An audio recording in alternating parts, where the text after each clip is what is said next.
Welcome back to the drawing stream.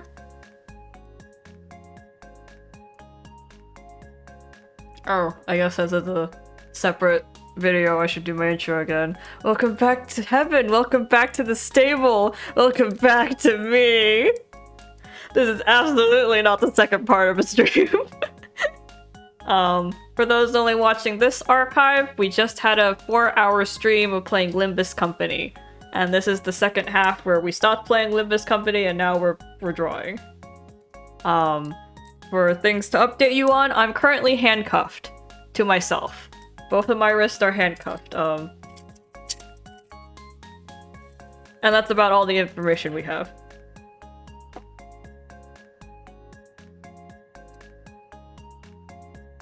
We also got raided on the Limbus Company stream because Limbus is a relatively new game. So we finally caught on to the trend of something instead of playing our old grandpa games. Like Sherlock. And my stacking. And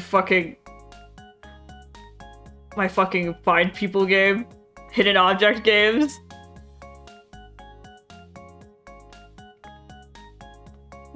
We finally played something recent.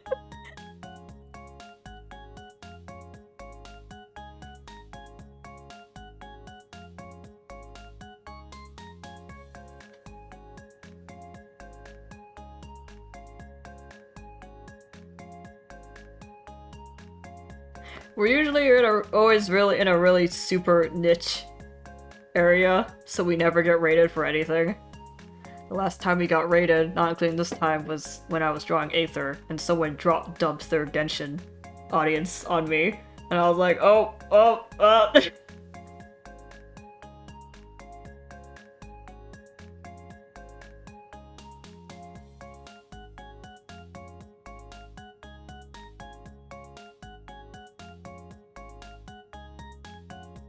But yeah, now we've probably chased off the riffraff. I can't imagine they'd want to stay for the art stream.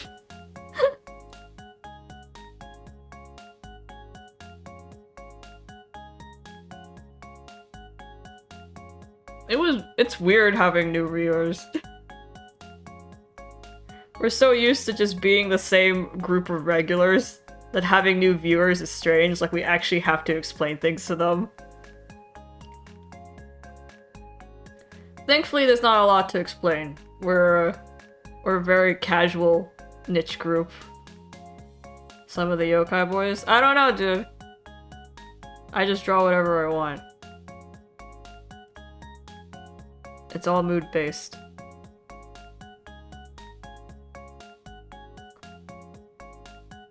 At most, you'll probably get a quick little doodle of them.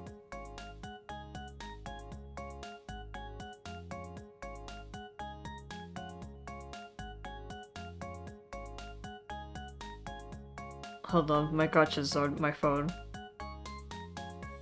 I spent most of the day sleeping. So I haven't done them. So I'm just kind of like rapidly tapping out my screen while chatting with you guys.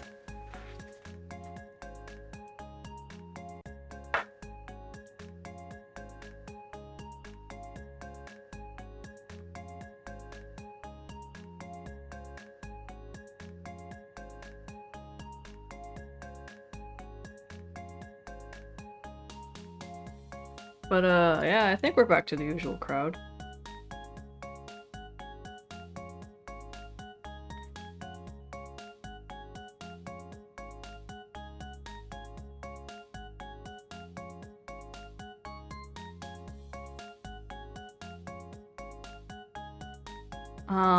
What I was planning on drawing was, as you can see from my title,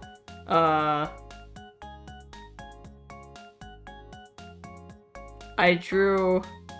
There's this mobile game that's not safe for work, and you have to go through a lot of places to get it on your phone because it's not safe for work.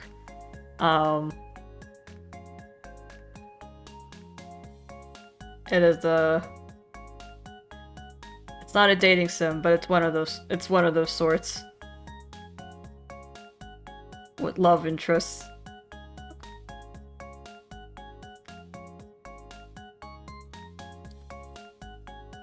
And I made some OCs for if they had a kid with the protag.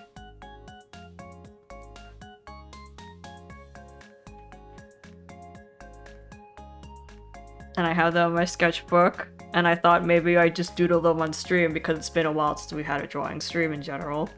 I should probably take off my handcuffs if I'm gonna start drawing. I mean, I could keep them on, I guess. Actually, yeah, I think I could probably keep them on. I was worried that I'd impede my drawing hand, but it doesn't look like I'm gonna be impeding much. I guess we'll give it a shot, and I'll update you on my handcuff situation. If it starts scratching my tablet, then I'll have to take them off, though.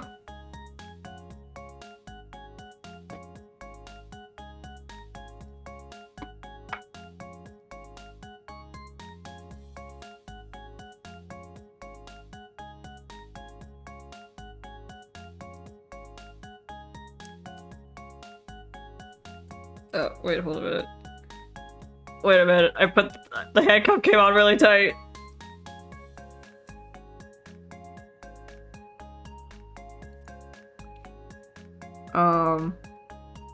As you can see from the title, I put Yuna isn't here, so it's carnival time, because I don't know the details of this character, and I thought I'd wait for Yuna to be here to tell me shit. So, maybe next time, maybe another time.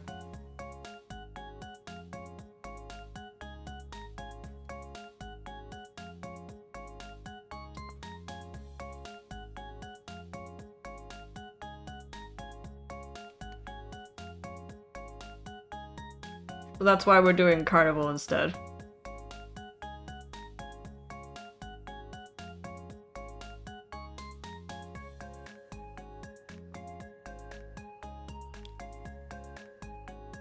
And you know, who knows, maybe I'll give birth on a VC instead of a stream.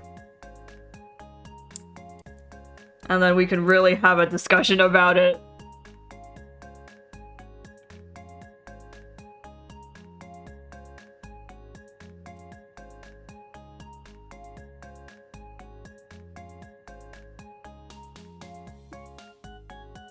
But yeah, so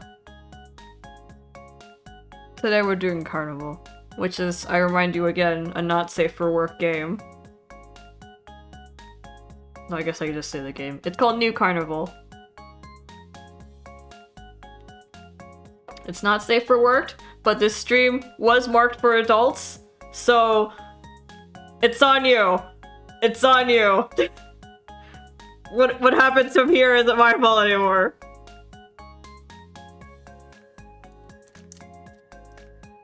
And I'm drawing children, so fuck you.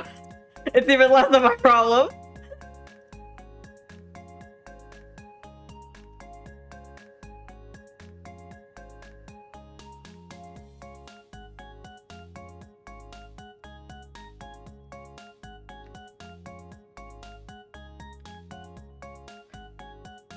Okay, hold on.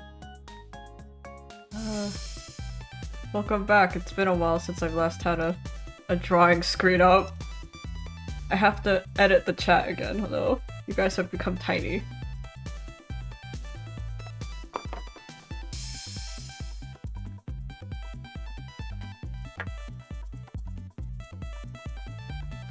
I forgot what the dimensions are for this. There we go.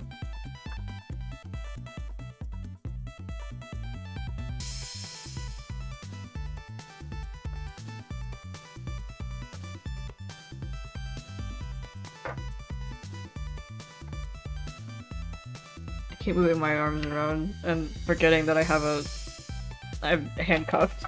So if I move one arm, the other arm goes with it.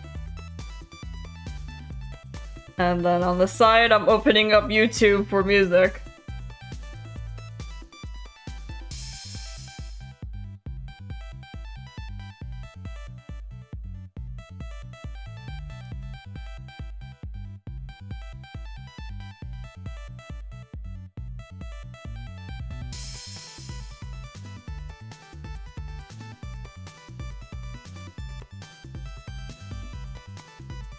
frantically checking if my desktop audio is off. I don't get copyrighted for music.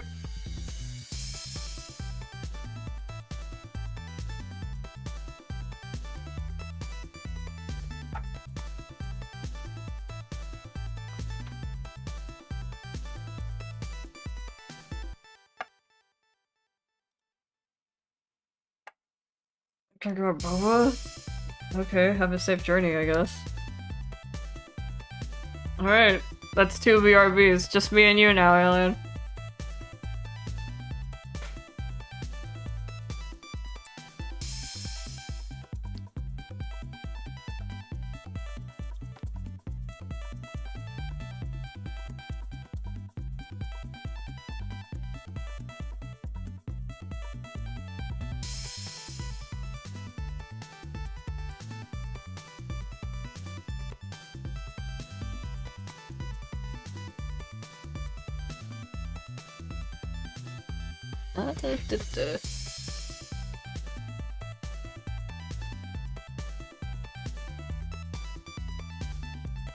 I don't know if having handcuffs on is gonna help my productivity.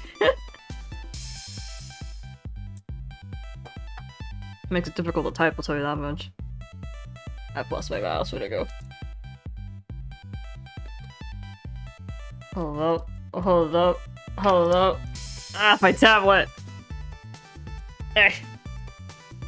Like, take it out. Put it back in.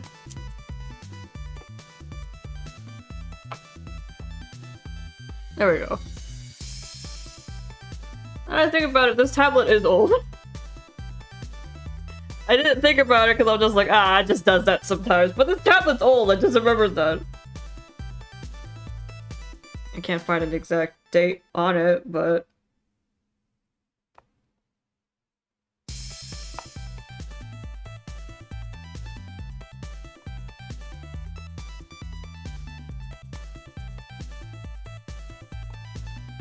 maybe that's why it's starting to flicker on me.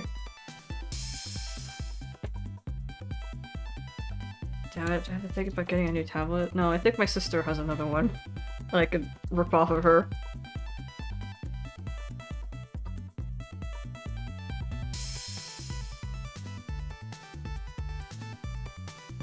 But I've been through so much with this tablet. There's like a hole in the middle because of how much I've used this tablet.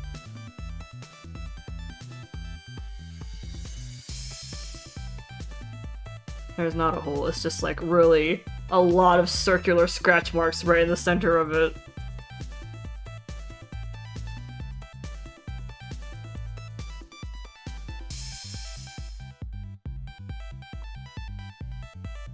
Where would I be without you, little guy? Subs.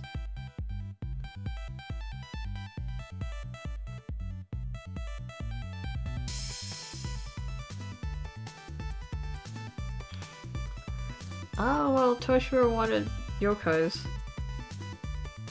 It's been a while.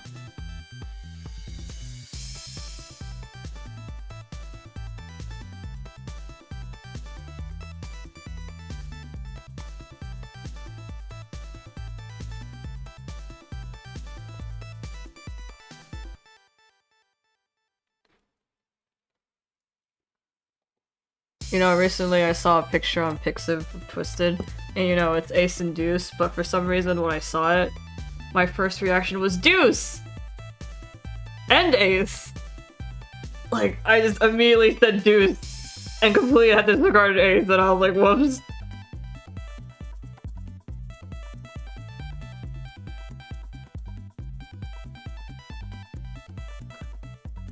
I was just like, wow, Deuce! And then I'm like, I sat there in silence for like 2 minutes, and I was like, I didn't even mention Ace. It was a duo picture of them. They had the same amount of space on the picture. I still called out Deuce. This is how it is sometimes.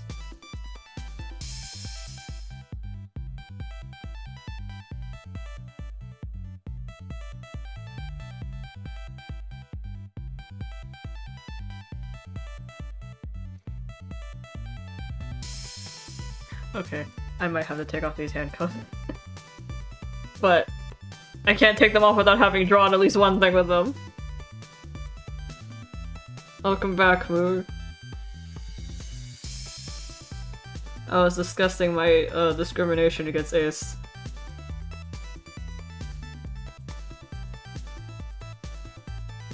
Moog got timed out for a minute. Rip.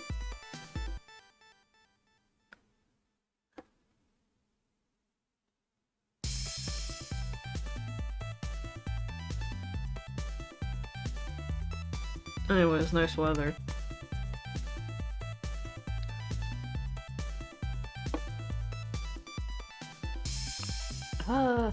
Let's say the draw is like okay.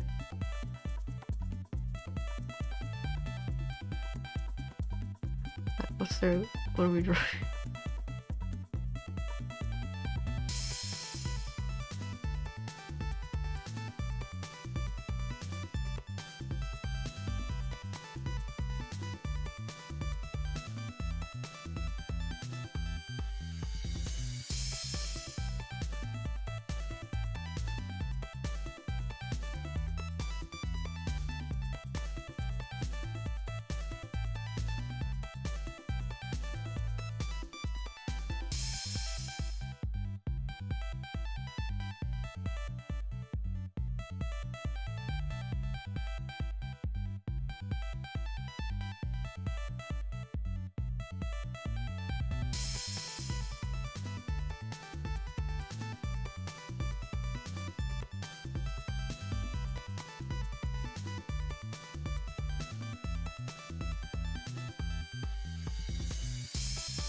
Ace.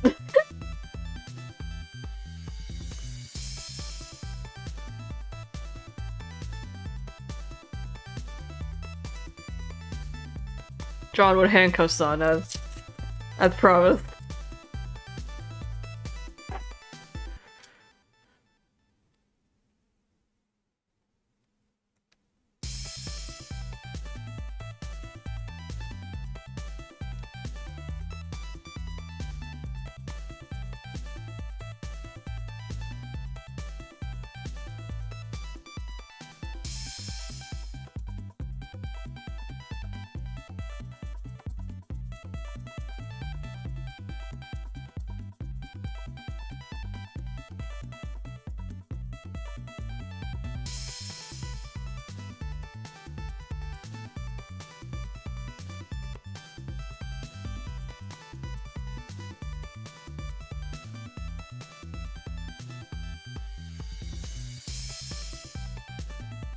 No, perfect.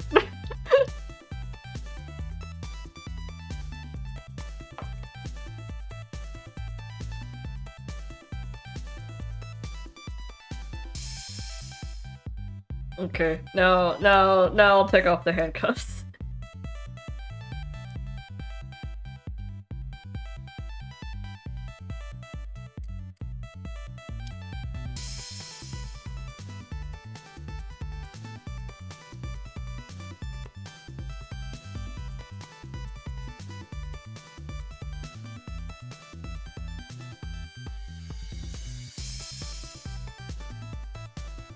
Wait, yes. Alright, handcuffs are off. So I can, you know, focus on drawing and not on the fact that... Yeah, I'm marked up. I've got marks from the handcuffs.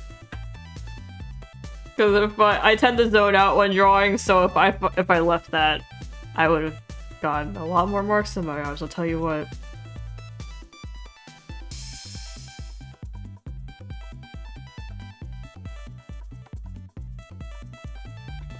And their quartet,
Knifey, I just told you I can't!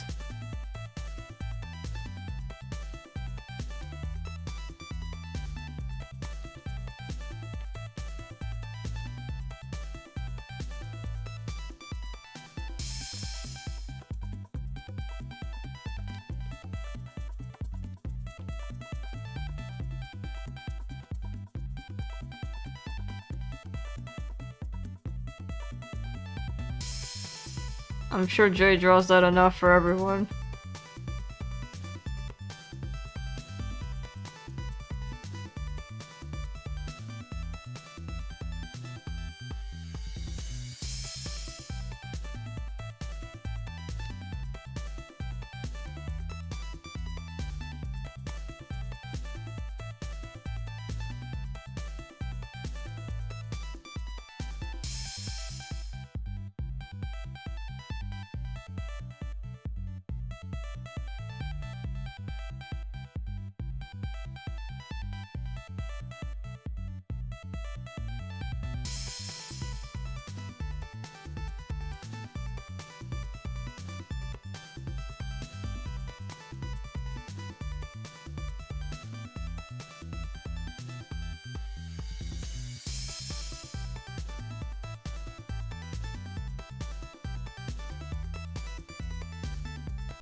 There you go. This is this is not a twist verse. This is just this is just me imagining them all going to the same high school in general.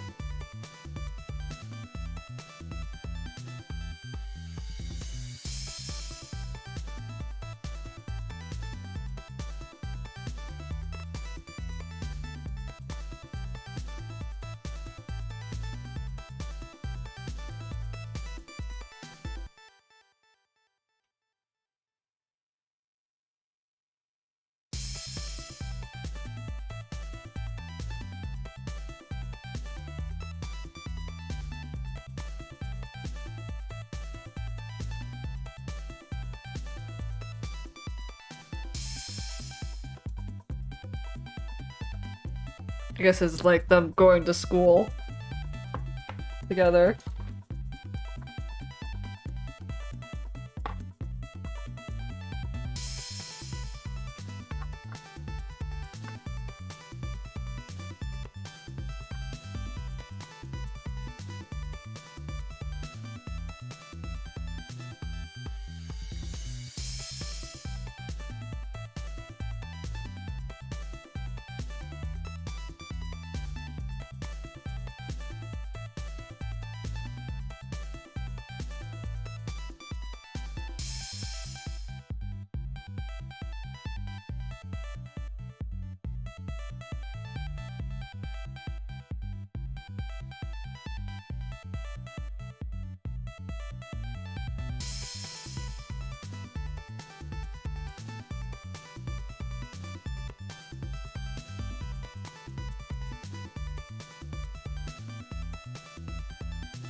And perfect. Shovels cake into my mouth.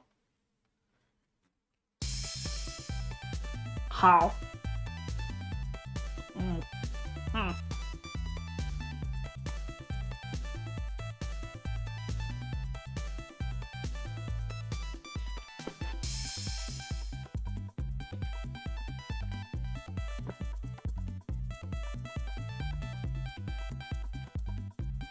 Mm. Mm.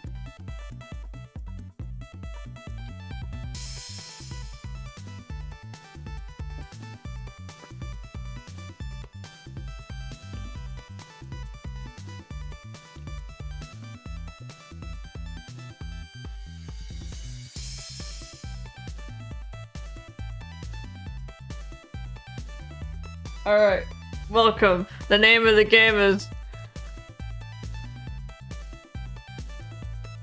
There's also this. If you want to look it up. Again, it is an adult game. Not safe for work.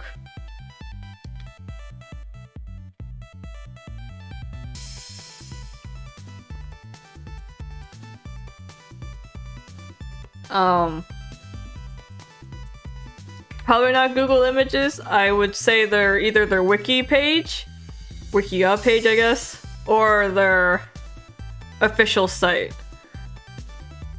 Because they don't have any images on those. They'll just have lots of like kind of skimpy clothing, I'd say. A lot of skin. A lot of skin. Careful. But only if you press the buttons to make them loose clothes. But if you want to see the characters, they're there. We're back from the dead. Oh, welcome. We stopped playing Limbus Company. We're now an art stream.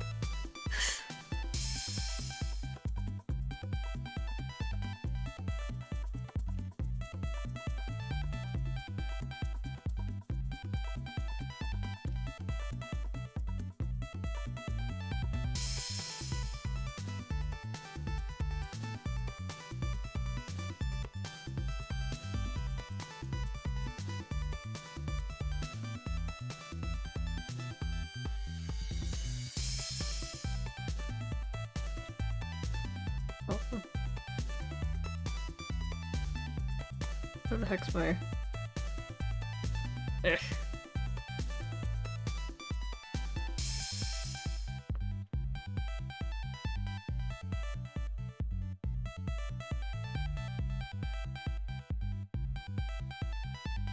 I don't know how big my text is anymore.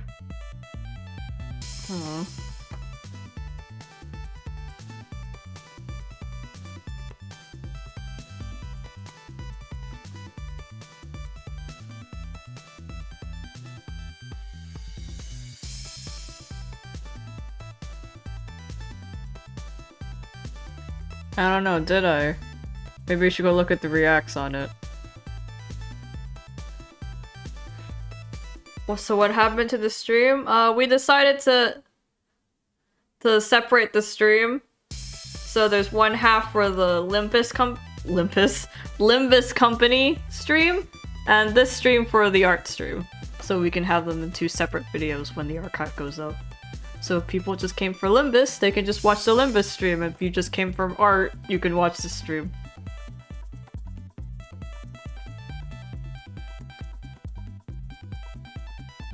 It's also to make sure that, like, all the raiders who came in for Limbus, that we threw them off our trail because we're not talking about Limbus anymore.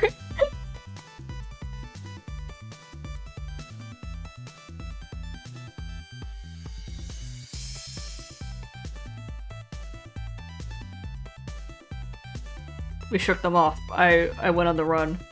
I hijacked a car and went on the run.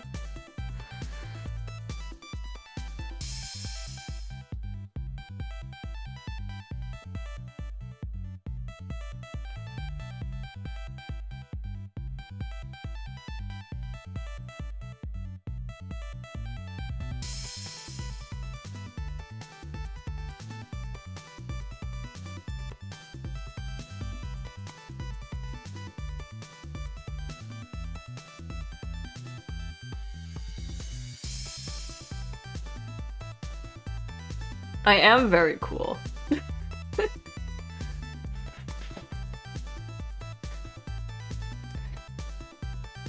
I thought a second about bringing up like the regular boys so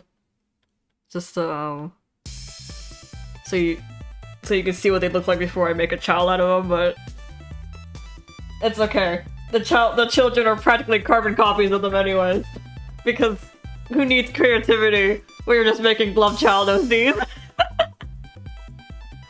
Oh, Moog. Those are the archives. That message from Moog is a voice line. I am a cool artist and am great at drawing my husband in a maid dress. I sure am.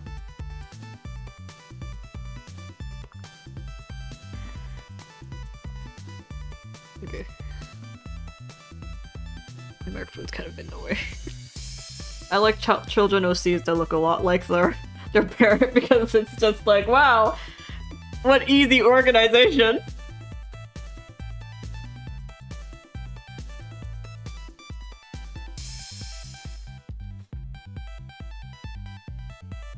Ha ha ha! You cannot stop me, Moog! Get in here and change that text yourself! You can't! Very funny if I could make you guys pay to change the message. That'd be so mean. Also, thanks for the water, Toshiro.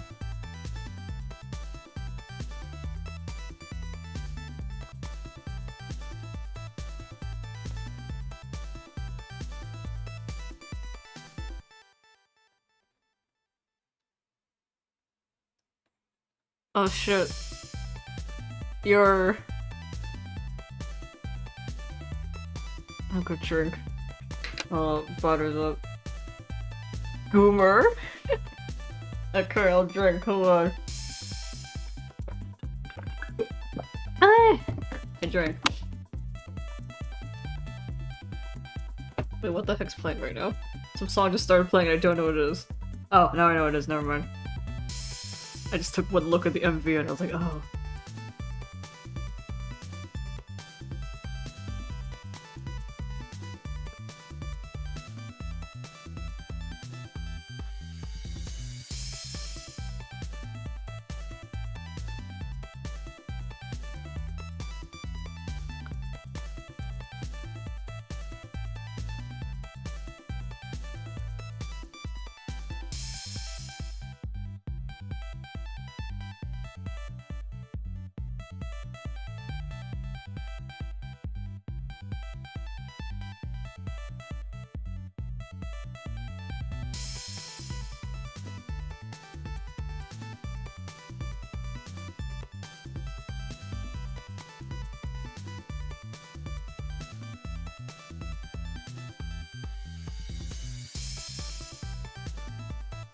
Yeah, that's just Moog. Moog, our resident bug. That's about all there is to know. Notoriously easy to bully, I guess.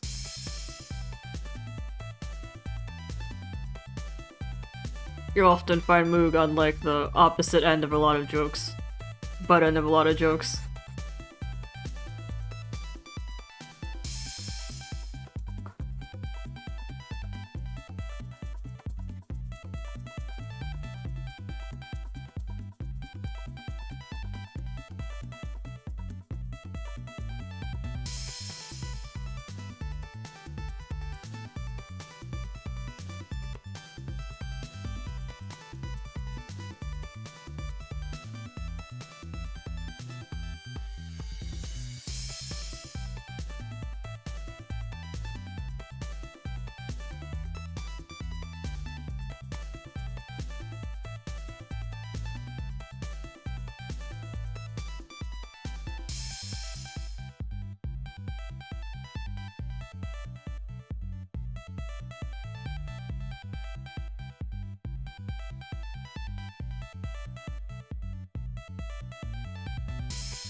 I also like designing outfit for kids because I just keep it really simple.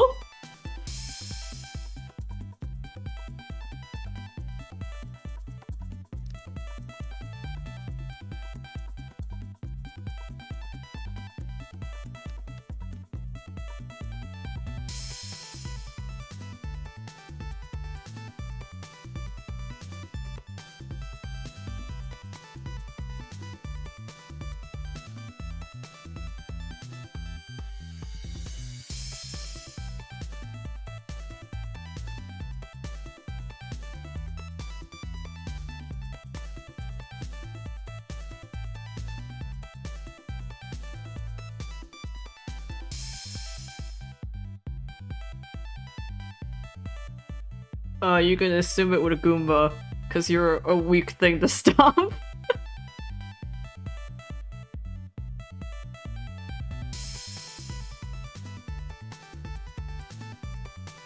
Or a goober, I guess. Oh, thanks for asking me to rest, Toshiro. I can't be quiet! I'm the streamer! I'm the one person who can't be quiet! Who shouldn't be quiet! I'm not wearing handcuffs anymore. You see that? Power move. I could take off the handcuffs at any time.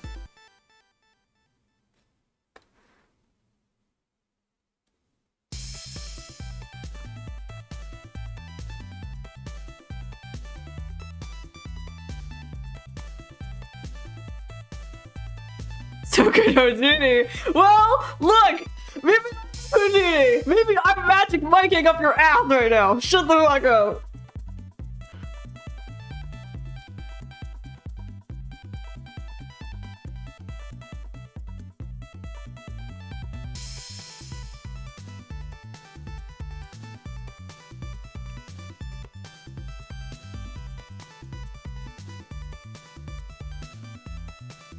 Yeah, Mook, maybe I'm world class. Have you considered that?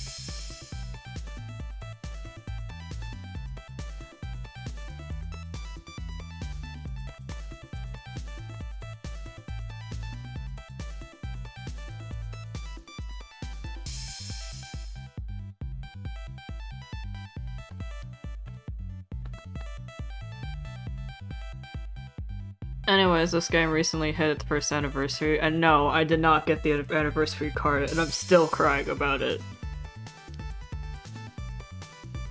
I'm also a professional. What are you trying to say about me?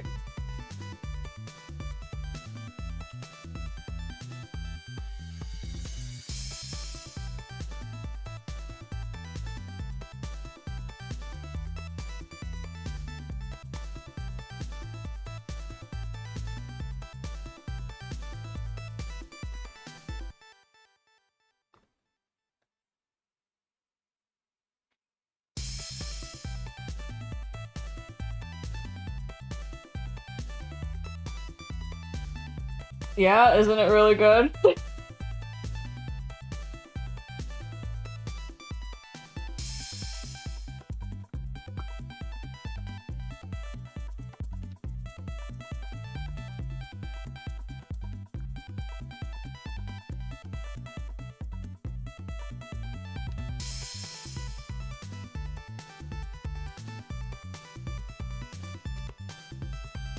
I do make money off of y'all by you guys watching ads. 0.01 cent for every ad you watch.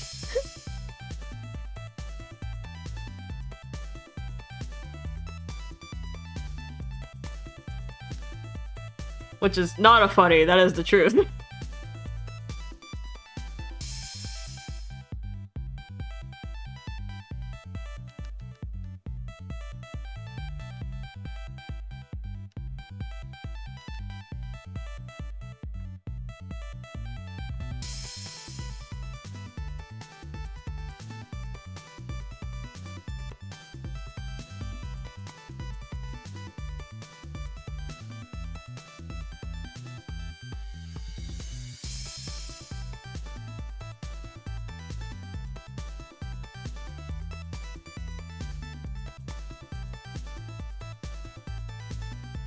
Well, it's kind of more meant for people who have a lot more following.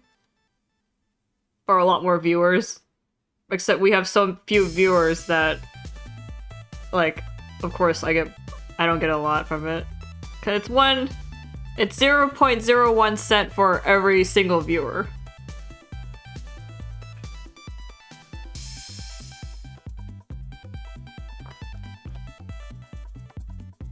And for bigger channels, that would mean more. But you know, we're a very small channel. And, you know, we're too casual about it, so...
Aoyama? Who the fuck's Aoyama? There's too many characters named that.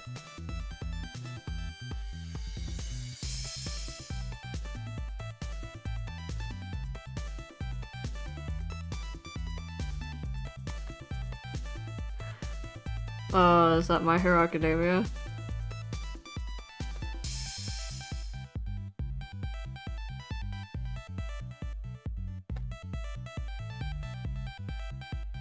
Cool.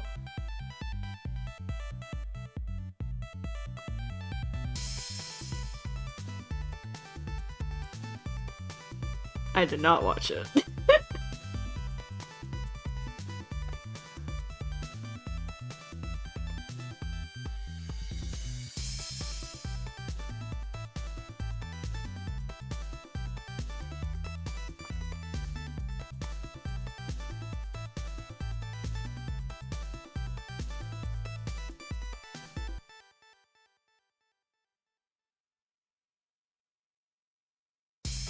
I probably know which one you're talking about. I probably remember which one you're talking about.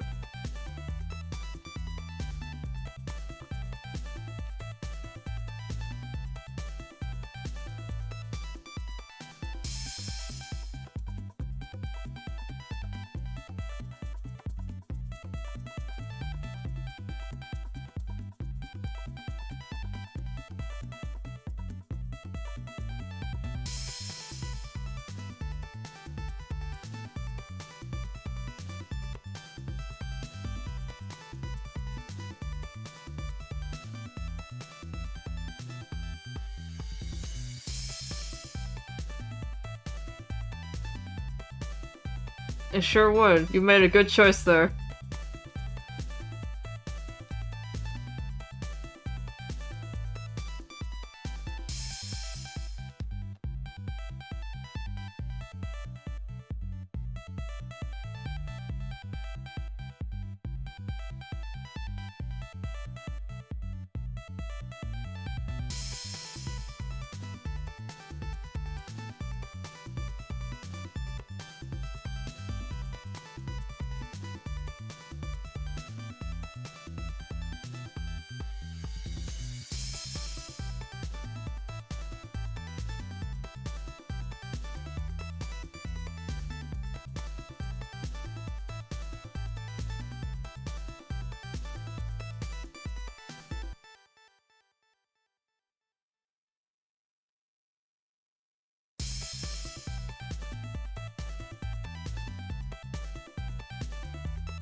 Thanks for the water, Toshiro.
I do Tomo's jacket.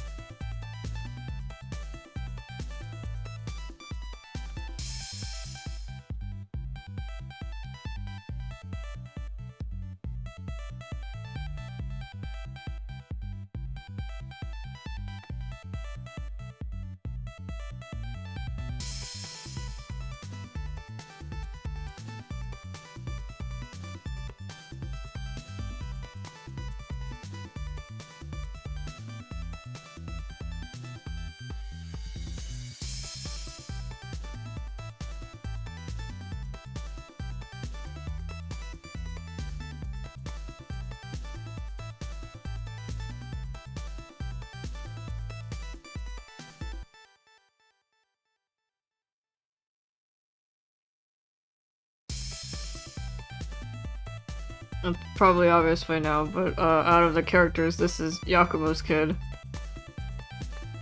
I'm doing them in order that you get the guys.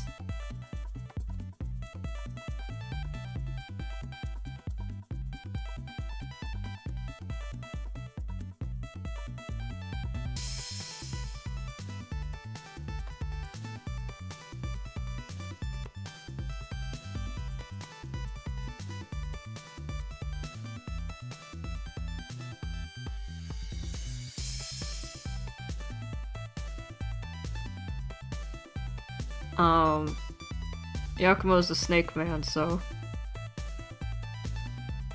Or rather, he's a snake yokai, so...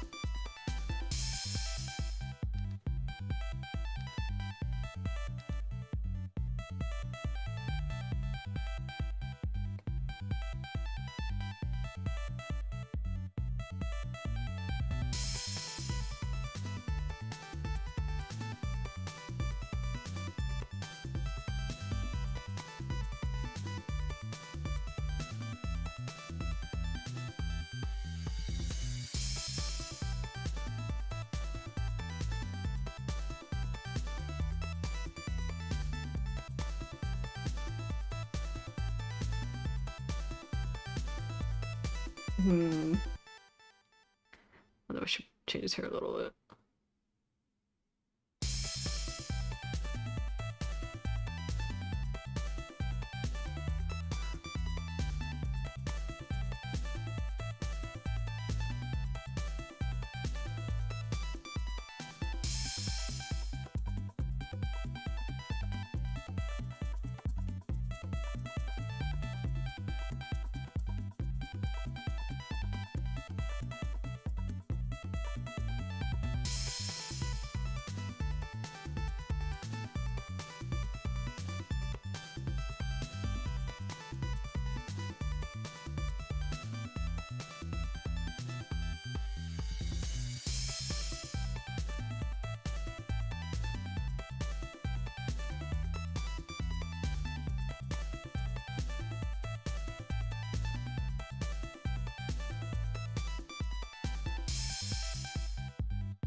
I guess that'll do it.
I don't have Yakumo's colors on hand.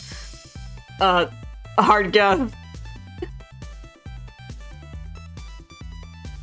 I could just Google it. Or I can open up the app right now. Here we go.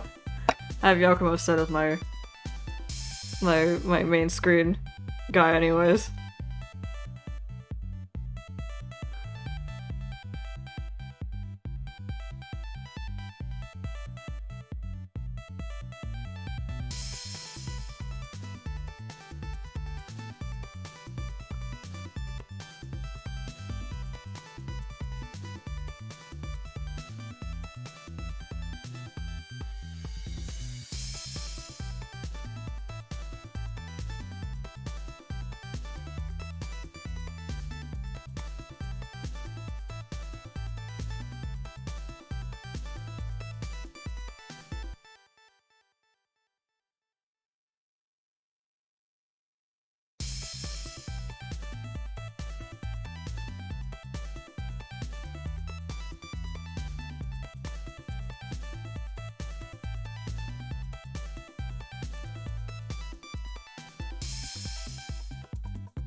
Thanks for asking me to rest, Tojiro.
Squid.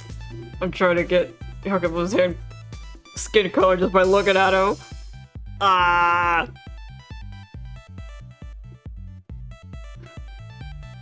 Cares.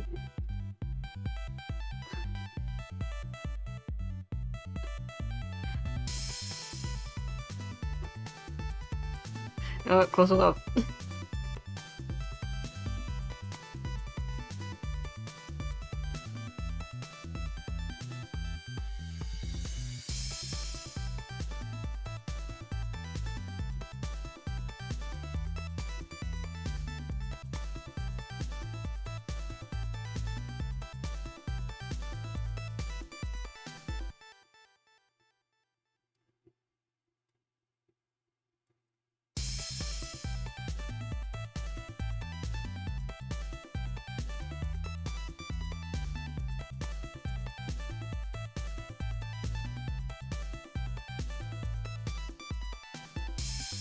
You like the colors? Me too.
Uh, he does not have a name.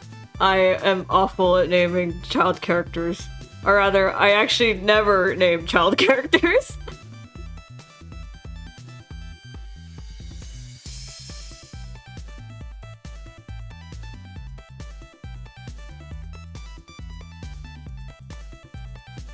Or like love child OCs, I never name them.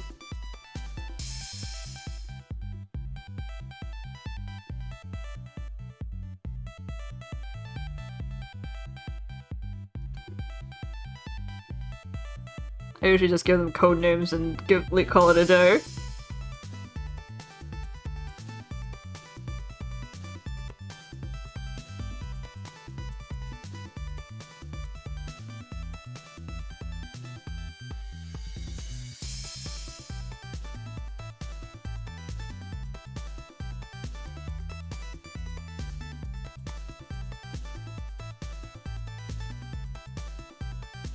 The one I did for the Obey Muse was the Greek alphabet.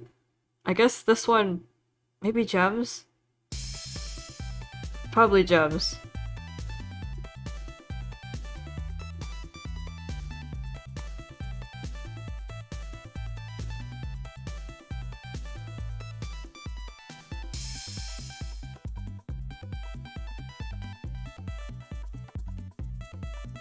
What color is Yakumo's gem?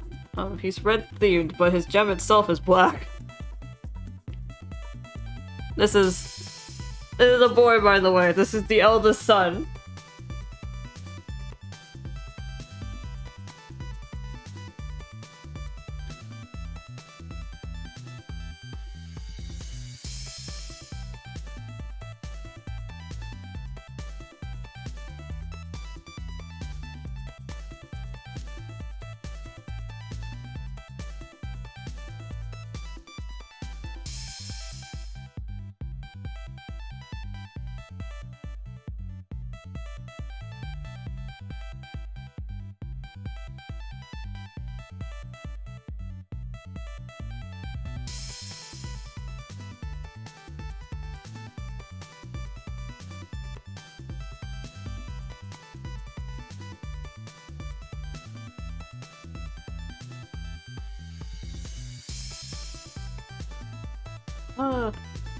Did they actually talk about what any of their gems are?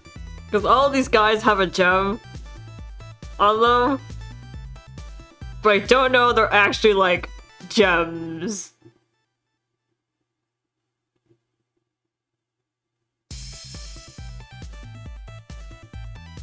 Like a gem with a name. Oh, where the fuck's Yakumo, mate?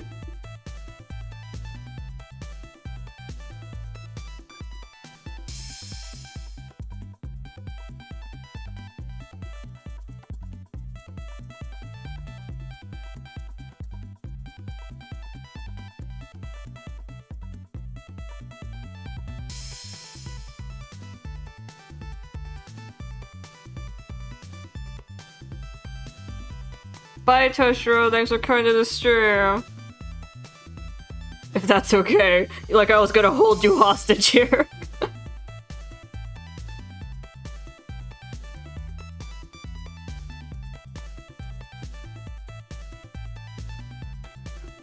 Like I had the power to just like stop you from leaving the stream. Just like, no, leaving is now banned. You cannot escape my labyrinth without solving my riddles 3 or something.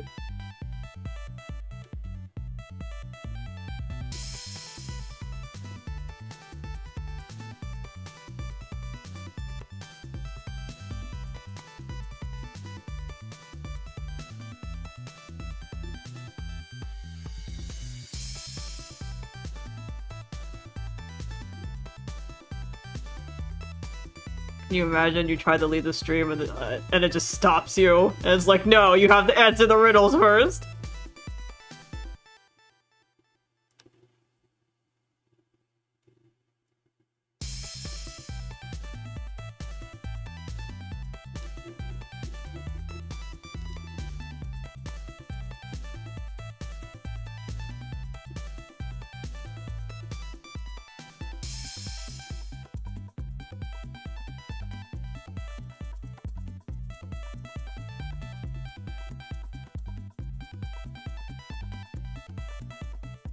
You can't leave until you solve my riddles 3.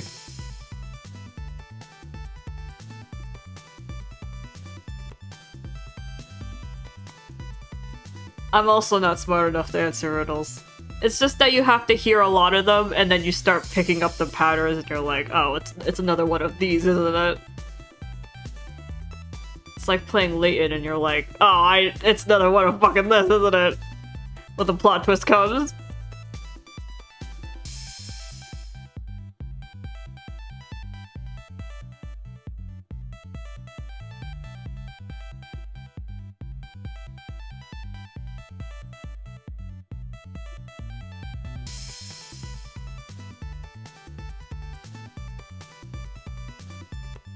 And that's the secret to solving riddles. You just hear a shit ton of them and then you're just like, it's another one of these.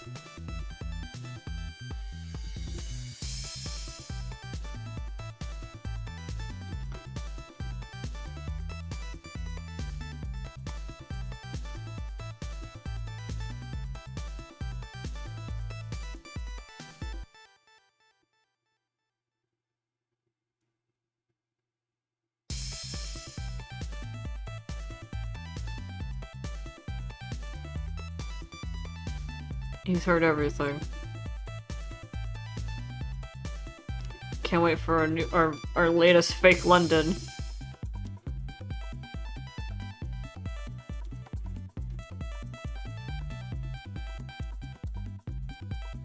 Bye, Moog. Thanks for coming to the stream. Oh, Moog didn't you? Guess that just means it's you and me, Alien.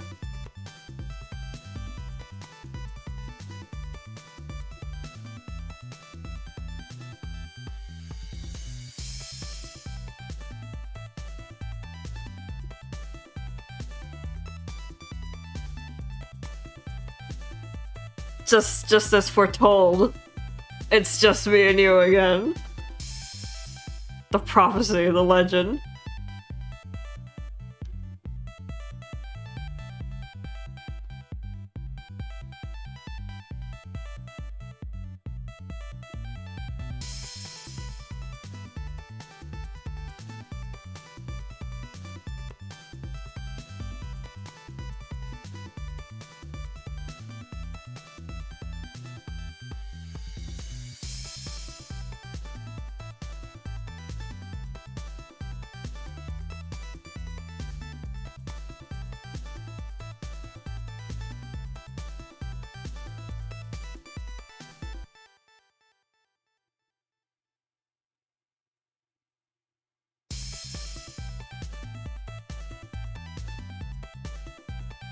I don't even know what to talk about anymore, Alien. When it's just me and you, it's just like, we're just here, we're vibing, we just exist.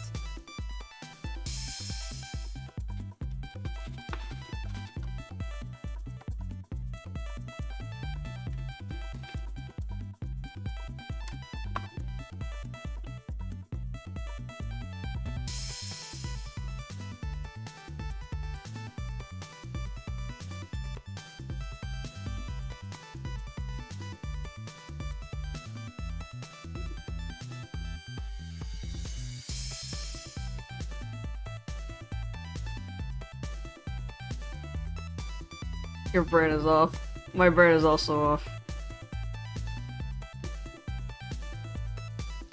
Well, I guess I can talk about the plots I have for these kids. I'm drawing their kid looks right now, but I also want to design their adult forms because I have a plot I want to use their adult looks for. How much do you know about New Carnival, Alien? Besides the fact that it's an adult game. Wait, Moog isn't here! Besides the fact that it's a porn game.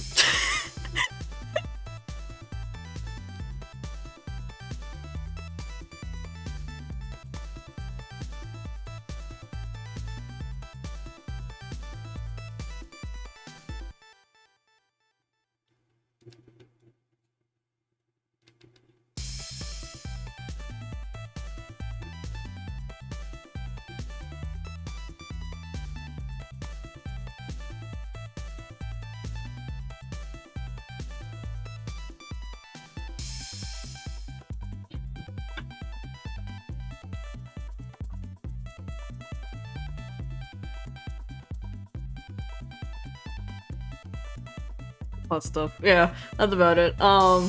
New carnival. I guess I'll explain the basic gimmick. You're a guy named Aiden. I call him Mr. Aiden because that's what Yakumo calls him. You're a guy named Aiden who comes from, you know, the normal human world, and then he gets isekai'd. What? Oh my god.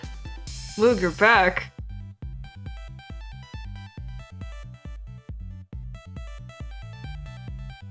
Yeah, he does.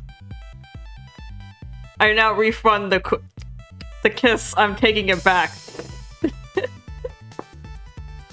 That was me taking the kiss back.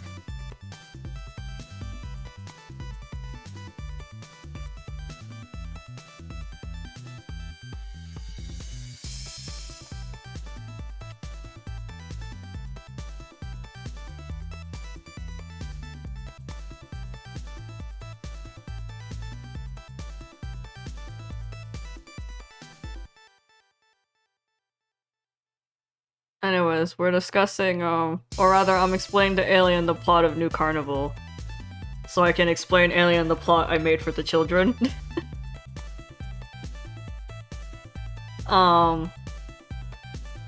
So, regular man who works at a sex toy company gets this magic rainbow crystal from one of his clients.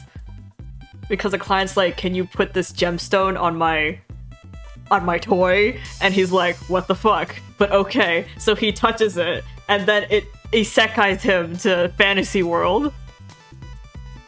To the magic fantasy world. Where he then finds out he's like apparently a descendant of this grand sorcerer dude. And the crystal he has belongs to that dude.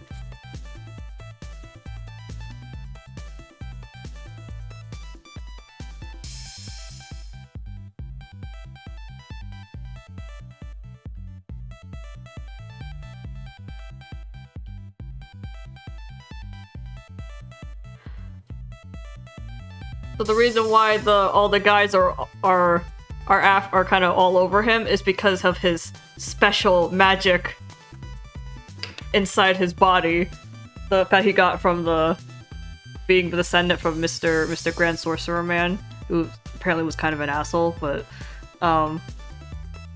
so he has a bunch of like magic essence in his body that's very good and special and something.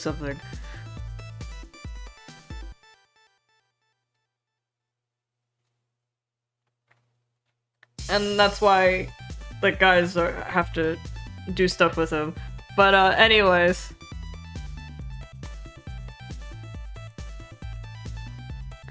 The current plot right now is that there's a bunch of areas, countries, territories, whatever you want to call them. And then each territory has an altar. Like a gem altar. And he has to go to all the gem altars and fix them, because they're all kind of going wonk, because it's been a while since the other guy went missing, and no one can fix the altars anymore, except for that guy, because he made it. So our protagonist has to go around and fix all the altars. And at every territory, with every altar, there is a clan member. And these clan members are your love interests. And for some reason, none of them will let you do the altar without doing them first. Despite the circumstances. Like, instead of answering my riddles 3, unbutton my buttons 3 on my trousers, I guess. And then I'll let you fix the altar or something.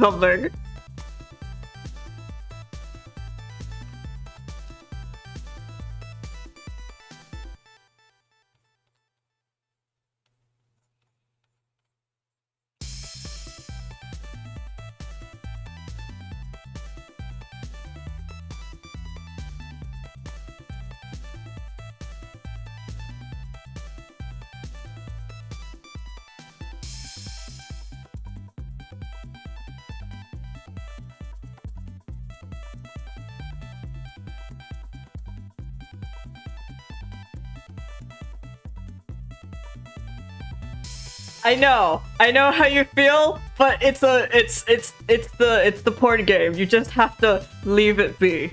You just have to let it be. That is an excellent line, Alien.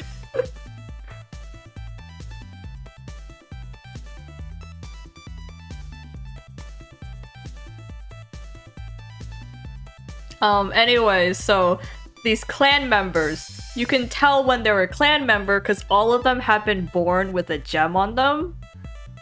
It's usually a big ass gem, but some of them have small, but they're all really prominent on their body.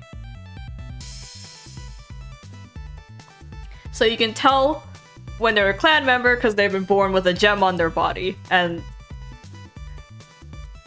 then you recruit them into your harem, and then you fix the altar, and then I guess you just take them home.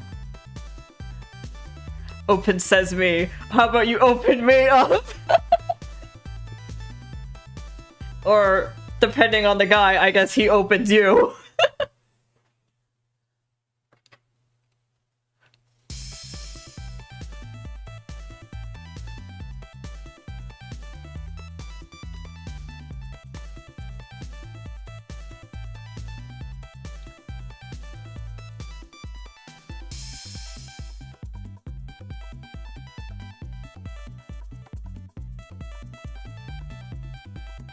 But yeah, so that's the general gist of it.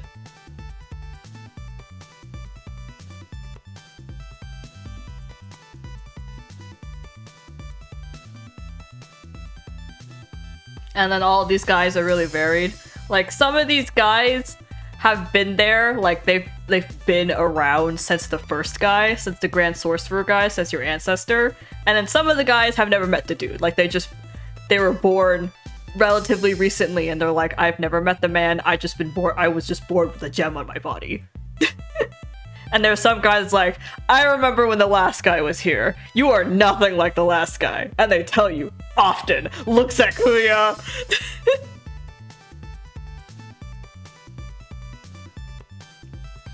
Kuya is the purple fox, by the way.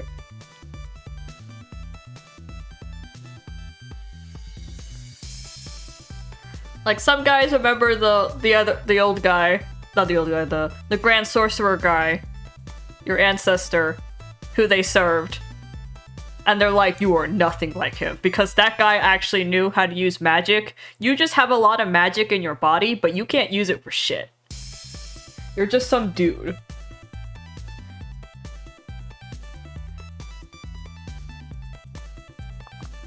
And then some guys were just born with a gem on their body and they're like, I have no idea what the fuck is up with this thing.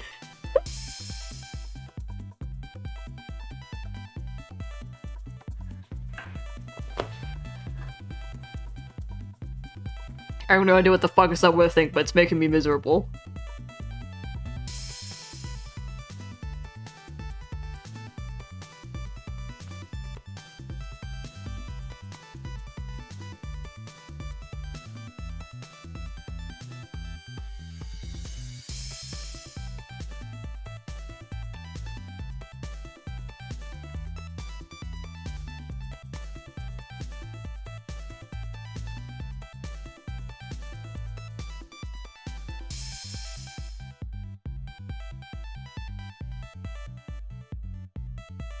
And there's something about some dude who's also your twin brother or something.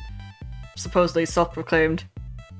Who's evil and obsessed with you and, you know, the works.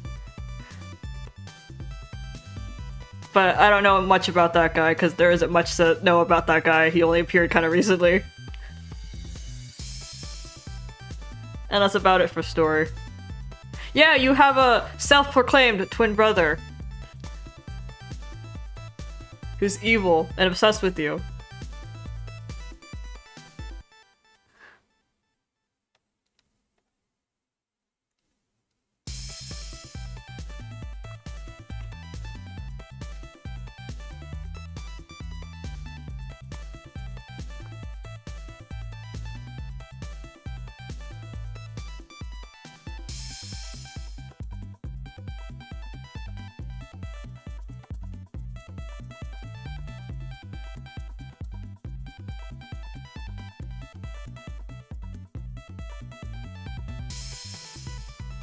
And that's the current plot of New Carnival. We're still kind of waiting on developments because they only just hit their first anniversary, so you can tell it's a relatively slow progressing game. Especially because they're focusing more on the events than they are on advancing the plot.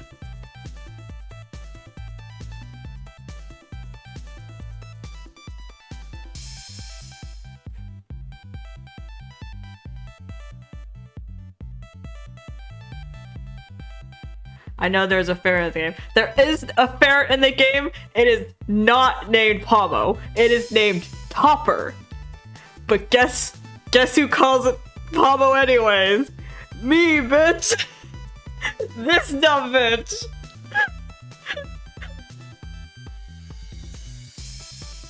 Its name is Topper. I still call it Pomo. Oh, for anyone unaware, I have this terrible, unconscious habit of calling every white ferret I see Pomo. And I got the word Pomo from the Japanese name of a Pokemon from the most recent game. The English name is Pommy. The Japanese name is Pomo. And I was watching a lot of people play the game in Japanese, so Pomo just stuck in my head. And for some reason, I'm calling every white ferret Pomo, despite Pomo itself, the original, looking nothing like a white ferret. I just can't stop. It's my curse.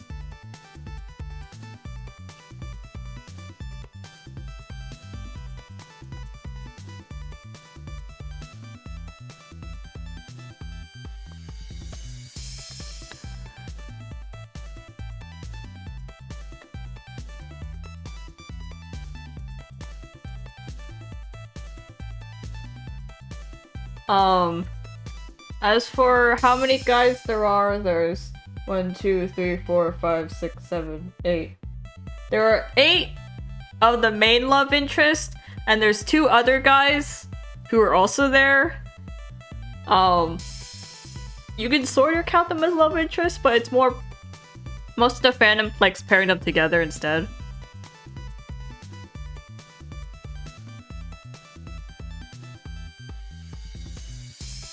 So you technically have 10 guys, but 2 of them don't get any cards. They're kind of like more mascot tutorial guys.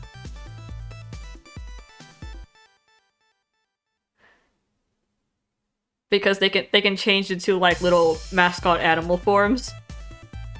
So think of like, I guess think of it like Grim, I guess. Grim, but he's not important.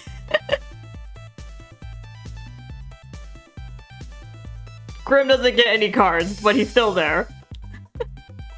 That kind of feeling.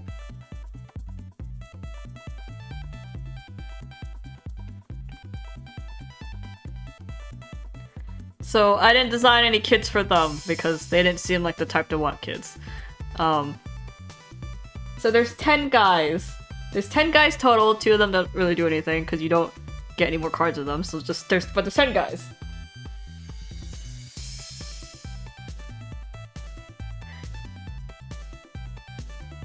And out of this group, 1, 2, 3, 4, 5. About 5 of them who used to serve the old guy.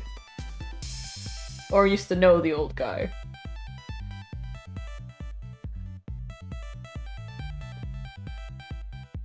And then about 4 of them who were just like, I was just born with this. I was just born with this gem popping on my ass. Not literally.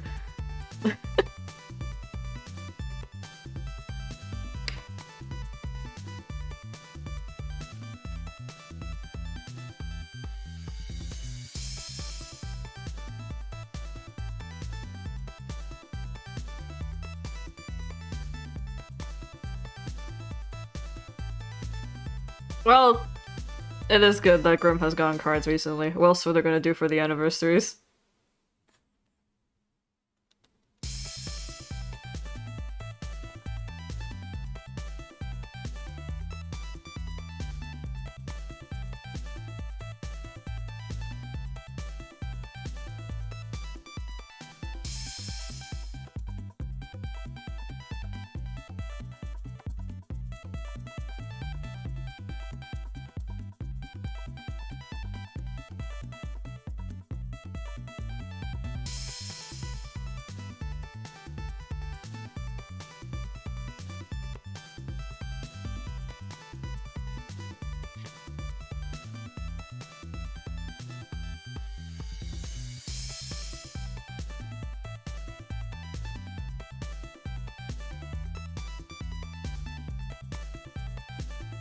Out of the group, there's only like one, two, three of them are yokai, two of them are supernatural, and one of them's just immortal.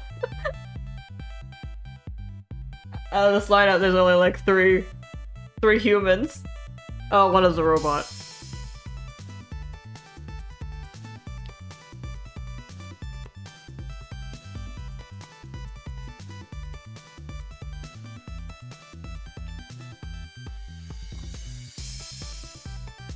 Anyway, so that's the basic plot of New Carnival, in which there isn't really much.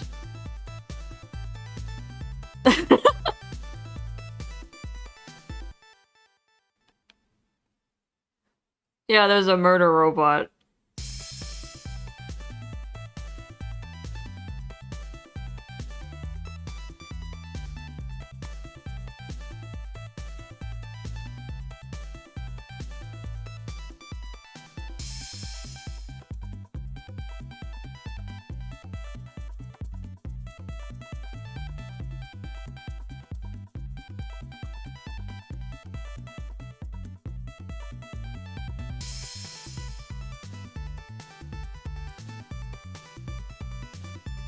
Ah.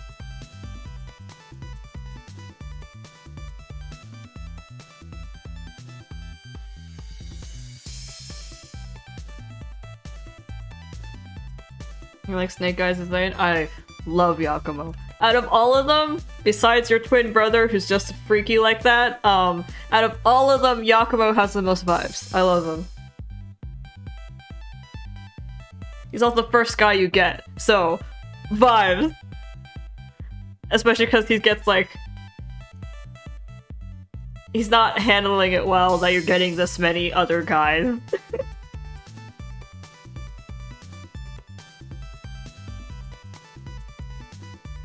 It's like, do you remember when it just used to be me and you?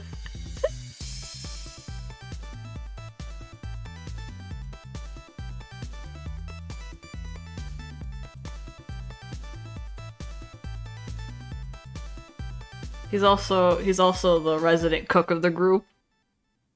He's the resident cook of the group. He's unstable because he's prone to like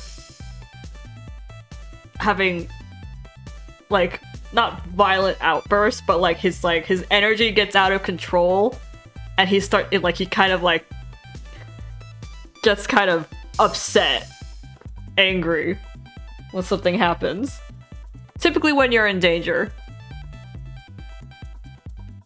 Like, he doesn't take kindly to you being speaking bad of, and he doesn't take kindly to you being injured, he doesn't take you kindly being in danger, or going to dangerous places, or things happening to you that's dangerous. and kind of like, gets triggered when any of that happens. So, most of the time, they have to kind of like, find a way to like, get him out of the picture first, so he doesn't have to witness something happening to you. Because then he'll kind of lose it a bit. He's also prone to jealousy. He's prone to jealousy and one of the few guys who says he loves you often. Like, most of the other guys just kind of like, you know, we did the thing, that's it. Yakumo's really emotionally invested in it. And you. Mostly just you.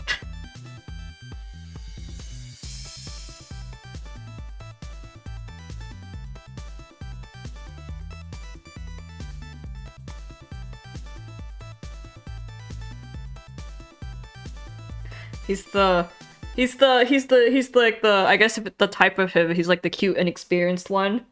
He's like a little insecure about a lot of things.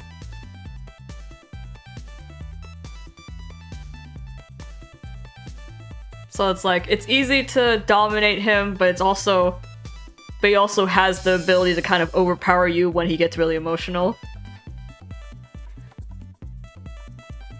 And also he cries a lot. He's cute and I like him lots.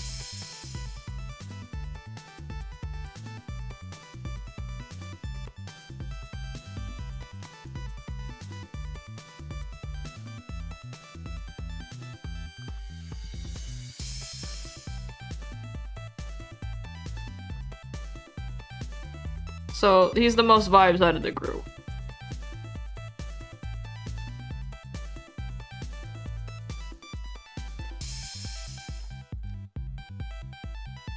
And he's like the first guy you get besides the mascot, so I'm like, hell yeah, he's in, I'm in!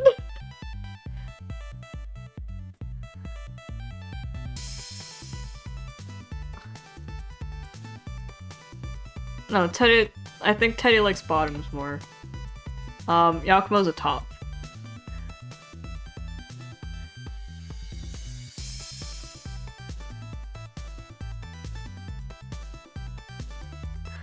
I also love first guys. There's something special about the first guy. Especially when he has to like kind of like see you pick up all these other guys and he kind of knows that you have to do what you did to him to them. And he's kind of like a little clutch his fist about it.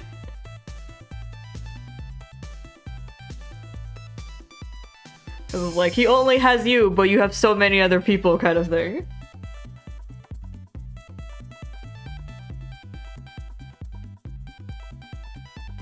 There's something really special about the first guy in a roster.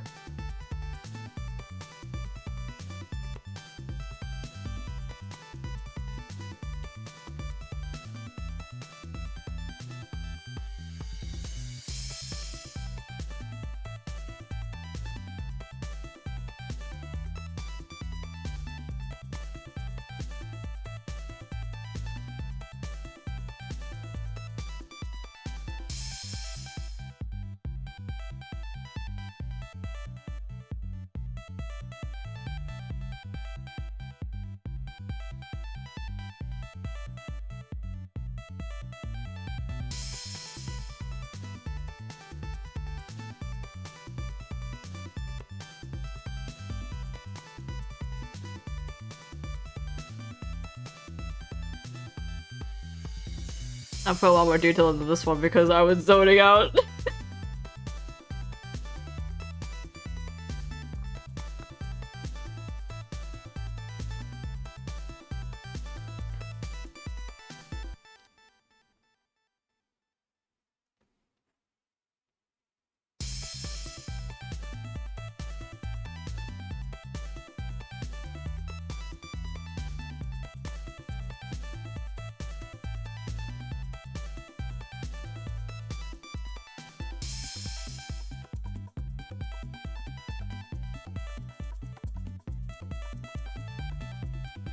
And to be honest, besides the one NSFW scene they give to you in the prologue, I have not seen another sex scene since.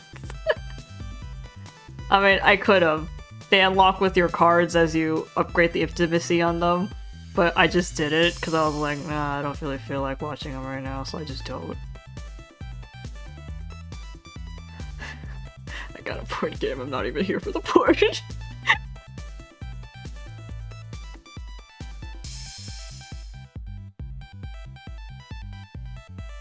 I got a porn game, I'm not even looking at the porn.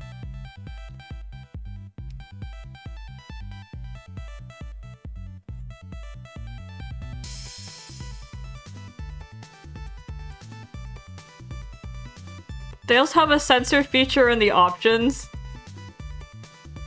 So technically you could just avoid everything.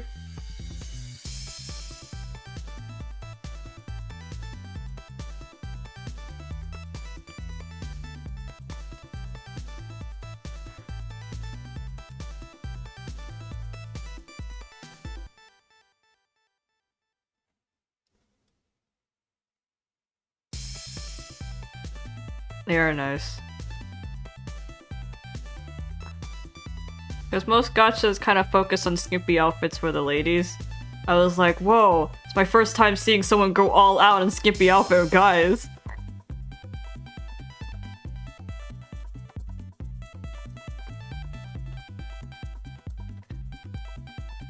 Also, every event, your character Aiden also gets an outfit. You don't get to keep it, and it's not a card, but he changes outfits for every event. Which is excellent, because he's the only one I care about.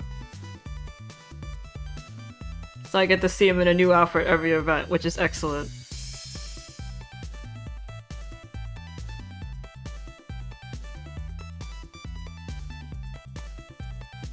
I should have screenshotted the outfit from the Christmas event, but I forgot. I didn't think about it. I learned from my mistake, and I have his outfit from the anniversary and the Valentine event and the current Forest Carnival event. Just a screenshot though, because you can't actually own those cards. Sad.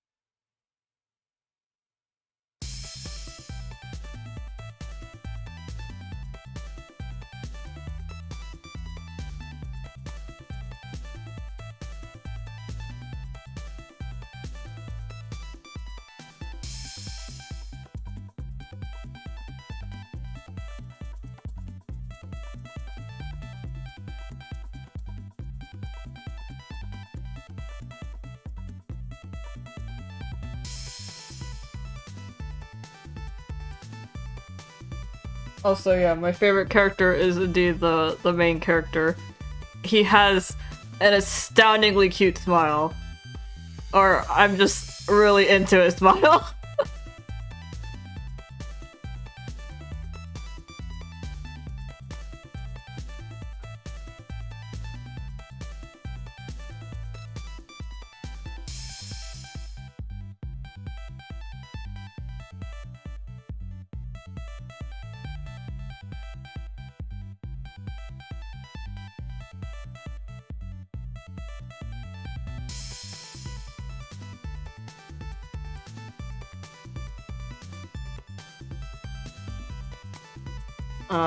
I have a screenshot I could send to you probably on Discord. Hold on. I'll pop into your DMs.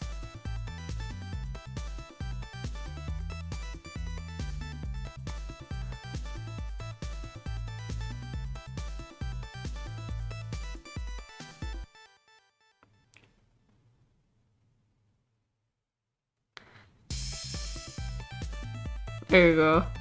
That's from the Valentine event.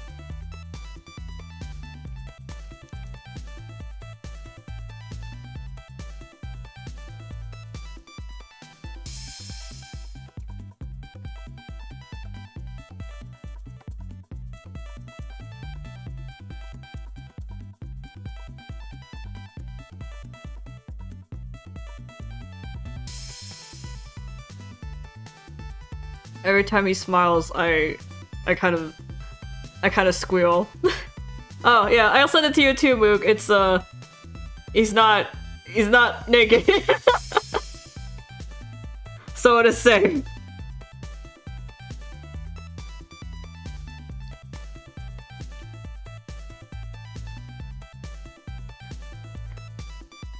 There you go.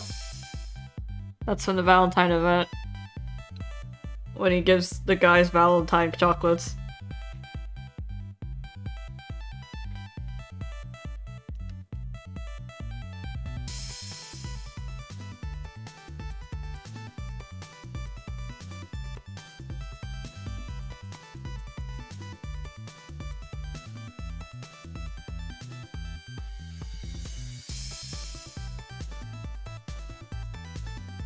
Every time he smiles, my heart clutches.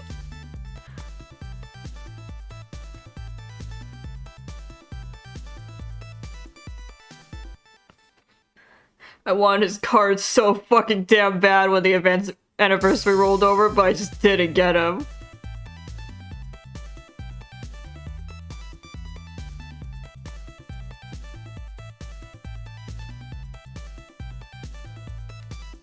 Aggo's outfits are really good.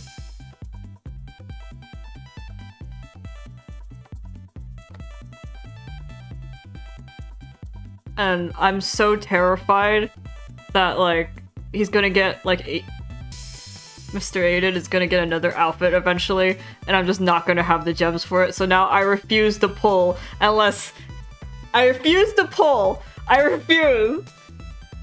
The only time I'll pull is if one of the events do a rerun because there is one outfit I want from that. And that's the only time I want to pull. I'm gonna either pull it with Mr. Aiden or that one outfit from that one event that's already gone. I promised. I swore to myself. I cannot fall to temptation.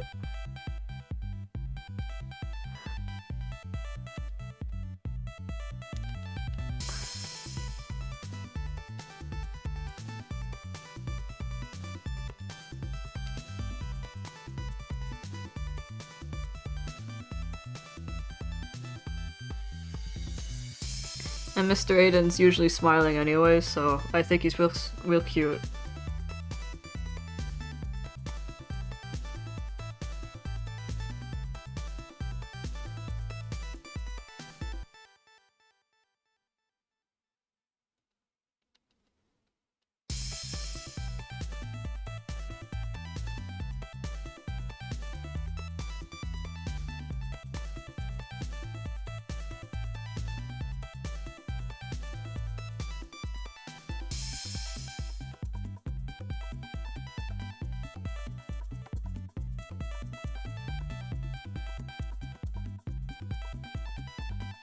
Also, it's just vital that I like the protagonist this much, or else I wouldn't actually be able to play this game.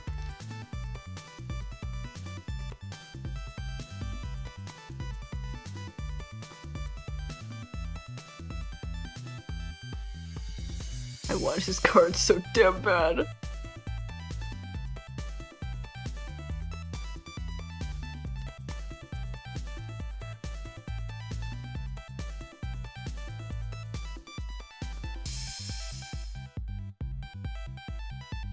His smile is so damn cute, and then the way he kind of like the voice clip he has for laughing, which is just like a kind of noise. I love him. Please rerun the anniversary event.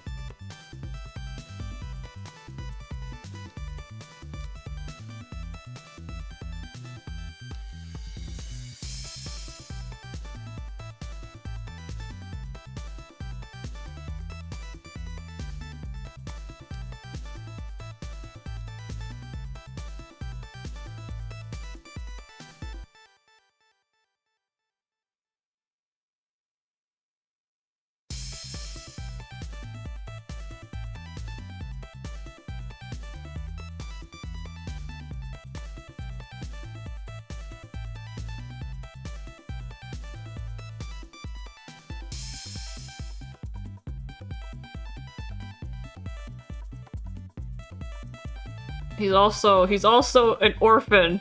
He's an orphan and he's lonely. The lonely type, so that's pretty much all I know. I think the other stuff they revealed about his backstory was in other events, so I have to wait for the rerun for now.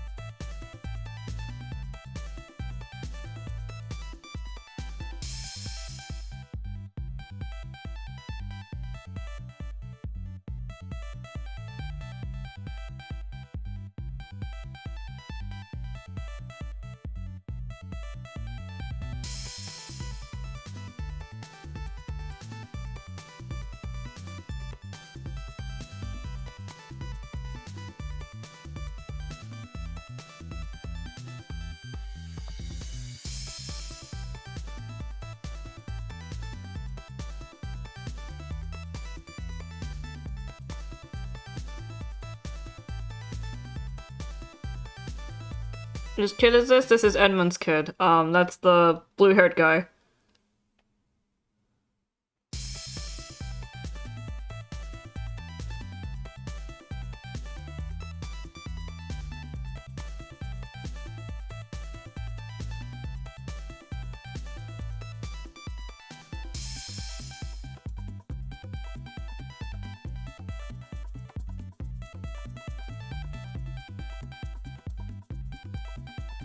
Edmund is human. He's the vice captain of the knights. He is the vice captain because if he was the captain, he'd be too busy to come over to your house and get open. And get open sesame.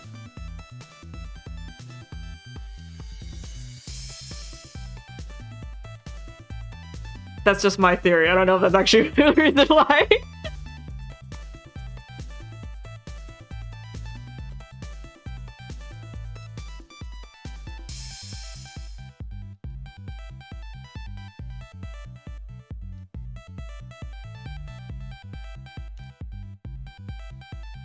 Edmund is also a bottom. He's the standard, like, serious student type. No means yes, he's very popular.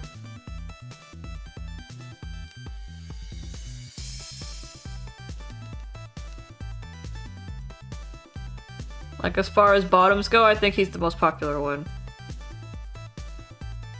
And if you want your most popular top, it's definitely Kuya. He's a no means yes type.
He's also the second guy you get, as you can tell, because I'm only drawing these kids in the order of the guys when obtained.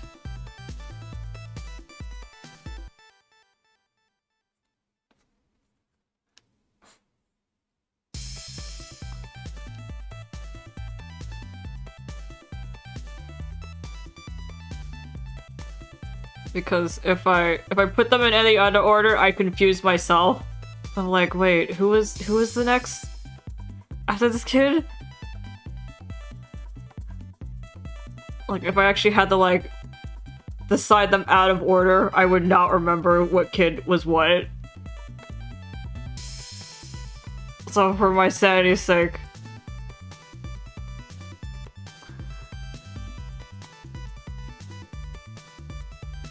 They're in the order of when their father was obtained, I guess.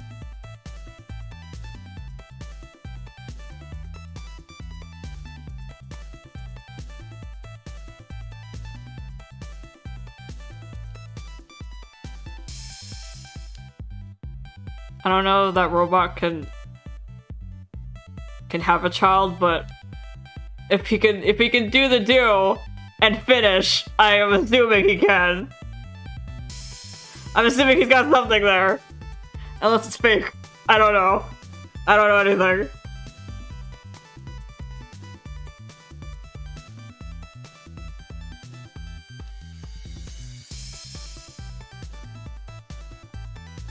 I mean, it does exist, magic. And one of the guys is like a canon breeding kink. We're in there.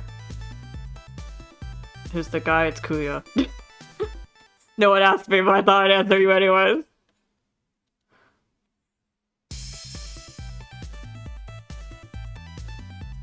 Which is like I think like a really popular thing about him, the fact that he has a breeding kink. Because he's like the really standoffish, like, he's a fox, so he's like tricky like that. And he's always tricking you and playing pranks. He's like, you don't really mean anything to me. I'm just playing with you. I'll get rid of you when I'm bored. But he has a breeding kink, which means he actually wants kids. And I'm like, so you're lonely. So you're lonely, you can't admit it.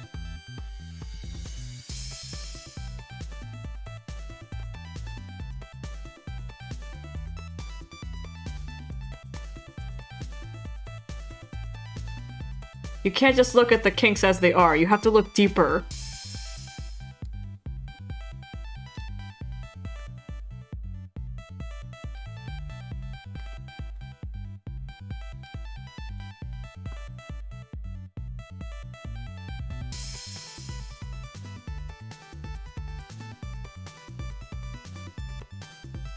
Man wants a family and he can't admit it.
What else did to say about Edmund and Yakumo? Because we're still working on his kid. I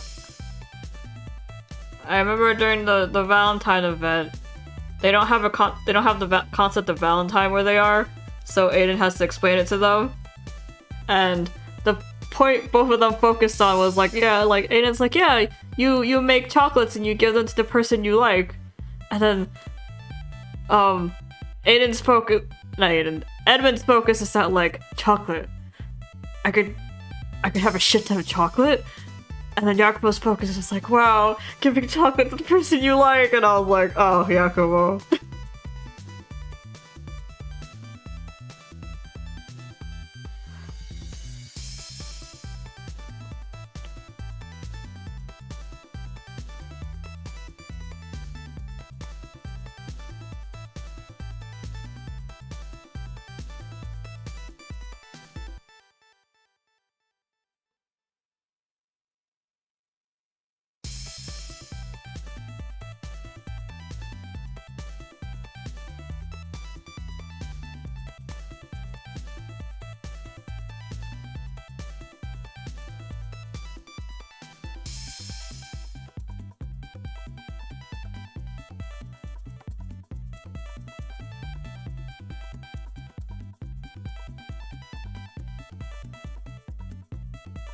I guess I'll expand Snake Boy because the sister ended up being a little bigger than I thought she'd be.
Man, having the eyeball colors really shows how awful my color coordination is.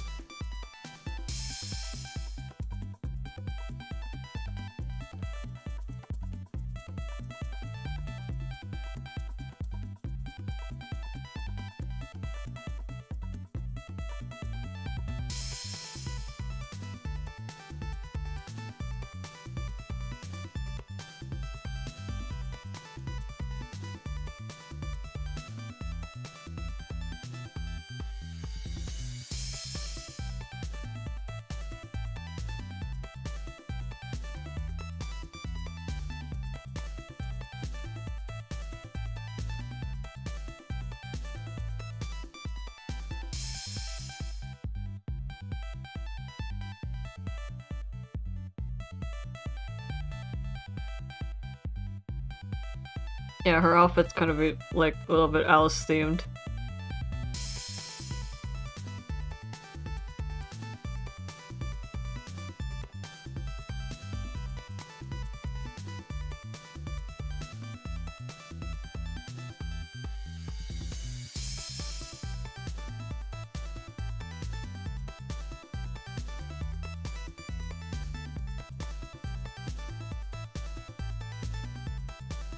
As the first boy was their eldest, this is their second eldest. Also, in my heart, I just think the eldest is red. Because that's how it's been in, like, way too many shows I grew up with or saw.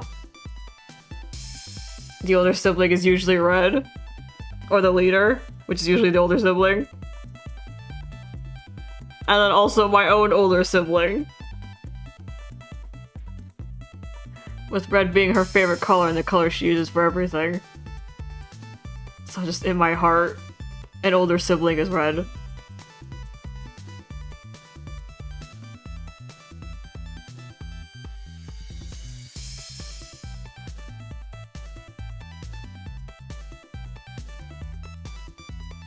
Let's see, what's this guy's color set? Blue. Great news, it's just blue.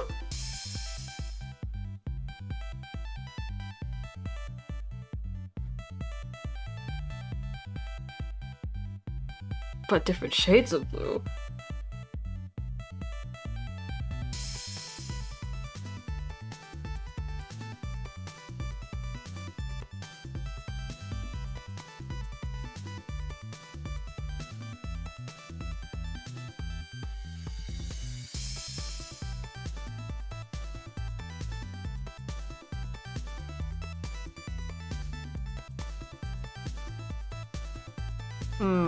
I'll forgive you for orange. As opposed to not forgiving you for being orange.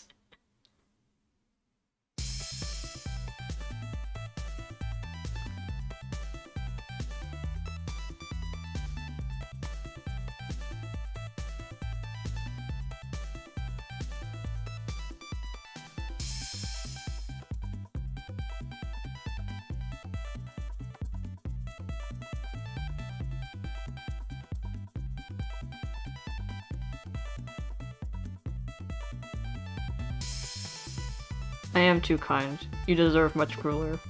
Shakes head at myself.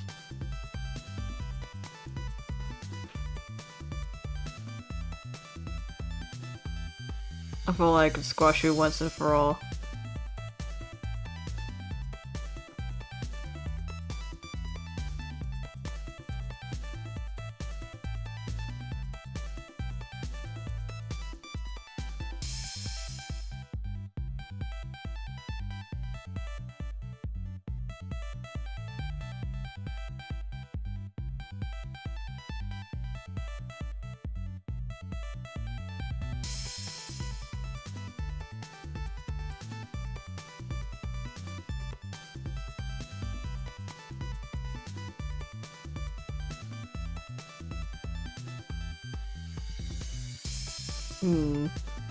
Debating colors.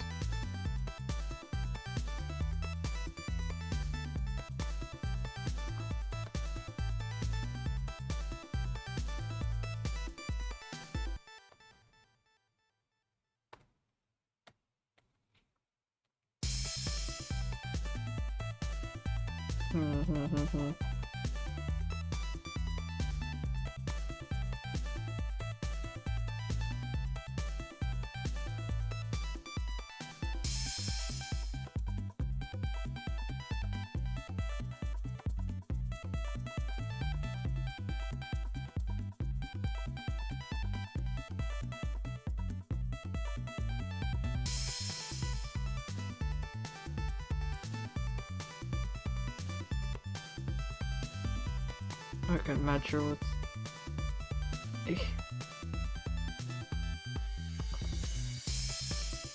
No, what color is that?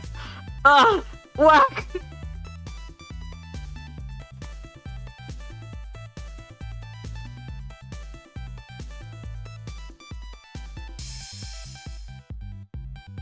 I'm awful at color.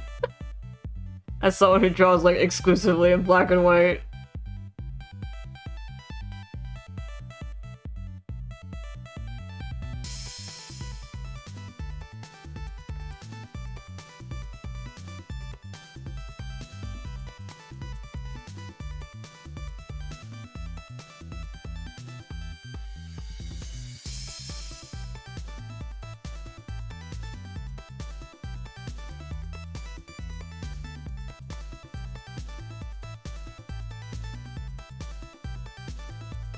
I've never seen a color in my life.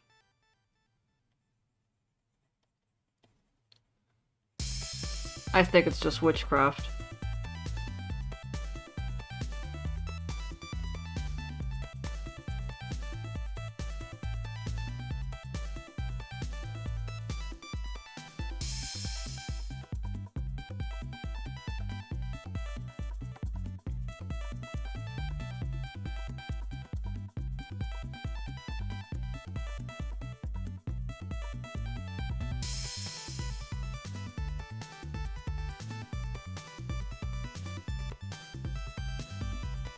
And thus I judge all people who use colors as witches.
What is this dude's size?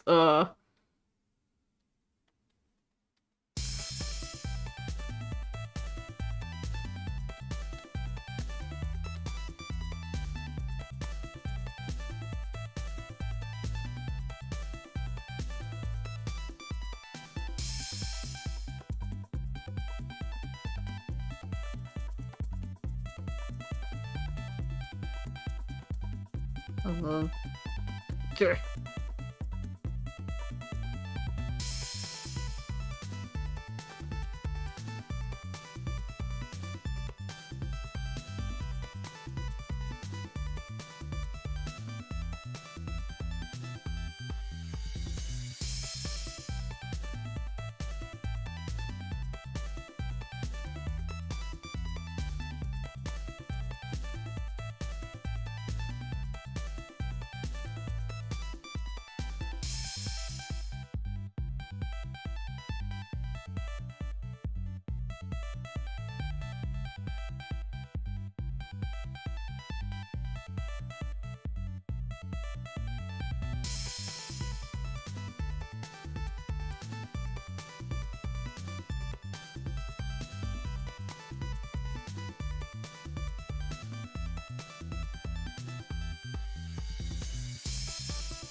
I was trying to put the crest on her dad's outfit on, but it's kind of hard to see from this angle.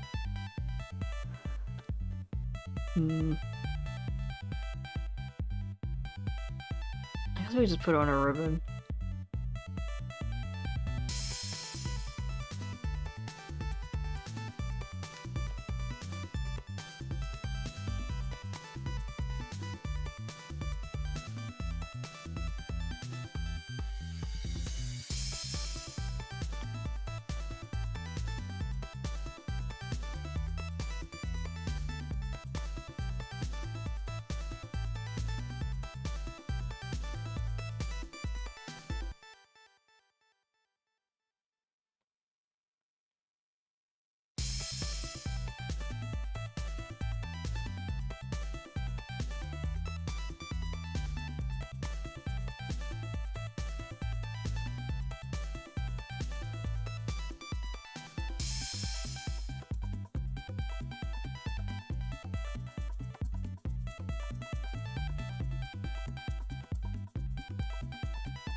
That'll do.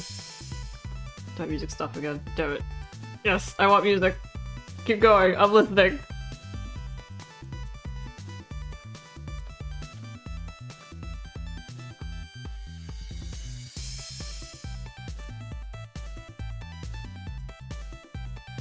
Oh, hold on.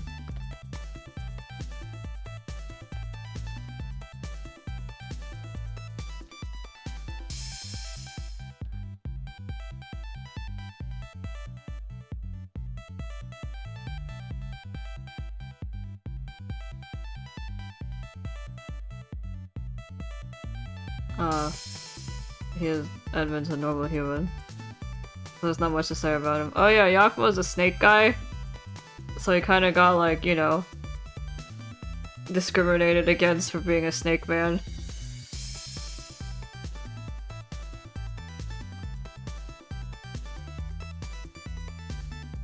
I guess Edmund's from a noble family or some shit.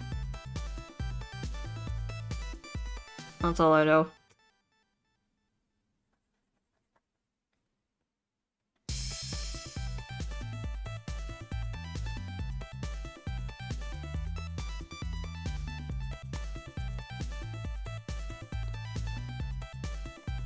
I don't know, man. I know more about the fetishes than I do about their backstory.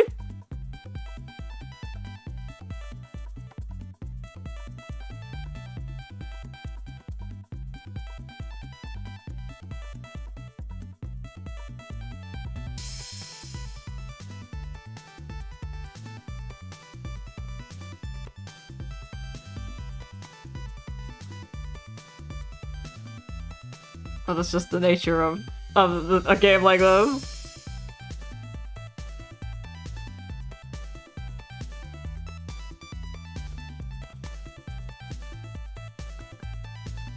First I open your forbidden vaults, then I meet your mother, I guess.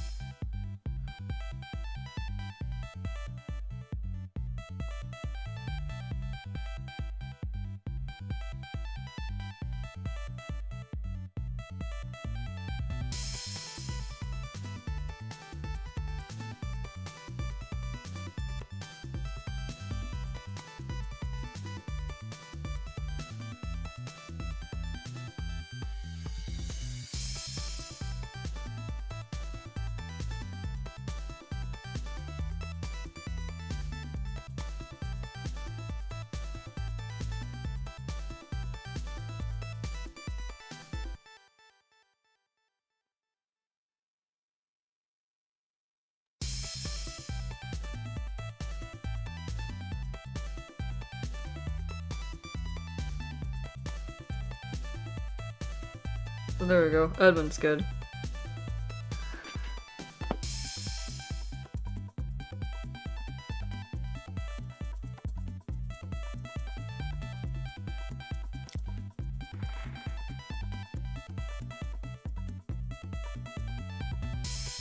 I remember when I did the Obey Me kids, I went back and forth on who was a girl and who was a boy when I was doing the designing, so it was just a back and forth. For new carnival, I picked the genders based on how I wanted to see the dad fumble with the kid.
Hi Alice, good morning. Oh, I was doing you.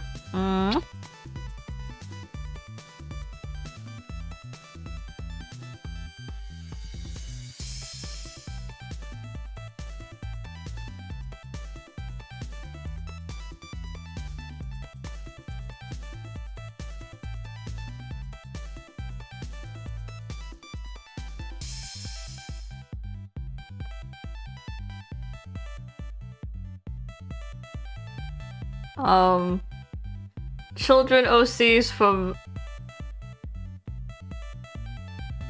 a dating sim of sorts. Hold on.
Her father is Olivine, who is a priest.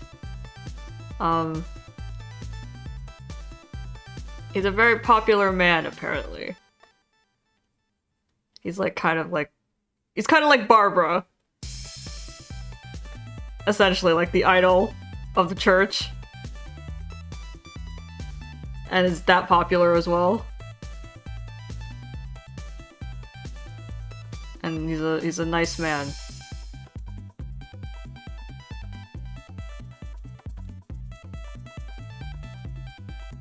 The green guy? Yes, he's green. His gems on his stomach.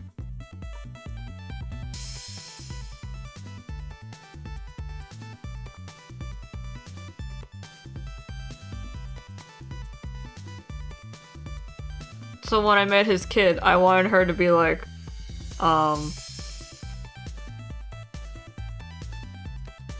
of course she's just as good looking, but Olivine is not aware of his popularity nor the amount of sway he has over people. I want his daughter to be aware of it. She knows. And she uses it to her advantage. New Carnival, it's an adult game, so be careful when you look it up.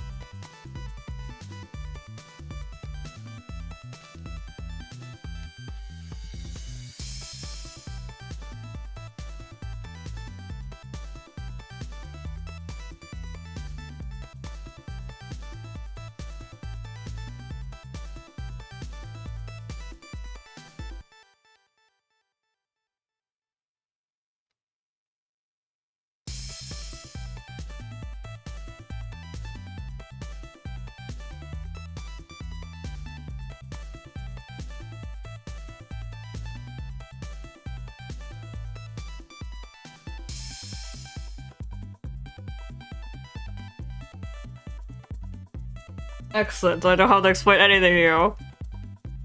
Yeah, I'm drawing kids for all the guys. Or the main love interest at least.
I guess it's like she inherited her father's looks, but all of Aiden's mischievousness.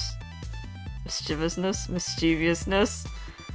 A word I've always read, but I've never said out loud.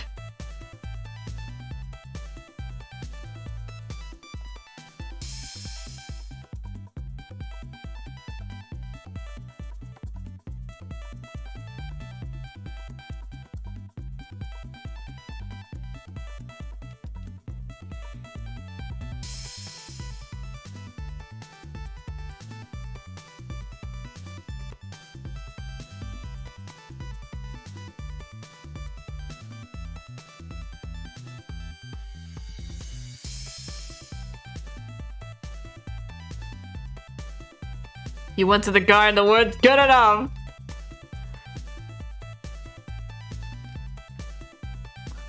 My favorite character is the protagonist. Thanks for coming.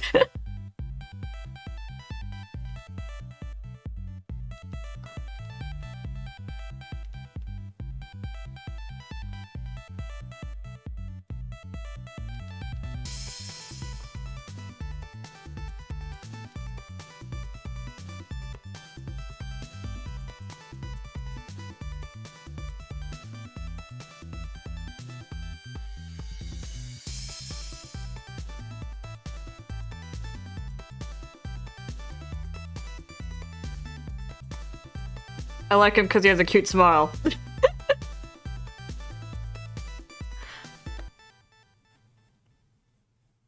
Which is a strange thing to say about a board game protagonist. You have a- what I like most about you is your smile.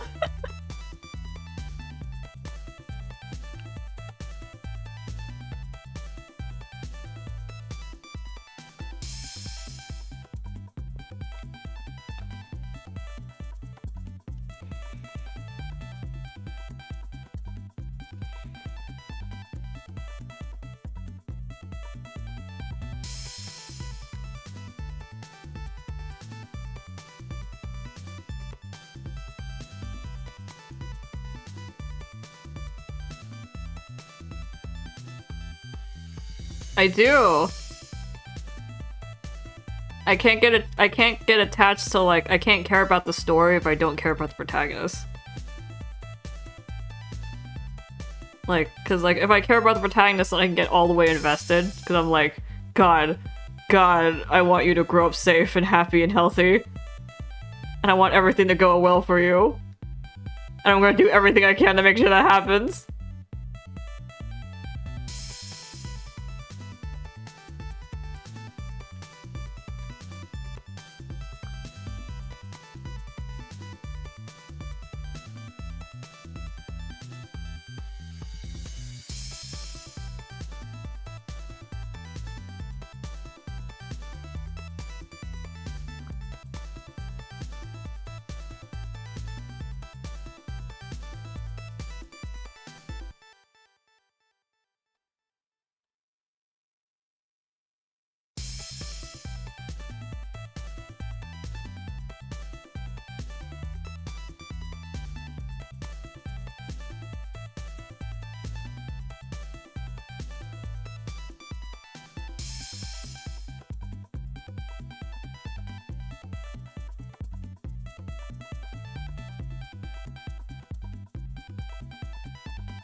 Mr. Aiden's got a cute smile, that's all I need.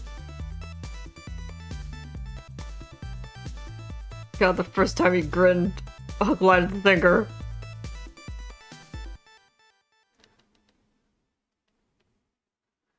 I was kinda in denial for like the first half of the prologue, and then I was like, no, never mind. That's just it, my life's over.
Oh, thanks for the water, Alice.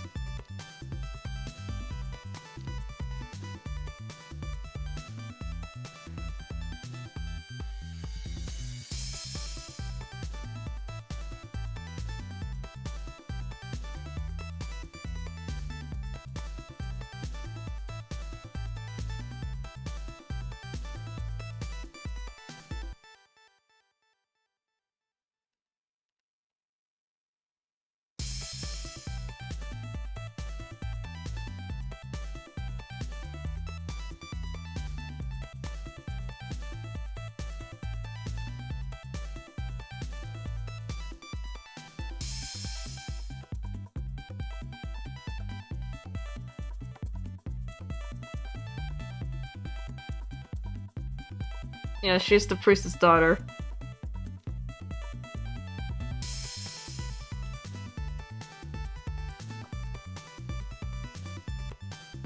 Her character concept is that she is aware that she is cute.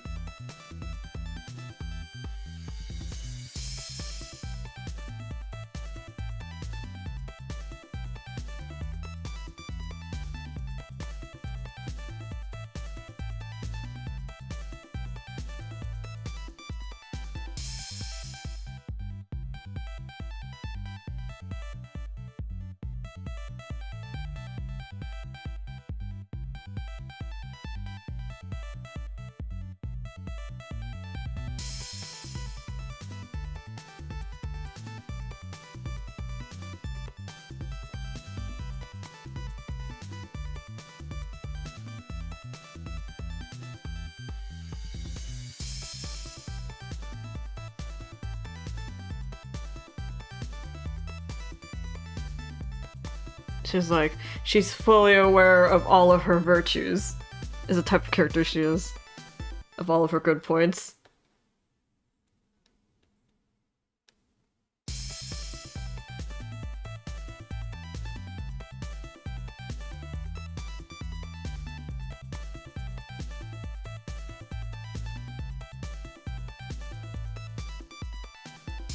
Like, she's a good girl, but she's just too aware that she's a good girl. She's like donates to charity. How generous of me to donate to charity. And she is generous because she donated to charity. Kind of thing.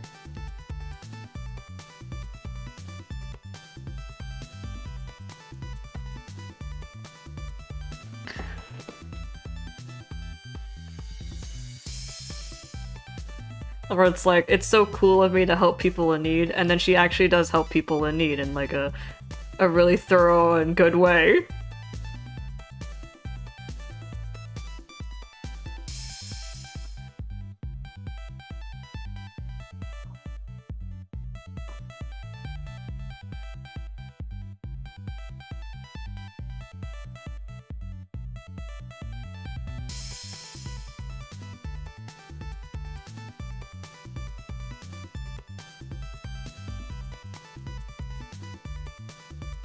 Or I have the singing voice of an angel, and then she actually does.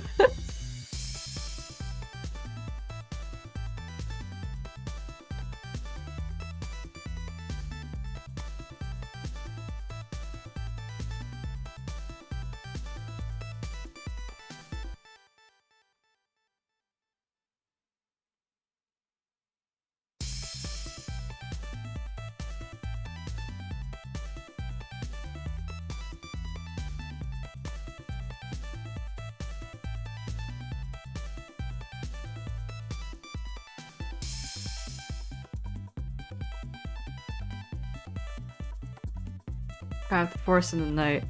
How to choose from the suitors. I am torn between Quincy and Yakumo.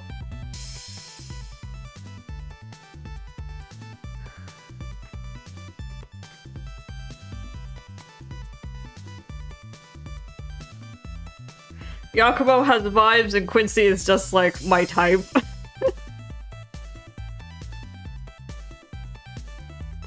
Like my type for a guy I'd like to pair with my child. Ferret guy, pommel guy.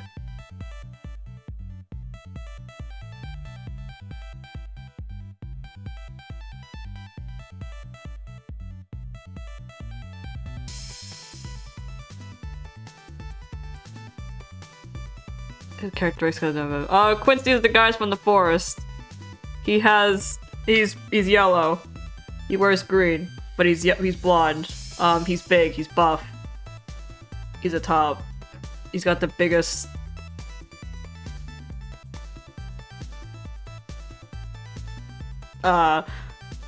he's got a ferret named Topper. White ferret. You meet him in the forest, and then you meet the purple fox guy after him. And then before Quincy, you meet the priest.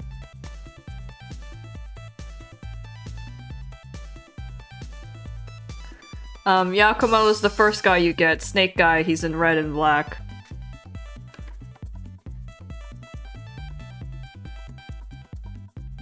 He's got the most vibes. So I like him.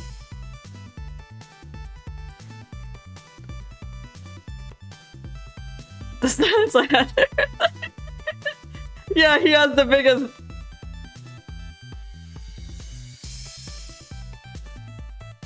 As a side note, Yakumo has the longest.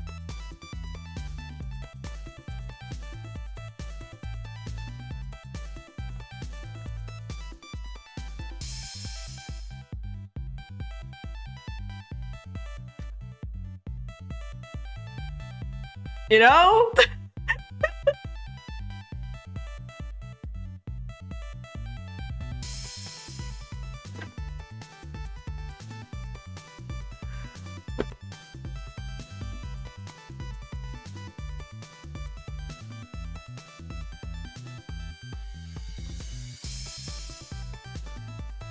It'd probably be funnier if I like just turn off the music too. So it's like, that guy has the biggest.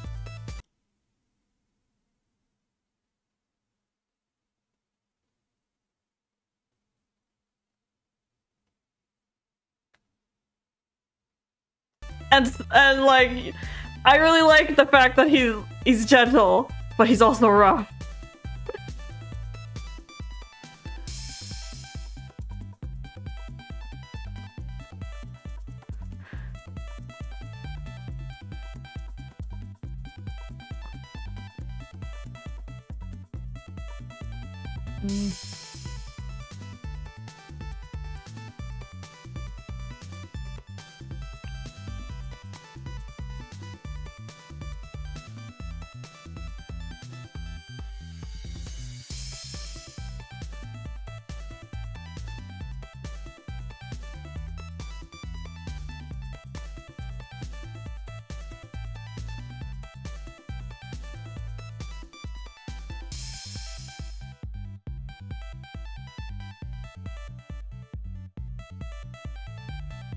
Also, unlike Oh Baby, I actually drew the guys from this game.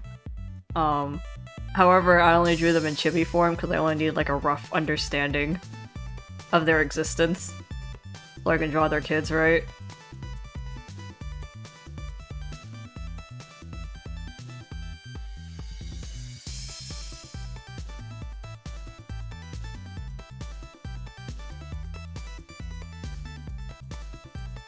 Because like when you're drawing them, you start to realize things. So it's like, oh, this is how your eyes curve, or oh, this is how they do the hair in this art style, or like, damn, what the fuck is up with these clothes?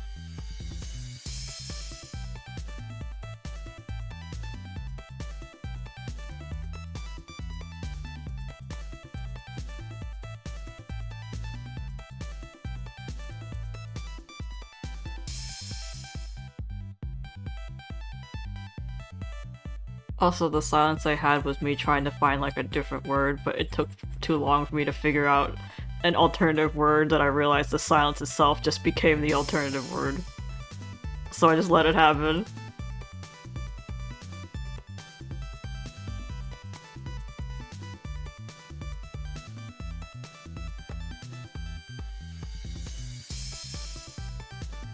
Quincy seems good. I love Quincy.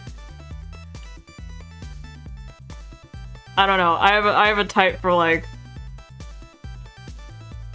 the big quiet guys who don't talk much, are buff and strong, do not talk much, usually have some sort of animal sidekick. For some reason I've gotten 2 hits out of that, and it's strange.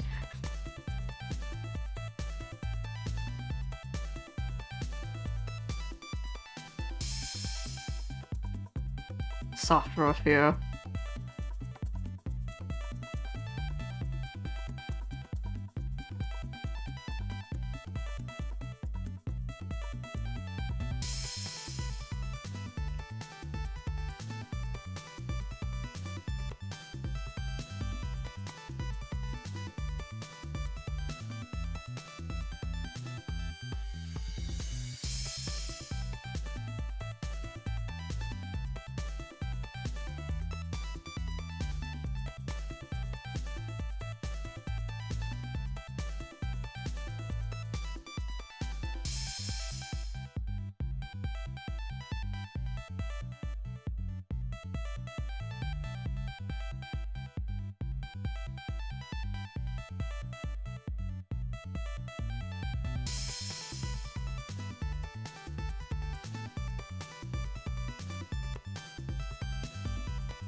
Well, I guess we'll get to Quincy when I start drawing his kid.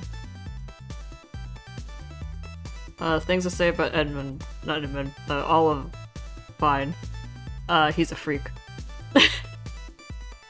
He's that church boy, learns corruption and now can't stop.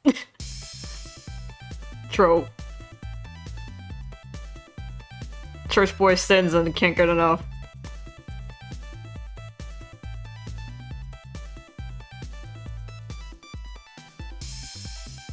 Also, Olivine is the bottom.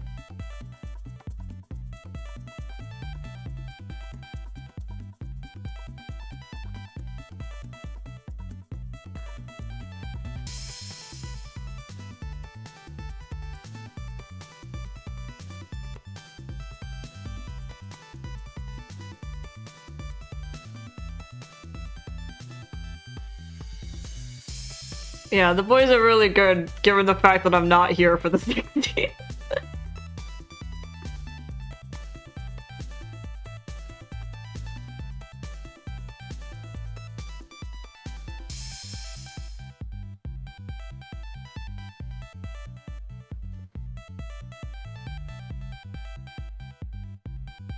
Like, I could care less about that.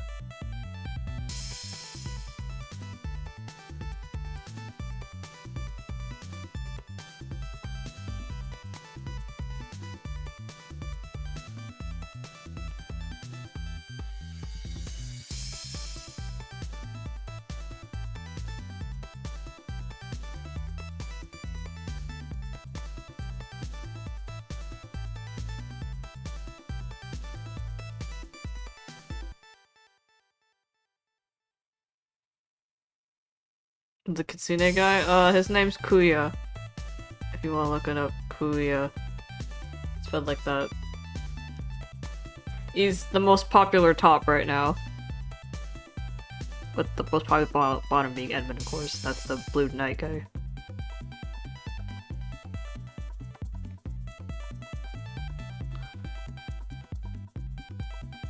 People love Kuya.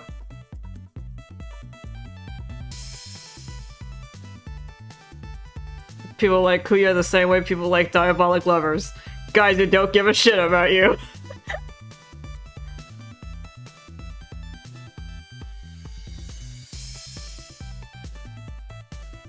But I guess Kuya's a little better.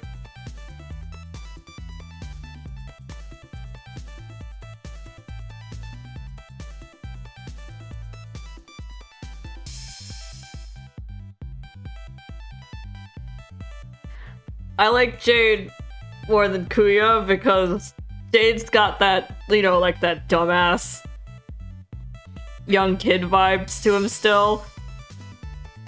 And meanwhile, Kuya's a bajillion years old, so he's just an asshole.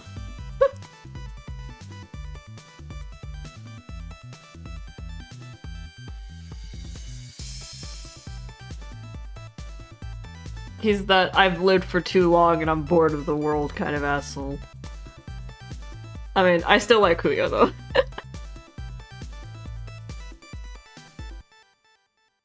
But since I work in the soft yandere section, I can't...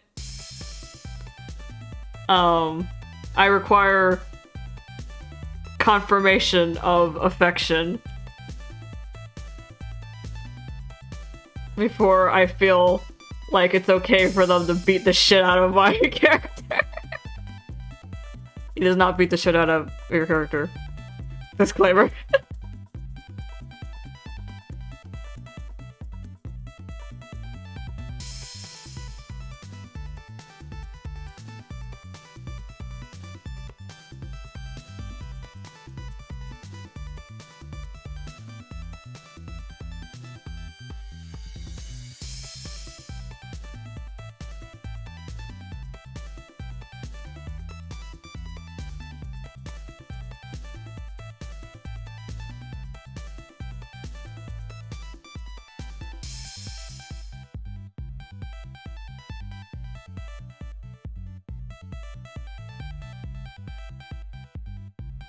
Like, I need some confirmation that he likes my character. Though I think those hints are mostly in his, like, his rank up events, his intimacy events when you pick up his cards.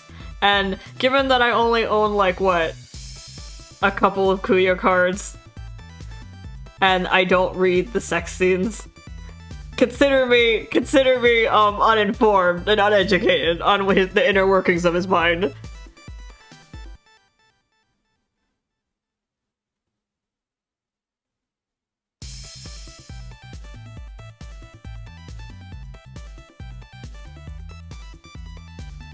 That and like events, but the only event I've seen him in so far since I've joined the game is the one that's going on right now, and that's not a lot.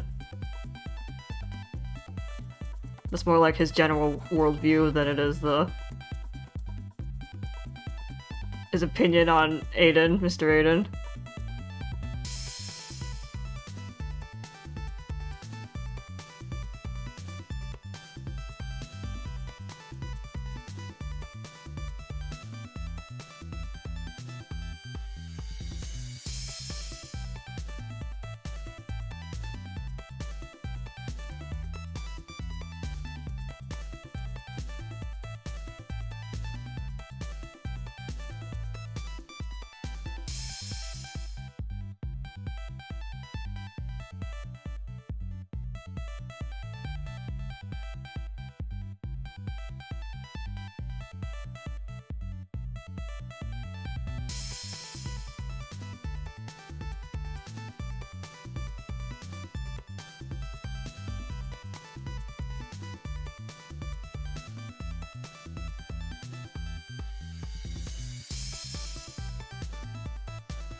I know how you feel. I know how you feel, Alice. I feel that.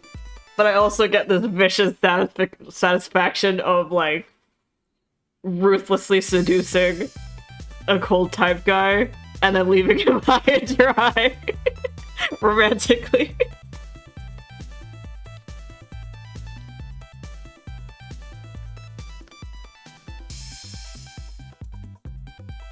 But I absolutely love the childhood friends in games. I usually always go for them.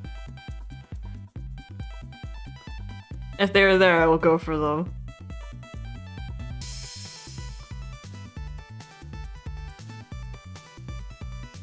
Like, characters that, like, I guess are, like, already interested in your character kind of feel like the most... I don't know, they feel like the most logical to, like, go out with, because you're just like, even if we didn't have to go on your whatever hell route, like whatever death game your route was, like whatever adversities we had to face during your route didn't change the fact that you were already into me. Like, if this death game didn't happen, you would have still have been into me, kind of thing. That's typically what I like about them. Like, they don't need all of this fanfare for us to get together. It's just that, like, you know, our main character just didn't realize it until then. But they've always liked you, even before whatever happens in the game.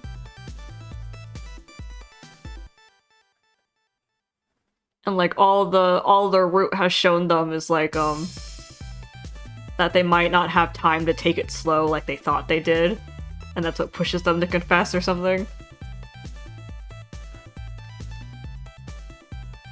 Or, you know, the sudden arrival of a shit ton of other dudes.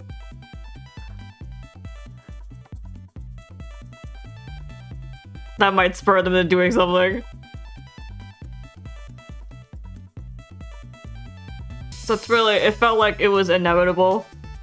It's just a little speed up, a little push, their route.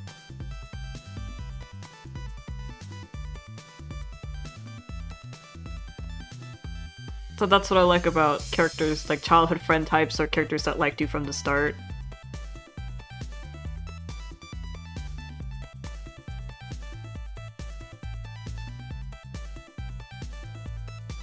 Because then they kind of come with the implication that they liked you in every route. I was just like, you've liked me across multiple timelines. That's so sweet.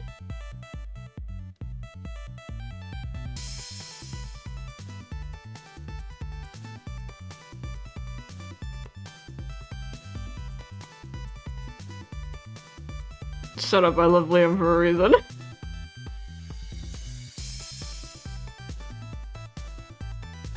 So like, him and Yuma are really damn close to like, why I like them. What color is your eyes? Okay.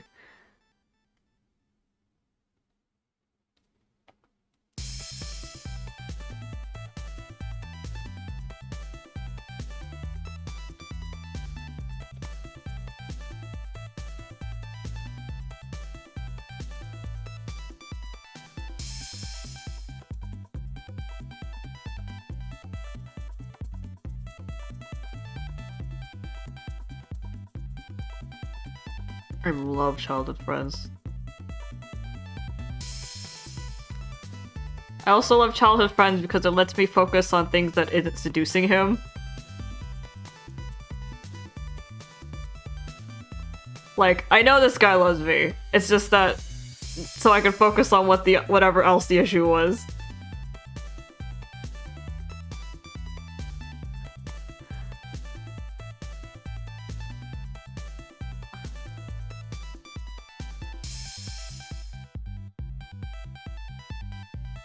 I felt that. Alice, I feel you.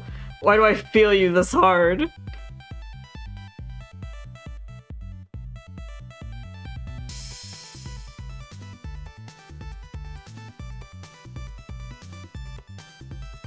I guess there's like something about the way that if you have to like work really hard to make the guy fall for you, it kind of feels like you're catering him too much. Like I'm kind of changing myself for him kind of feeling. And it's just like, is it worth it? It's like, do I really have to go through all of this just to hold your hand, dude? For you to tell me that I'm an interesting woman or you've never met someone like me before?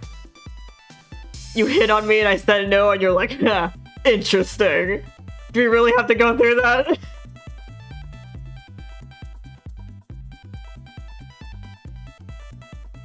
You're the first woman who ever turned me down.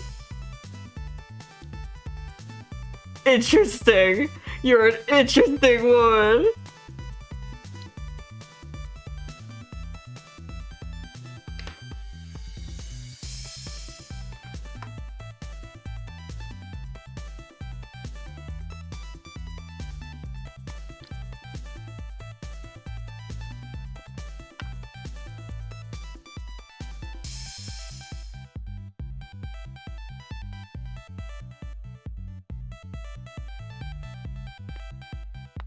That's true. A lot of the guys you have to work really hard for, you have to keep getting in his way on purpose. And that just feels kind of disrespectful. Like, I want to respect this guy's space. I don't want him to keep, like, running into the courtyard where he likes to sit alone. In his secret spot, because he likes it there. Like, why can't I get with someone who I already have natural chemistry with? Like, because that's a guy I think will have a really stable relationship for, like, a long time if we're just, like, able to exist together in the same space and enjoy being around each other in the same space. We have a natural draw for the same things. If we can share that space, we can share our lives together. But nah, I gotta be here at this street corner, at this time on this day after saying this thing to this guy to incite him to run at this spot so I can see him, I don't know, crying at the swing set, and then I can confront him and learn about his terrible past where his mother is, I don't know, a giraffe, and that's traumatized him for life, something. You know the works.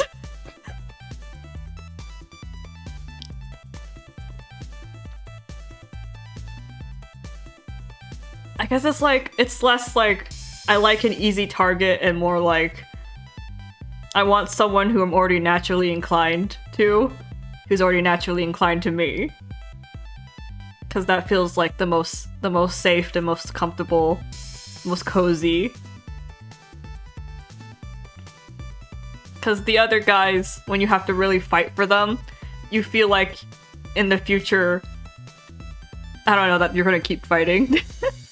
It's just gonna keep being an uphill battle.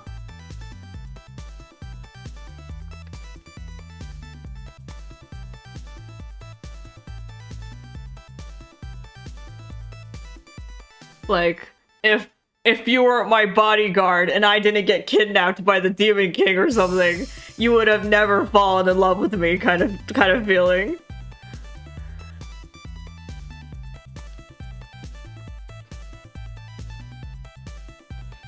Also, what is this? My Pokemon starter name? I was looking at their colors and I was like, damn.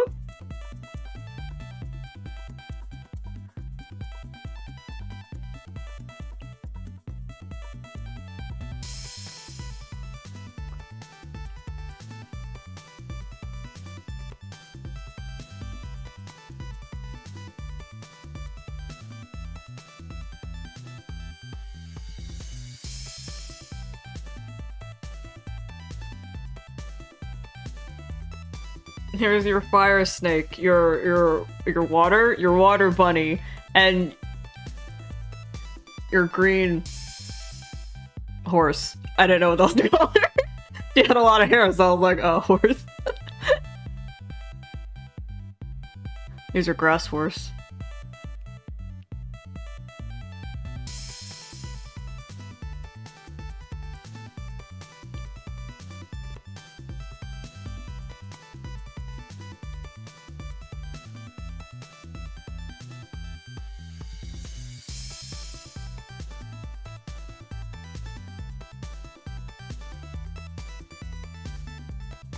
I only choose another type of guy for only find the one of marriage and they want nobody's root. I know how you feel.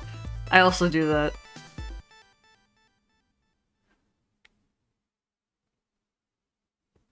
Like, sometimes these guys are just like...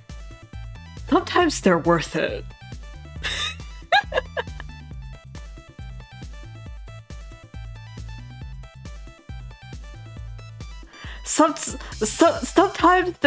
Sometimes they're Malleus Draconia, and I want claim to the throne. And a dragon husband.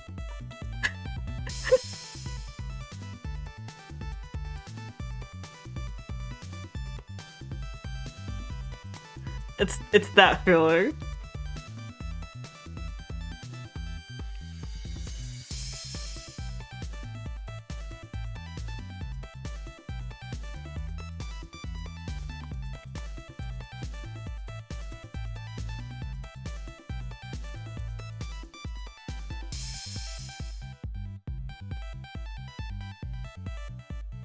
Alright, here we go. Quincy.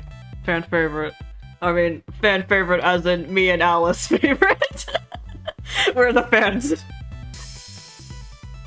Yeah, sometimes the battle is just worth it. Also, they're kind of like, usually like, they feel like the secret root kind of characters.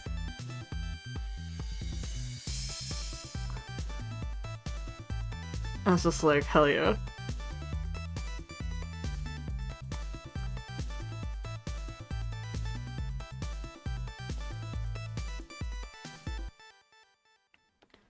He thinks a lot of things are troublesome.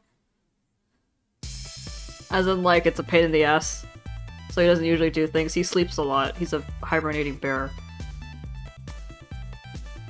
He's very strong. He lives in the forest, so he's very well versed in survival tactics and camping and such.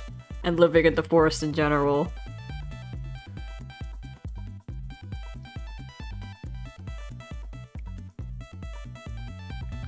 He's also, one of the immortals. He's not any sort of creature. He's just went through some shit, and now he's kind of living for a while. So he's been there since the first Grand Sorcerer. He's also really buff, and he's also very strong. He doesn't talk much, but he's got a deep voice, and he has a really big... He has the biggest...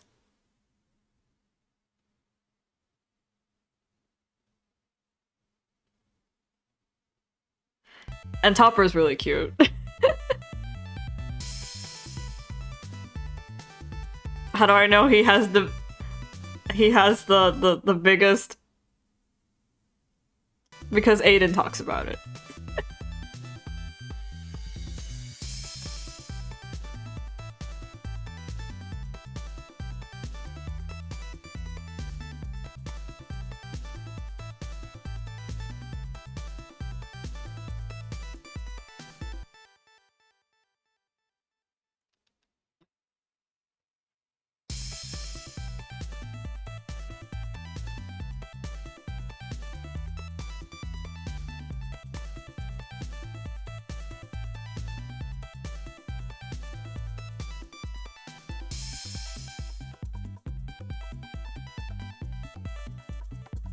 He's also the biggest out of the cast overall. Not just his period of silence. He's also the tallest and the buffest.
Unfortunately, also out of this group, I think Quincy's hair is the most pain in the ass to draw.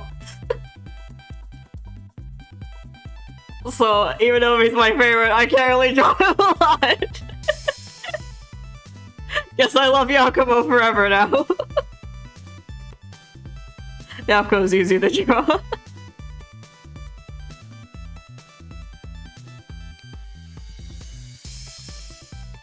Sometimes it's just these things that decide those. My hand was forced. I also love characters who are naive in the sense that the guy came from somewhere stuck all home alone getting down the world and you're the person who could show them that. I know how you feel! It's like when the guy's a robot and you're like, I'm about to teach you how to emotion.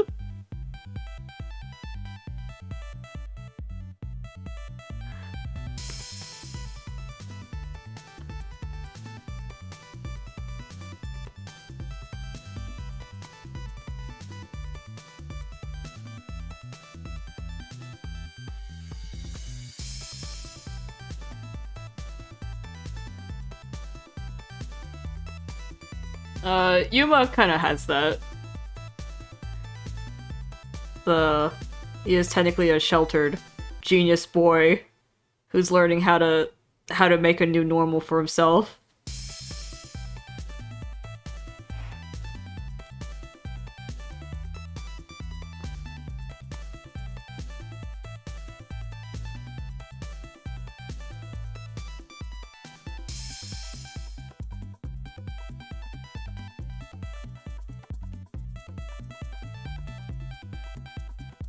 Oh yeah, Alice wasn't here. Here they are. Context for this picture is them going to a normal high school and not the Twisted Wonderland one.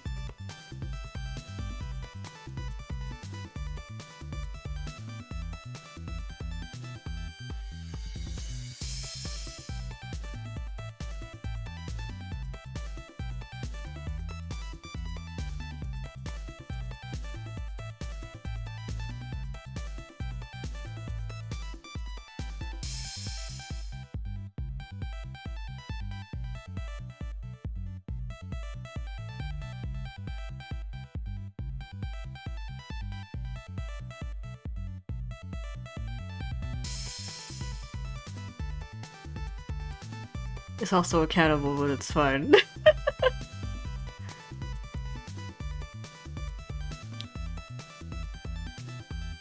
It's okay, we love him anyways.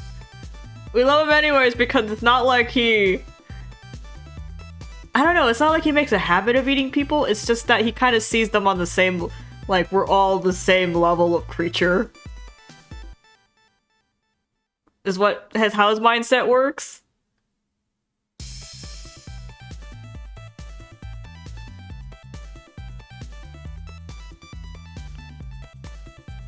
Like, what's the difference between me and that cow over there, essentially?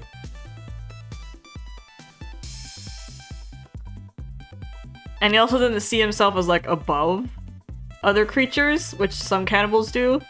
Like, I'm top of the food chain, I can eat you. It's more like, he's also waiting to be eaten one day. And also, that's why his, is kind of seeing you as his god. Cause that is, like, you are a separate... You're not part of this system. You're something else entirely to him.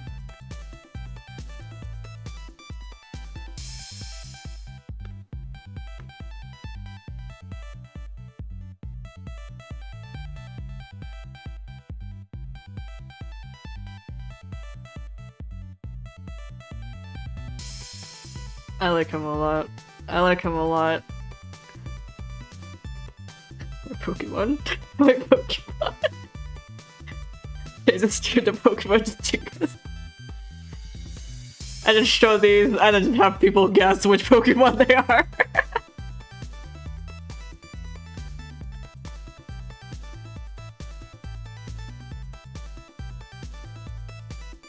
I can fix him.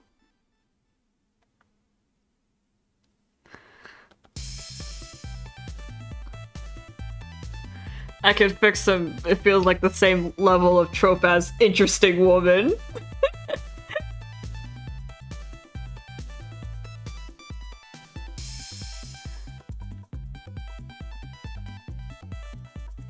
What's your guys' opinions on the interesting woman trope, actually?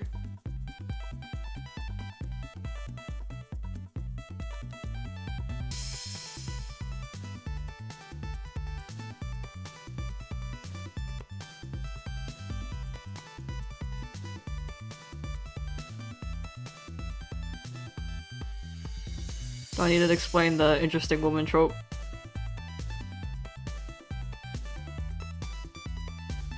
Oh, Mook's dying. Unsurprising.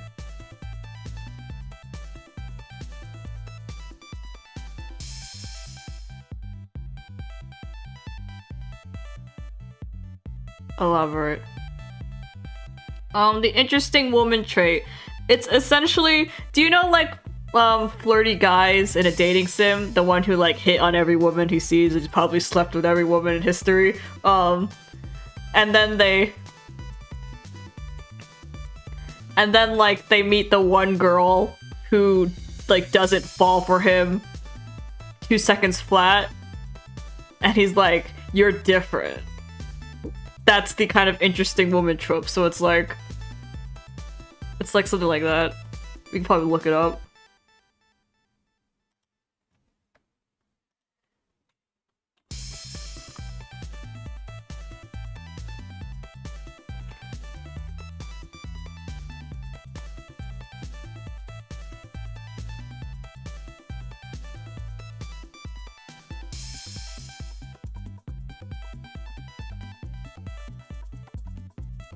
It's basically like that kind of dating sim trope where it's like you did, or like, what is it, like, I don't know.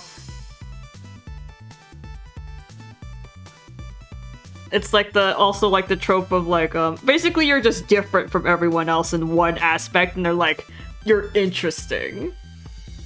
Like, a super rich school and you're the one poor person. Or something like that. So, like, you've got a mouth on you because you're poor.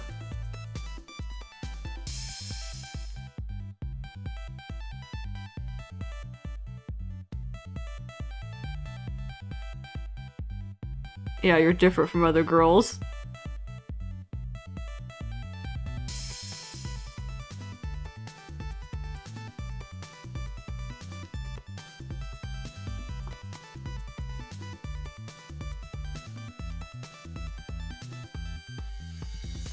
I'm personally not that much of a fan of it. Because I think it's funnier to be just like every other girl.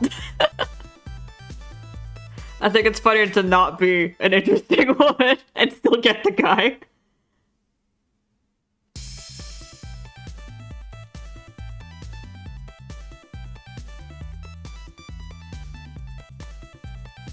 Like if the guy's like a super popular idol and you're the one person who's not his fan, and he's like, that's interesting. I want my character to be a super groupie. And still win the guy over.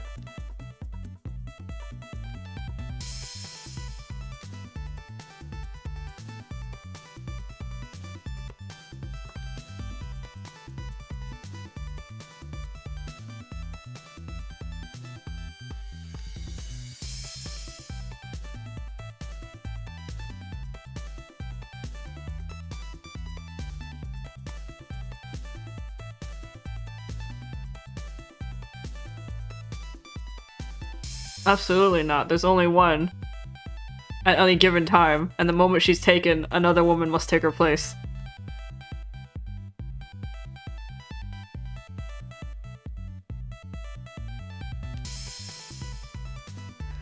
Like a sacrificial ritual?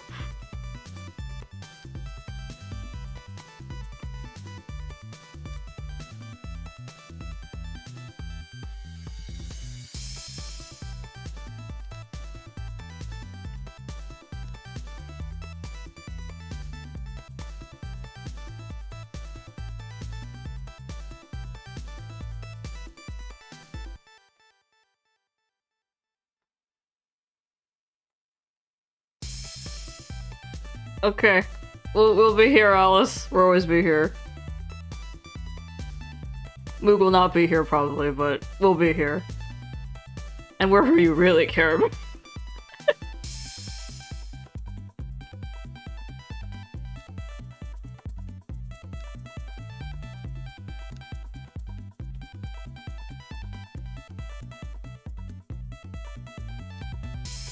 Yeah, it's kind of an old trope now. But that was the kind of common trope thing for any flirty playboy guy in a dating sim.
Today on why is Quincy's hair like this?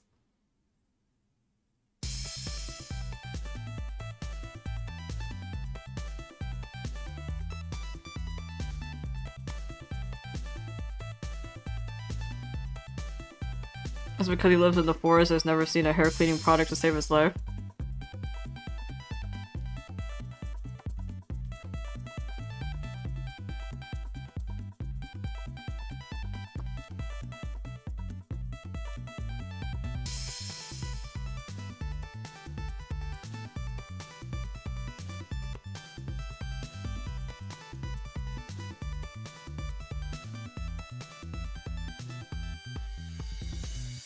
Because I like compliments, but I only see the kind. I know how you feel. that kind of feeling that they're properly looking at you and not just because you're woman, so that means you're target. Kind of feeling.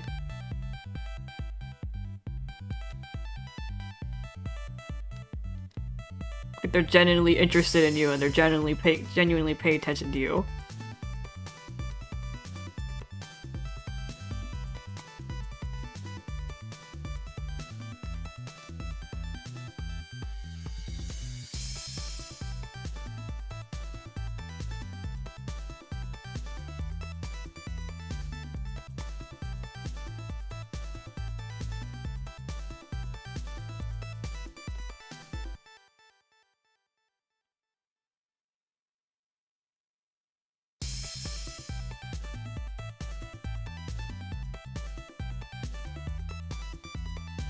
The names are also fun, yes. Also, about Quincy's kid. Because Quincy's the biggest guy out of the entire cast, I thought it'd be an excellent idea if his kid was the smallest out of them. If they were all put at the same age. If all the kids are put at like around the same age, then she'd be the smallest out of them. Cause that's just my humor.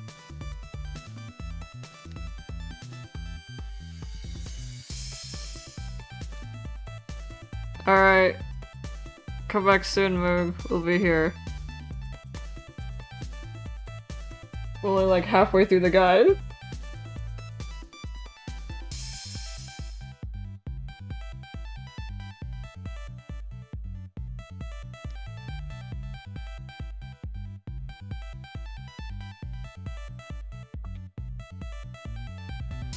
So yeah, his daughter is puny.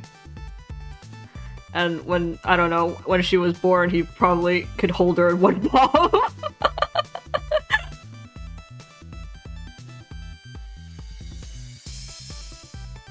hold your newborn baby like this.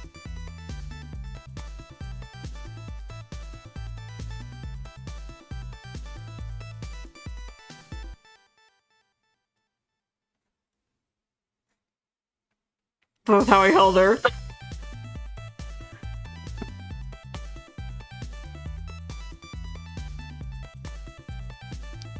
Absolutely.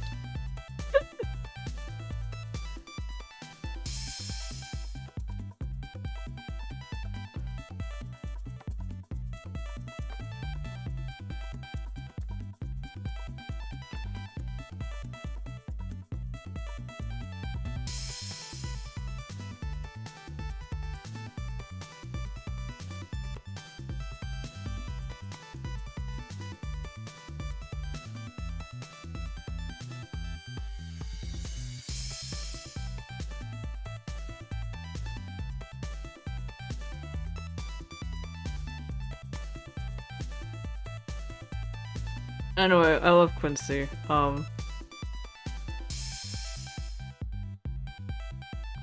It's not like he really says he like loves you either, but he's kind of got a... He really looks out for you. And like, he's got a protective streak on him.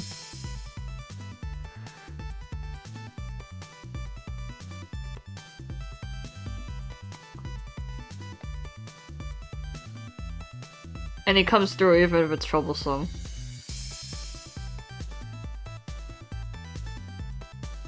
Also, he calls your character Little Devil, which is like, oh, that's cute! Cause like, you're the devil who's always tempting him into doing meddlesome, like, troublesome things.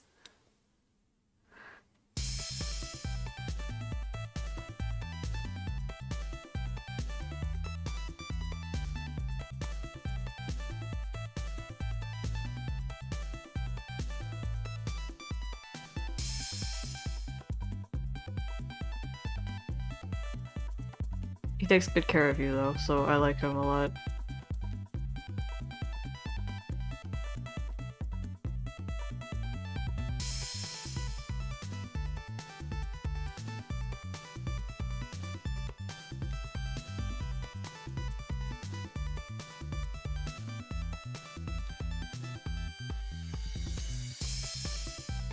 And then he also comes with a pet, so bonus points.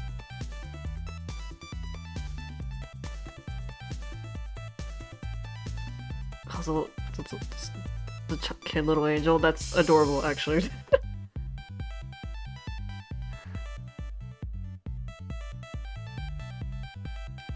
You're a genius, Alien. I didn't even consider that. I was so focused on getting the kids born, I wasn't considering what the parents would nickname them. Thank you, it was a blind sight.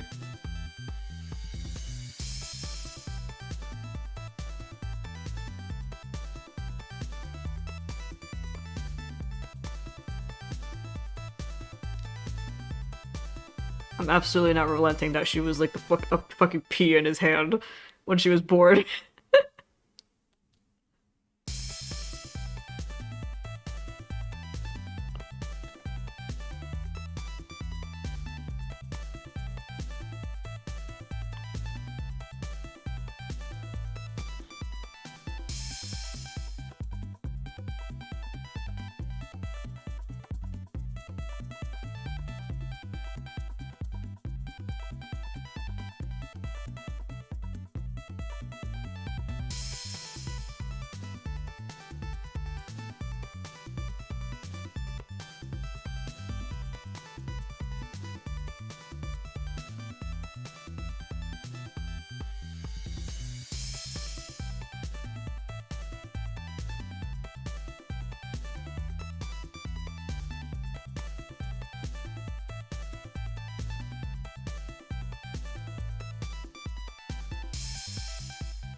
Well, given that if it's Quincy and Aiden as your parents, they both have baggy jackets, so I feel like it's family tradition at that point.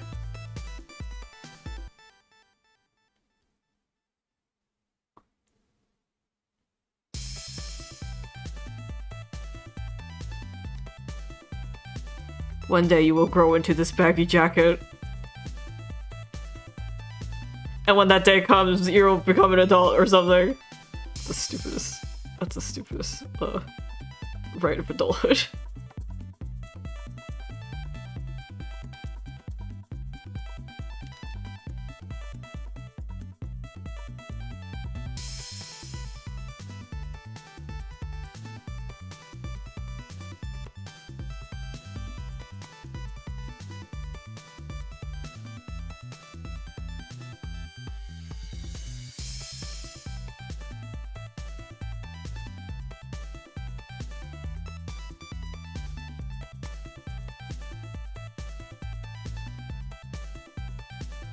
And here's her suspenders. And then her high-waisted.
Welcome back, Moog.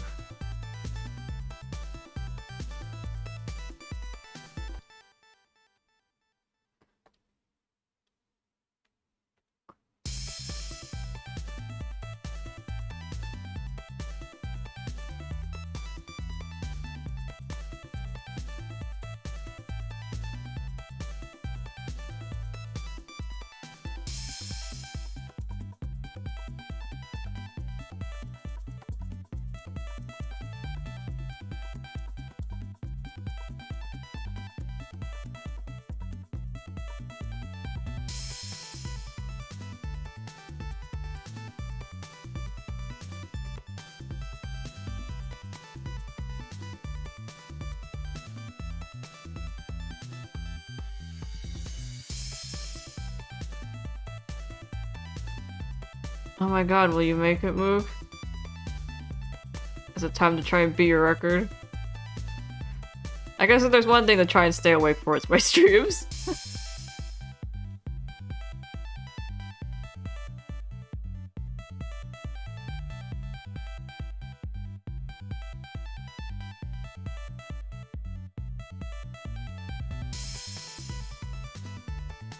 Welcome back, Alice.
They're soft, they're falling to the boat bottom me. That's true, they're kind of 50-50. They're also like the secret admirer kind of trope.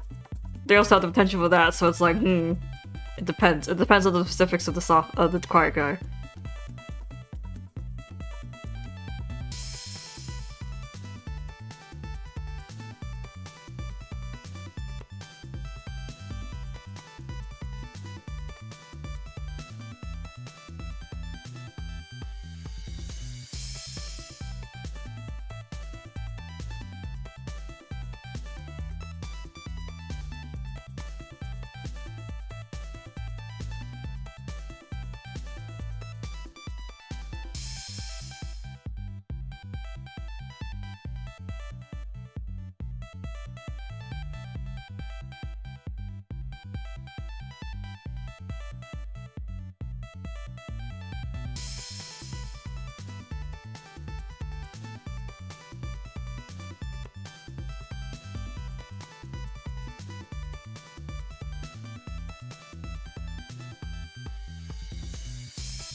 It can be a mix of both, yeah.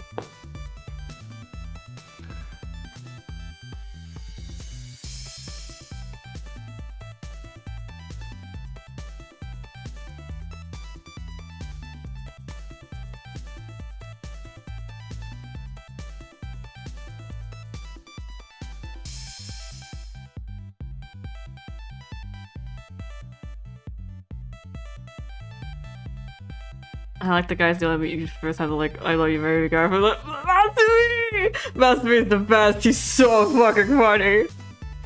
I love him.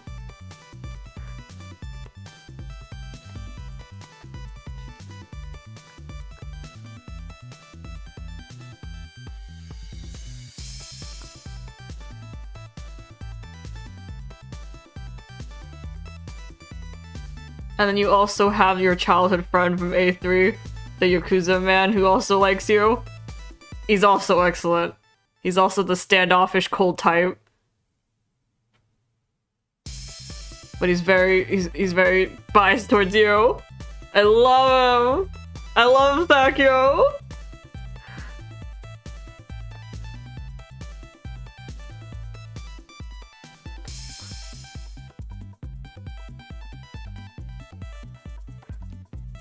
Especially because he takes such a dad role in the house world. He's so firm on everyone, so strict. I was like, yeah, we're just running the place together, you and me.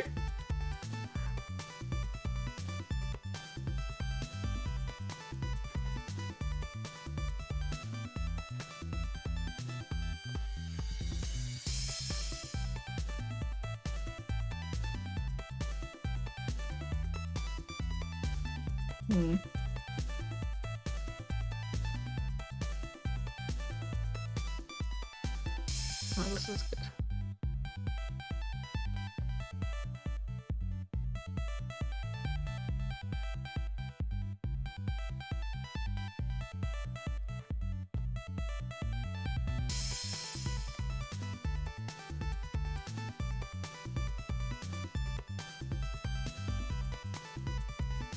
It's weird because Quincy is yellow, but he's dressed in green, so like my brain doesn't compute it quite right.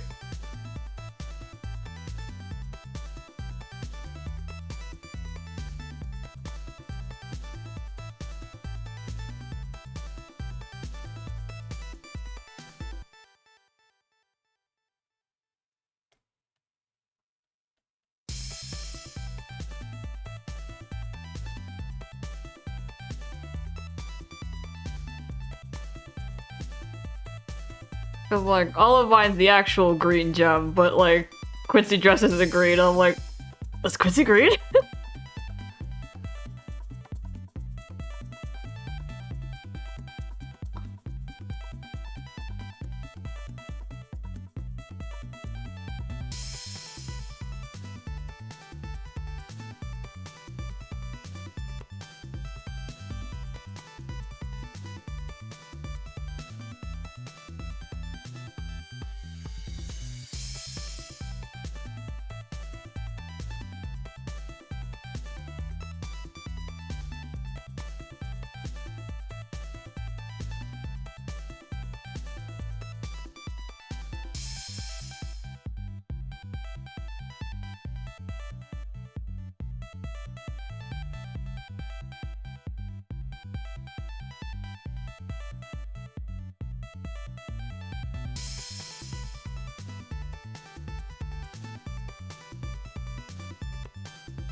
flirt guys in a 50-50 because on the one hand I like to comment something I have fall for.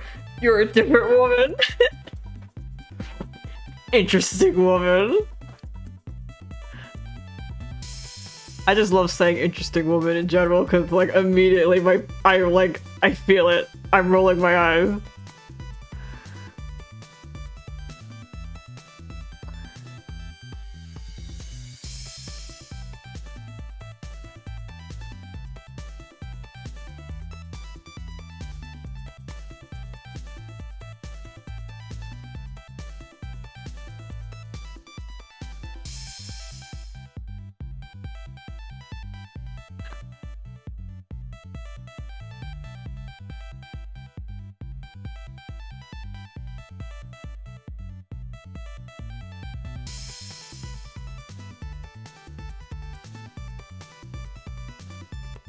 It's also kind of difficult to feel sincerity from a flirt type.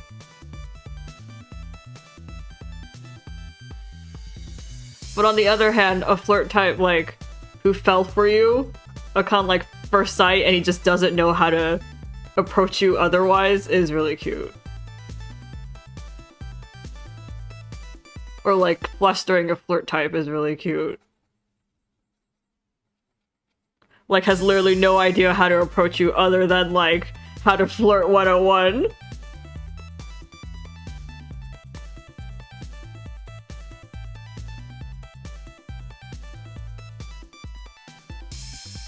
Now that's a type I like. Damn, I could see what color is this.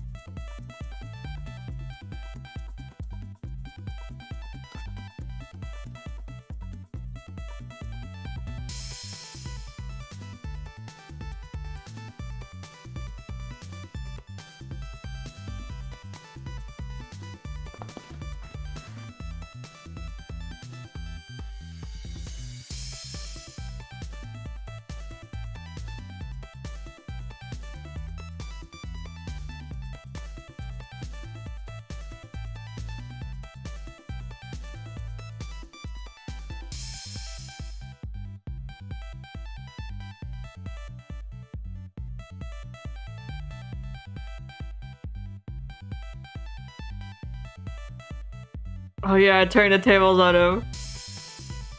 The flirt books only taught you how to attack, they never taught you how to defend!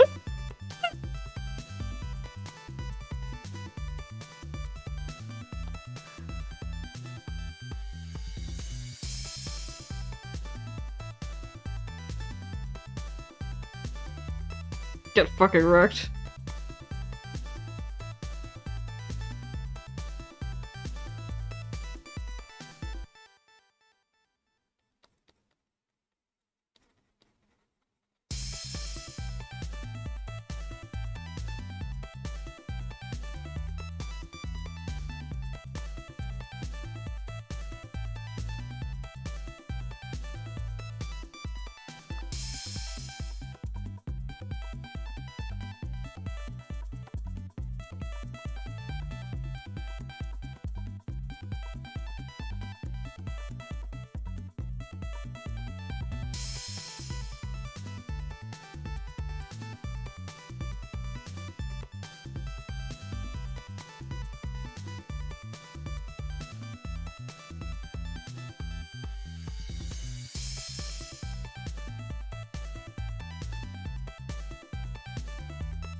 Yeah, she's a sleepy type, but I think she's a good girl.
I'm also fully under the belief that she's the type of trope that's like puny but can absolutely crush you.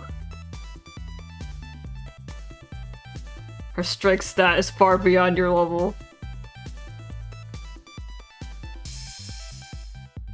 You always like the Night Prince type? It must be because I like to feel a prince is always nice and kind of so as soon as... True! I love knights too. That's what you two want. Yuto's entire thing was wanting to be a knight.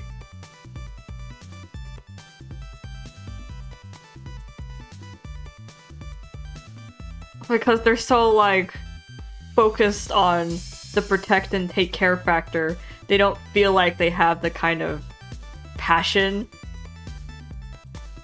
to love you with.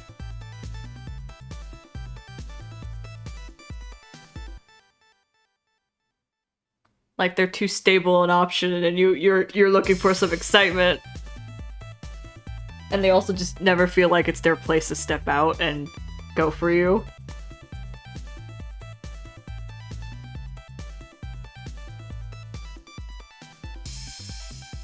Yuto's a nighttime and a bit of a soup. He's cute. I love him.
Think about the trouble life.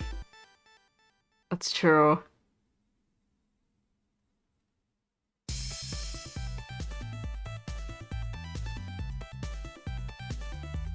I don't know, but it's always like the guys that are like really devoted and are thinking like a lot about you and worrying a lot about you that I always want to get with, because it's like, I don't know, I want you to be happy. Like, you've worked so hard. Also because it's amusing to see what happens when they actually get what they've been yearning for.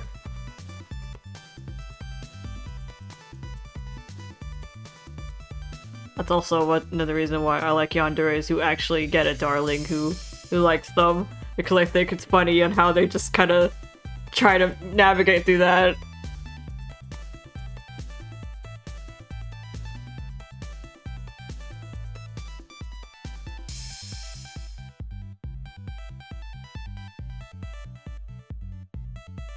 Voter guys are the best, I know you feel.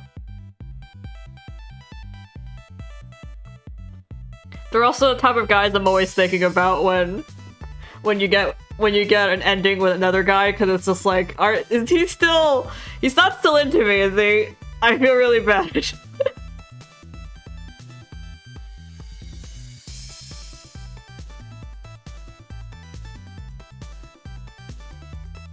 Like, I don't want him to not be into me even if I go another guy's route, but I also just feel really bad in general.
Oh, I thought to cut your legs so you can't run into me, like...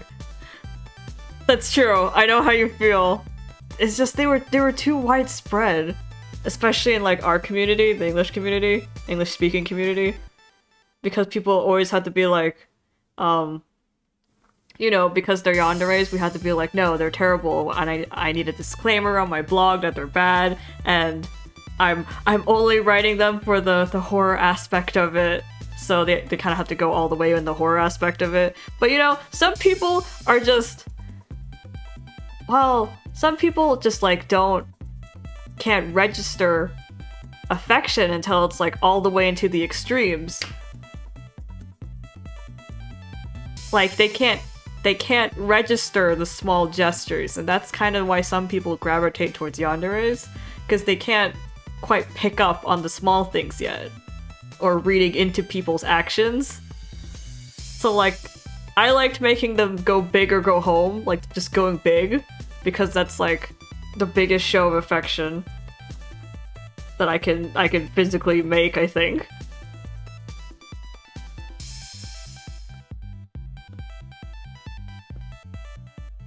Yeah, the horror aspect is fun, but like, I've always liked my happy endings. I've always liked my happy endings, and I like my horror games with happy endings too.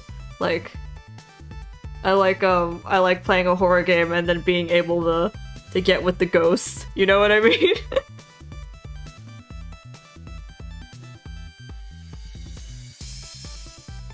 Or that like their motive. Or like you're getting a lot of spooks, but nothing is harming you. You're just like... I don't know, they're trying to take care of you, and you're just kind of a little spooked.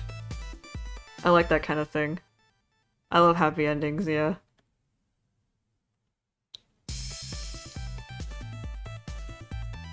Like, it's not healthy, of course not. But that's why we're reading about it in fiction. Like, we're scratching that itch here, instead of trying to find it IRL. And that's what I think is great about fiction. We could just get it here, that itch. And this kind of stuff people were making wasn't scratching my itch, so we just gotta make it ourselves.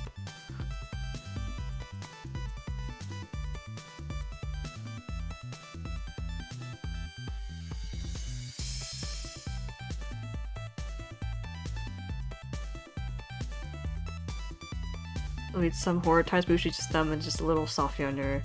Yeah, soft yandere is like a really small portion of it.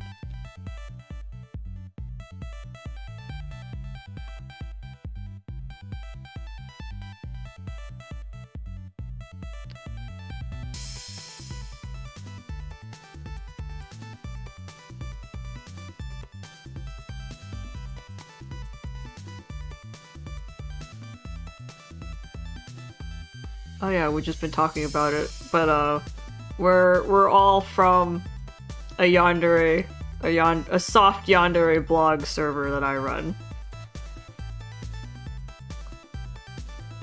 So that's why we're all kind of into it and discussing it, if you're wondering.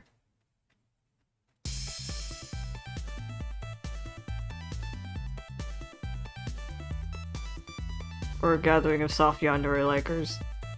The ones who don't cut off your legs. Or murder you and then kill themselves or something.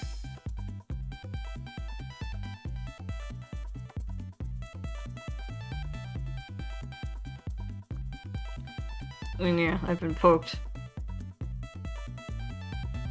Hello, welcome.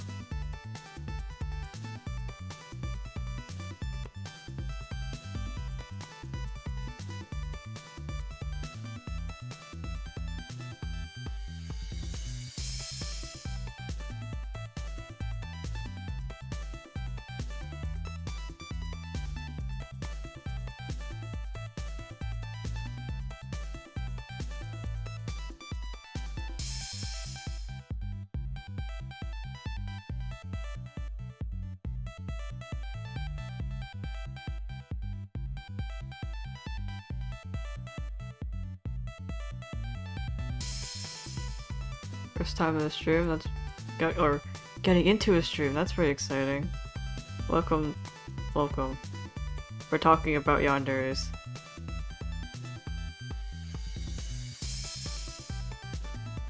And like, I do like the hardcore ones, to be honest, the horror aspect ones, but like, I need love there.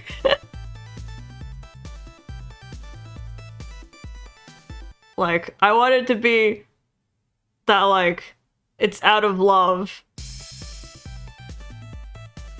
And that's where my leg's gotta go. Like, I need that bare minimum. Like, if we have to do this, if I have to lose my legs or something, do it because you love me, and not because of, like, I don't know, your abandonment issues as a child. Or whatever setup the guy's got. Like, if we have to do this, if we need to do this, like, there's like no other way, then I need at least this. Otherwise, you're just a fucking, I don't know, you're just into this.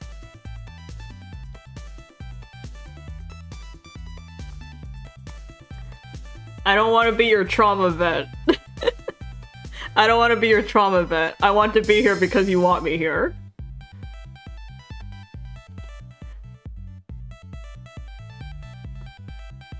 I'm not your punching bag. I don't want to be your punching bag. I want to be your lover.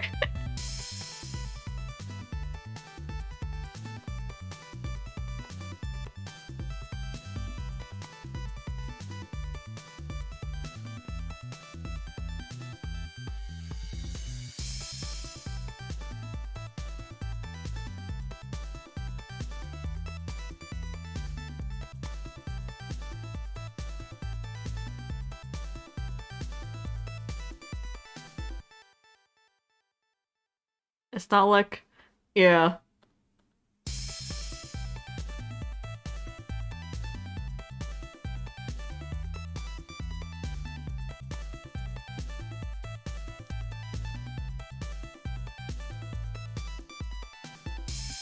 Cause like the way I do it is like I like putting like, you know, a yandere character in an environment where we're being violent is their show of love, like being in a death game and they murdered someone for you kind of thing.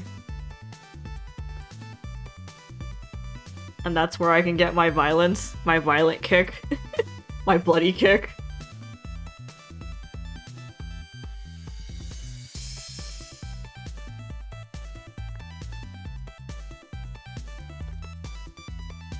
But like, what I like about a yandere is the lengths they'll go for love, not the...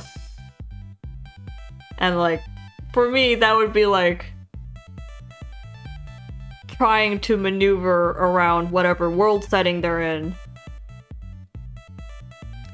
for the sake of the person they like. So the yanderes I've always made have always kind of adjusted accordingly.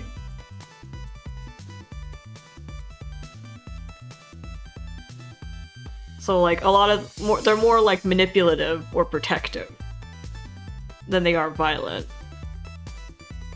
And like manipulating your environment kind of type. But most of the time they're like really hard workers. Like someone who, like they want to provide. They want to provide and protect. It's the kind of yanderes I typically write.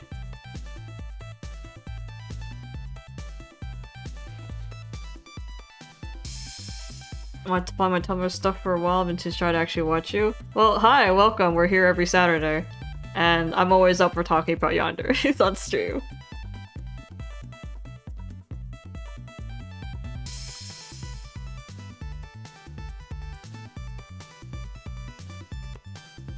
I'm always thinking about yandere stuff. I'm always thinking about it. It's probably because my brain kind of is wired like that. I'm a little funky myself. All the stuff I write about yanderes are kind of like my own. That's my own philosophy kind of idea. Like if I fall in love with someone, I want you know, I want to make sure they're provided for and in the happiest they can be. And that doesn't necessarily mean that, like, I violently need them to love me back. Like, I feel like if I fell in love with someone, I'd want them to have everything they want. And I want the whole world to go their way.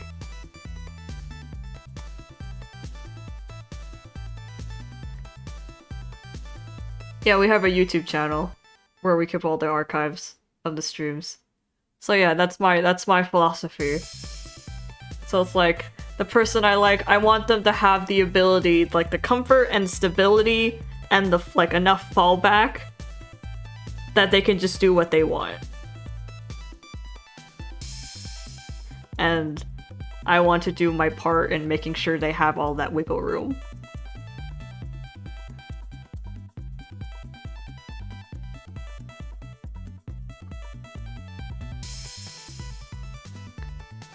More realistic than the violent ones. I also kind of think that the violent ones, well, when you go all the way in, they're just that's just the horror monster. That's just like the Slenderman level. Bad Boy, do you like the premise and sometimes cute when you fall into your symptomatology? Yeah. I like Bad Boys when they were childhood friends because then that gets funny. Bad Boys, but they were childhood friends and they've always liked you. Because I like that feeling of like, you know, he's standoffish towards everyone else, but he's always checking up on you. I love that. It's like, you dumbass, you forgot your coat, and he brings it to you and you're like, oh, thanks. Or it's like, hey, your mom called me, she told me to tell you this. And it's just like kind of flaunting that closeness. To the rest of the plebeians looking at you. And you're like, that's right, this is my bad boy. I love that.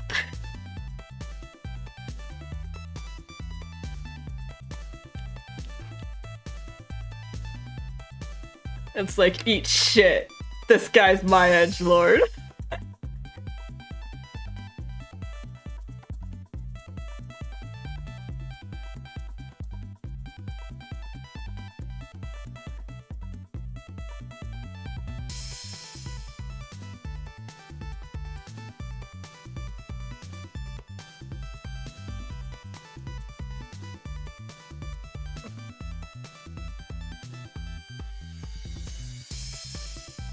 I also like, with those kind of characters, I like the sort of, when they go into, when you're talking to them, you kind of go into your own world with them. Like, you guys talk about things only you two know. Like, cause, like, if you've known each other for a long time, naturally you've seen a lot of things together and been around each other a lot. So it's just like, you remember that time back in, like, elementary school when you did that dumb shit? And he's like, oh, shut up. I still remember when you did this. And then, like, you guys just keep going back and forth, and all the people watching you are like, what the fuck are they talking about? Like, they're like, no one can keep up with them anymore. Because they're just bickering back and forth. I love that. I love that. I love shutting out all the other plebeians.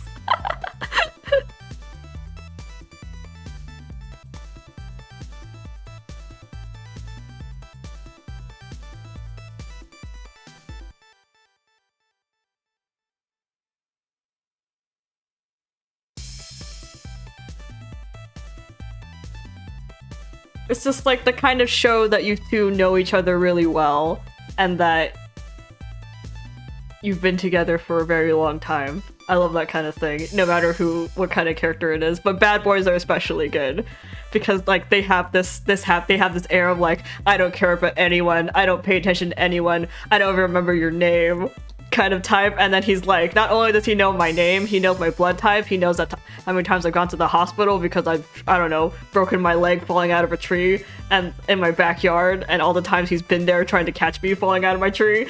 And and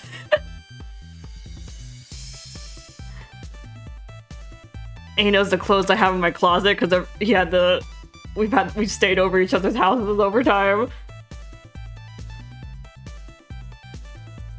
It's just it's just all that shit.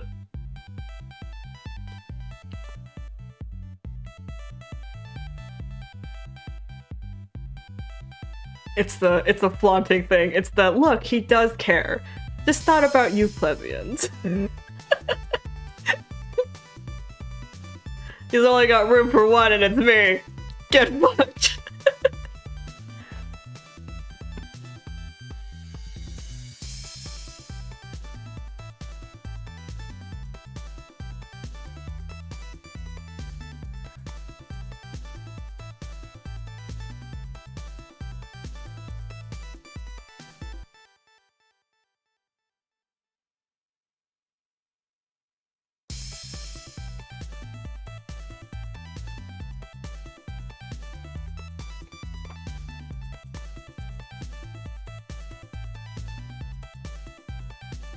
So when it comes to yandere, it's not like I'm opposed to violence, it's more that like, I only want violence if it's like that's what they feel like they have to do. Cause like, what ultimately I like about them is the devotion and the commitment to taking care of you. Even if that will eventually leads to violence, like, I don't know, you're getting attacked and you have to kill a dude. Oh wait, I forgot. Is Yuto a childhood friend any of my AUs? He's the magical girl one.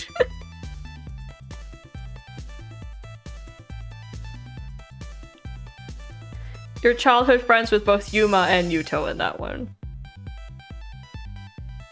And you're also there when they transform into magical girls for the first time.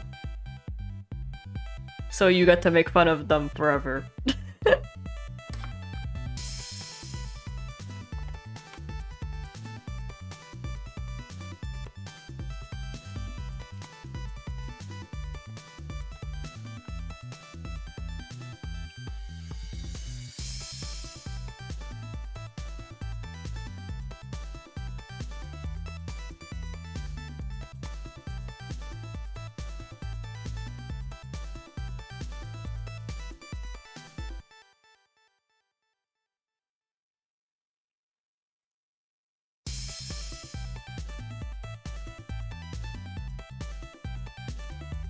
Yuto's really scandalized about being a magical girl because he's like in his last year of high school, and in his heart, he's a nerd. He's an otaku, so he's like, magical girls are like first year high schoolers or middle schoolers or elementary schoolers. Why is it me? Why is it me, the guy who's trying to find who he's going to college? It's like, I am 18 years old. I am looking into my college. Why am I the magical girl?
Okay, this girl's really cute.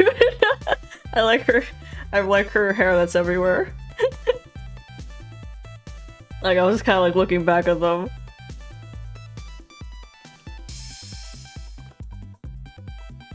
This reminds me that I love tsunderes when they're childhood friends. It's a perfect combination to not how cute, so you sometimes get too cute soon and there's tsundere. People cursing me. True. Sometimes they take it too far with the childhood friend student types, and they go the route of you had a falling out at some point, or like you two were really close as kids, and then as you grew up, he suddenly distanced himself and you don't know why. And then that's what going on his route is about, finding out why the fuck he isn't hanging with you anymore. And I'm just like, bitch, we slept in the same crib. You can't. We slept in the same crib as babies. We're getting buried in the same grave. You're not getting away from me.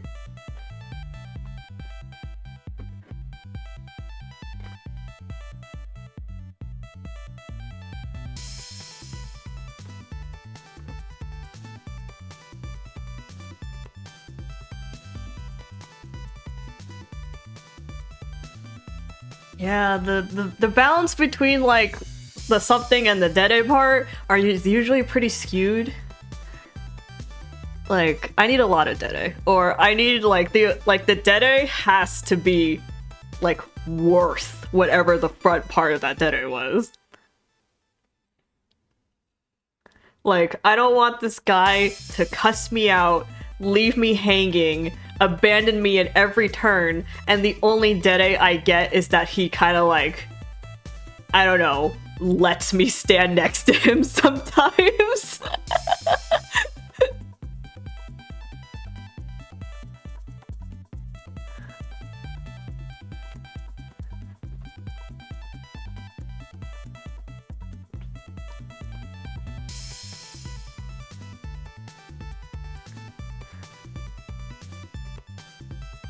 It's such a delicate thing. It's such a delicate balance. But in my opinion, the more dede, the better.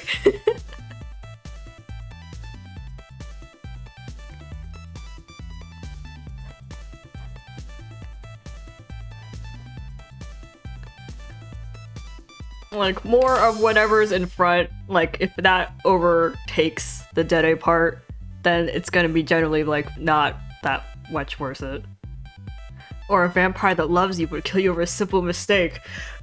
God? God! That's just like, I just like had a reaction.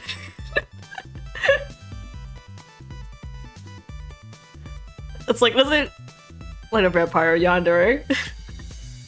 I don't know why I read that as a vampire, but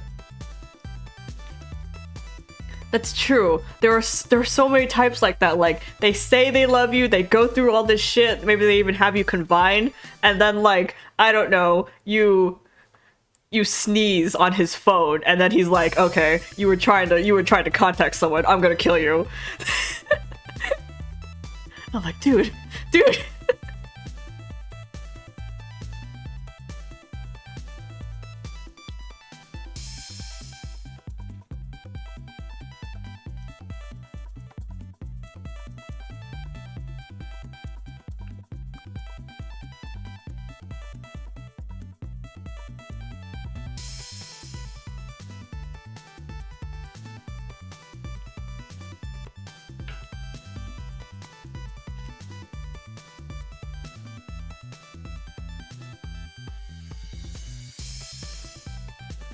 That, or like, I don't know, you make any kind of mistake and then he just refuses to hear you out, or just like the yandere in general, they just refuse to hear you out. Cause like, at that point they're like, you're just making excuses, and I'm like, yeah, maybe I am, but you should listen anyway! Let's fucking talk, Ant-Man!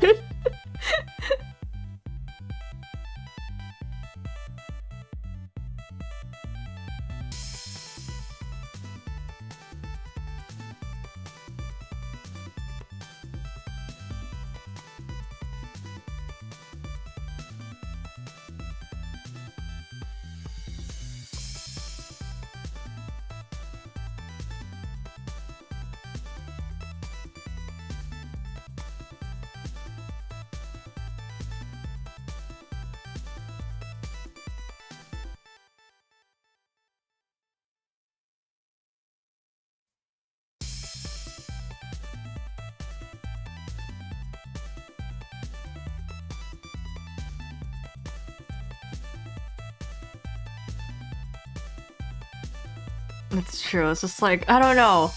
There's like so many guys, not even just yanderes, that are like, well, you know, dating sim tropes, or just like, I guess just like ex-reader in general, that's just like, you do one thing and then it's over. Like, everything comes crumbling. Like, this is our stack of cards. my house of cards just comes crumbling down. I'm like, why was our relationship a house of cards? It's my question. Like, forget the fact that it tumbled. Why was it a house of cards?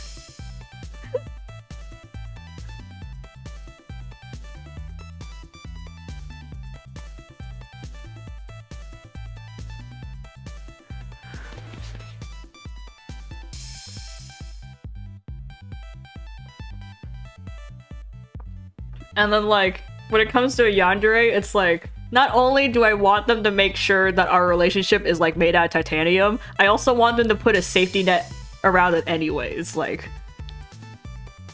I want a relationship to, like, be, like, that much. Like, because, I don't know, because they love you so much that they're, like, over-preparing, I guess, or they're, like, doing their absolute best in all manners of the way.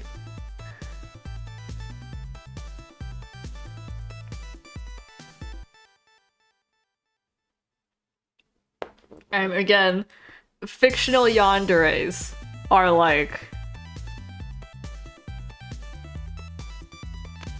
they're there to scratch that itch. Like, real relationships don't work like this, or they shouldn't, because we just don't work like that, us human beings, us gross little monkeys. We just don't work like that. But my fictional yandere, he can be anything I want him to be, and why would I want him to gut me?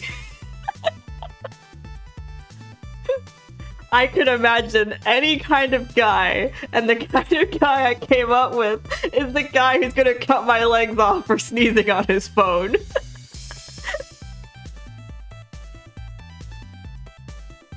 It's like, hell no! What the fuck?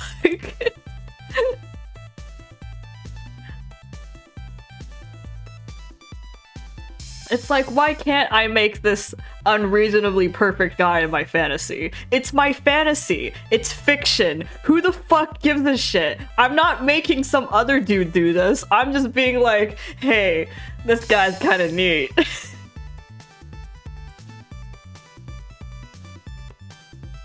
It's like, am I holding you at gunpoint and making you be this guy? No! You're just looking at me talking about this guy. All you have to do is either leave or nod at me.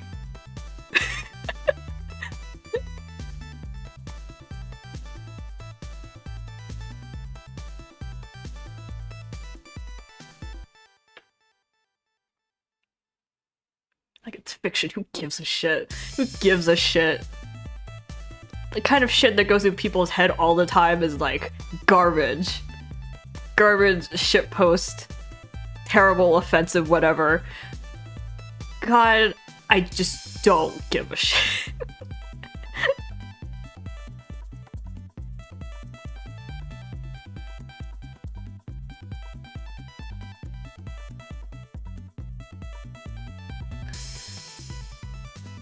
It's just like, I don't know, liking soft yandere is like ultimate wish fulfillment. Like, let's just go for it, dudes.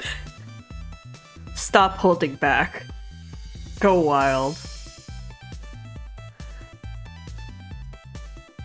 Just let it happen.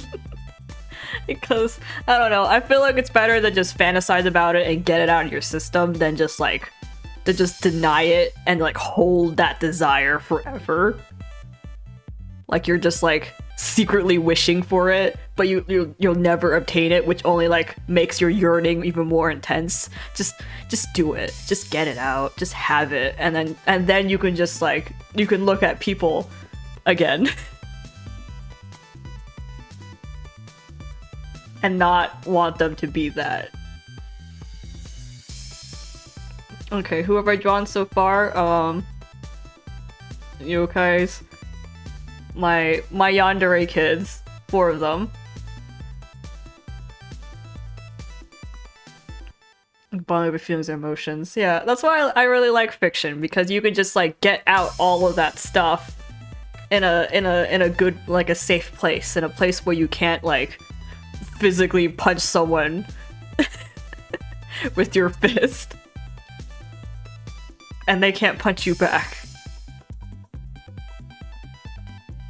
And you can just kind of get that all out right there. and then if people read it, that's their fault. Like, that's the nature of the internet. Just don't be there when it happens, or just, if you are there, you can leave. That's the marvelous thing about fiction. You can leave at any point, or you can just go somewhere else. The internet is so big and so vast that you can just go somewhere else.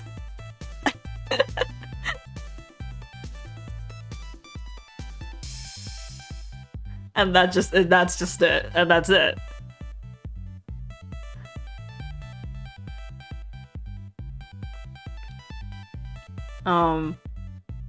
For what I'm doing, I'm drawing child OCs for an adult game on mobile, an adult BL game on mobile.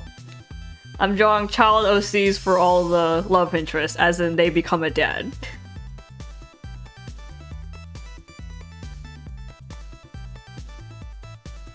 Because I want to. I don't know how these children were made, but I'm assuming magic. Because it's a fantasy world, so it's probably magic. I don't know, they popped out of my gem or something. They came from an egg. God bestowed it upon us. I don't know.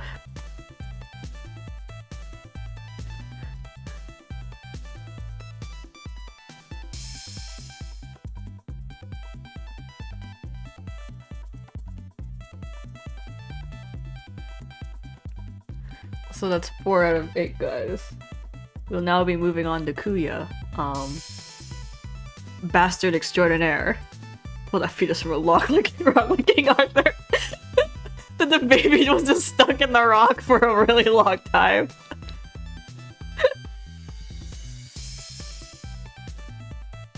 It's just like the rock, and then there's just like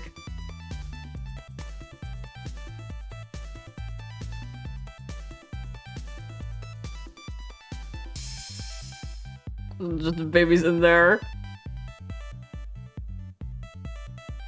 And then we just have to wait for the true parent to come and pull it out.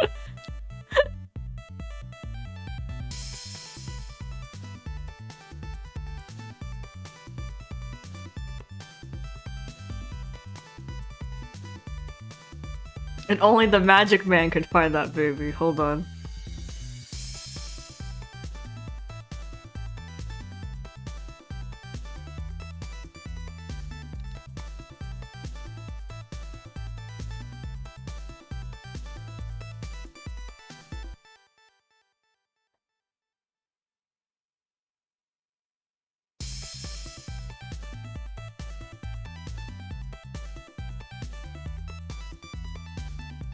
Magic Mike.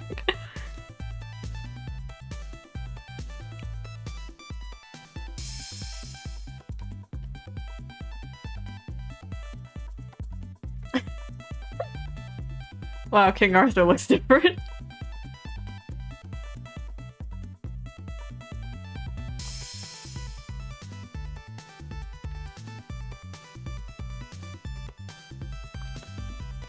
Anyways, speaking of dedes that do not have enough dede, let's get to Kuya! Fuck!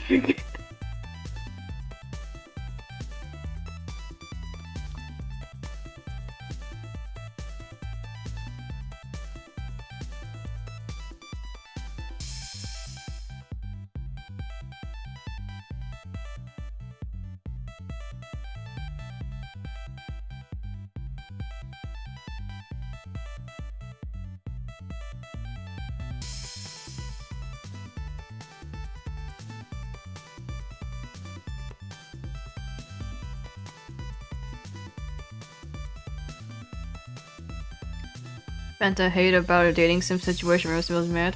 Of course, Alice. Welcome. We will discuss such things. Let us discuss it. Because chances are we probably all have tropes we hate.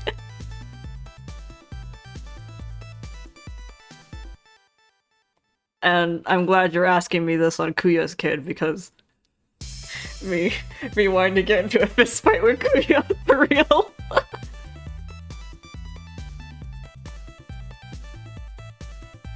Not Kuyu's kid though. Kuyu's kid is fine. I mean, I made him, so of course he's fine. Don't be like your asshole dad, kid.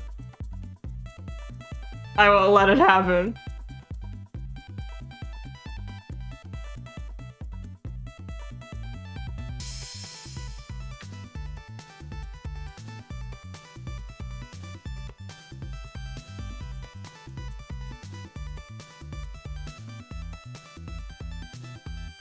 Kuyu's an ass. Oh, well, I guess, well, I hate the guy who's an asshole to use with seeming no redeemed concepts, but like, for some reason. I was pointing at you in agreement, but I realized you couldn't see me pointing at you, so I'm telling you now, I'm pointing at you in agreement.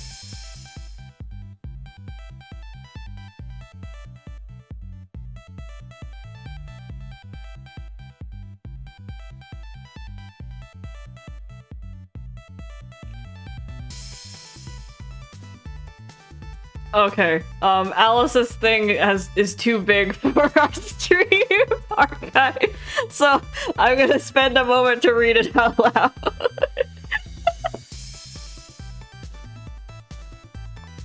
Okay, don't comment. I'm gonna read Alice's thing. No more comments, so it doesn't go off my screen. Okay, Alice's message.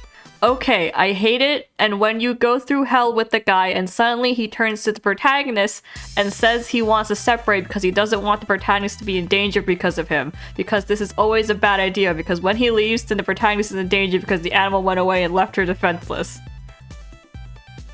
I agree. I agree. Like, I feel like you're in the best spot to protect them when you're with them. Like, of course that puts them in danger too, but it's better than like not being there and like fighting about it later. Like, I think you would rather be there for the danger than to like come into the danger. Like, be there as it happens.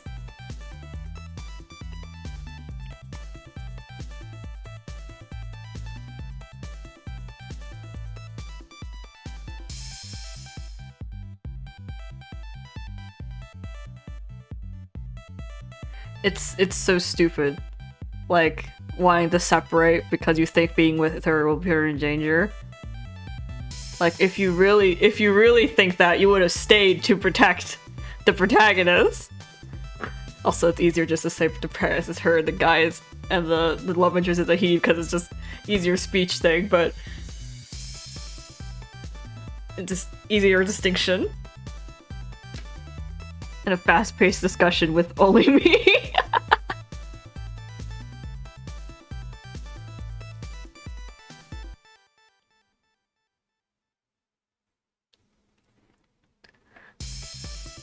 Okay, Moog, we will be here still because we still have Kuyu's kid and then 3 other guys. Well, I'll give you a chew because that's what you asked for.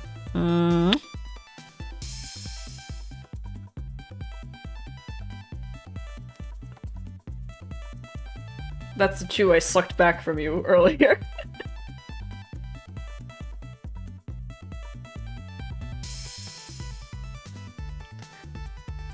Oh, but yeah, I don't know, like, the guy leaving for some stupid excuse is always a thumbs down from me. Like, I guess that's part of like my yandere thing, like just stick with them, just stay around them. Like, if it's really danger, don't leave.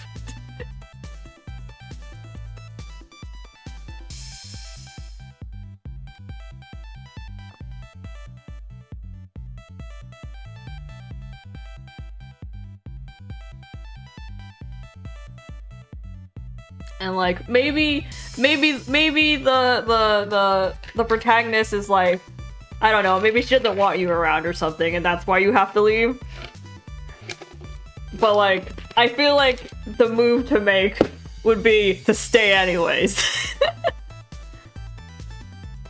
Like, but that's the yandere part, the going against your wishes. But like, if the danger really is that great, I really think you should just stay there. I feel like you can do more if you stay there.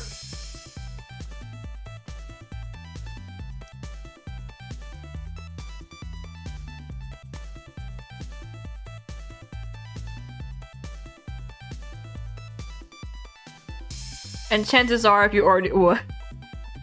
Why do I remember when I watched Twilight with my mom and the second movie he just leaves to quotation mark protect her end quotation because they're fucking vampires wanting revenge for the cause of the things that happened in the first movie and the animal leaves her alone and leaves her alone with the vampire because he's stupid. Oh, that's our message from Alice.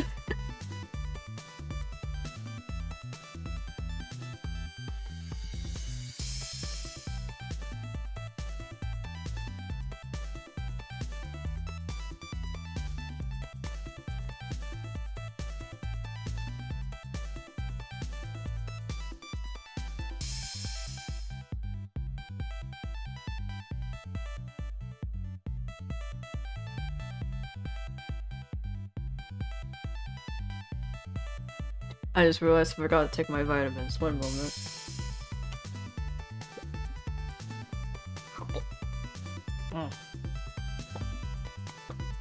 Okay. I'm taking my vitamins. It's just the tropes. Just the things. Like, the things they do for the plot development, I guess. Thanks for the water. Like, you know how in, like, yandere fics, you always have to turn the yandere down at first so you can see them go bonkers? Like, but just, like, in my heart, I'm a little sad because I knew I wouldn't say no. Like, I probably would have said yes to the dude from the get-go before he went bonkers. You know, like he confesses first, and then you say no to him, and that's when he kind of, like, spirals downward. I would have said yes to him at the first part.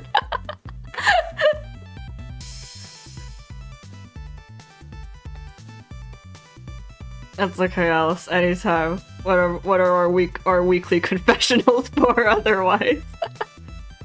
But it's really sad because, like, all yandere content, because they want to write the guy going bonkers, we always have to reject them or upset them. And, like, there's not, like, any or a lot of content where you just, I don't know, make the guy happy in turn. Cause, like, it's a relationship, this goes two ways. Why am I was like... I mean, I guess sometimes you were kind of forced into it, but... Sometimes you are dating the guy and then he kind of goes bonkers in those stories, and I'm just like... In real life, it is absolutely your right to just stop or cut someone off. Like, you can just do that. Sure, whatever. That's real life, though. My fantasy man, I want to stick with him through thick and thin.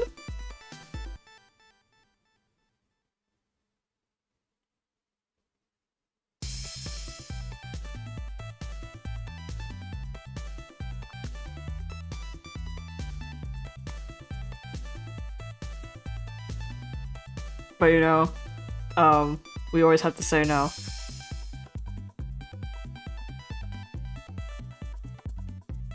I guess it's just not as fun to write content where, like, you know, you say yes.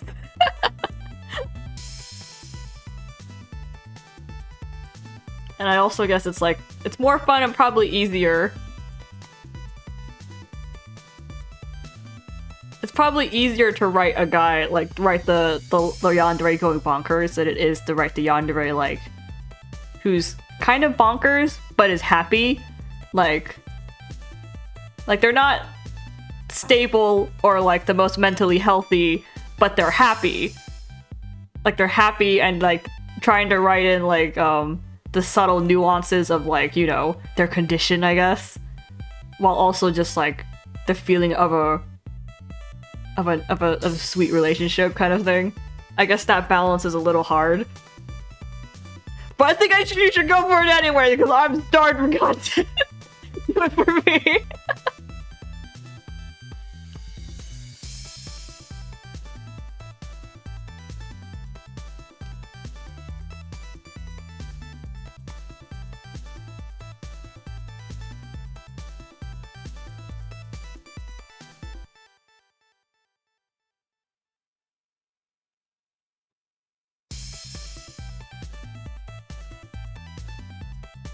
Like, try and figure out how to have, like, how to write them, like, how to get my heart fuzzy when this guy just came back from murdering someone. Like, do your best. Like, yeah, maybe the guy I'm dating is like, I don't know, super overprotective and doesn't let me outside, but tell me how good he treats me inside the house. And it's not like I anyway.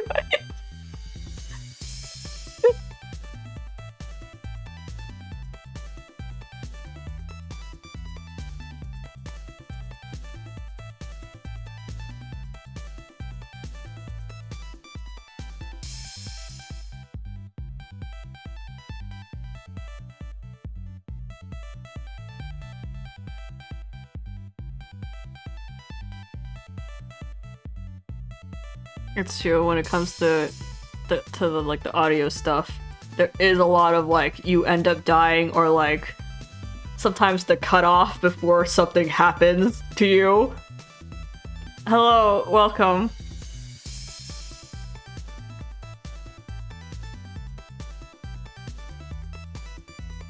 We were discussing yanderes.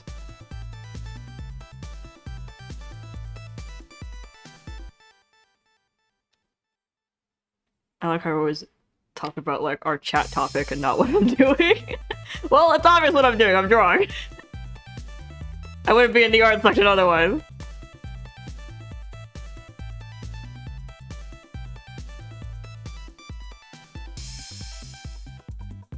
I'm drawing OCs. OCs for a game. That's all. We're talking about our hot takes on yanderes.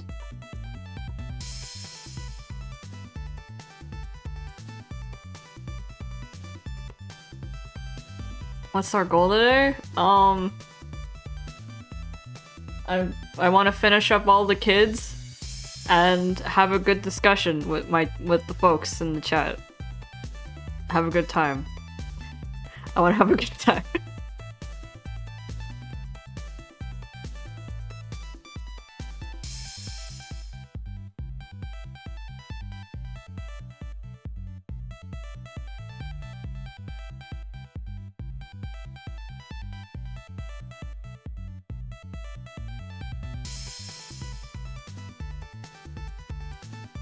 Anyways, what were we talking about? Oh, back to yanderes. I don't know, there's just like... There's not much of anything. I'm just chilling with them. Like, because you know, it's too easy to imagine bad things happening that, like, I think I actually need some, like, people to describe good things happening more.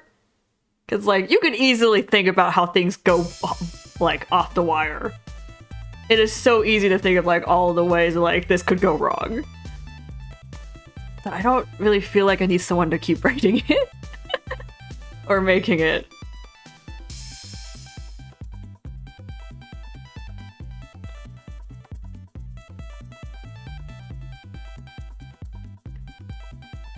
So I think I'm just more interested in seeing, like, how do you just exist with a person like that in fiction?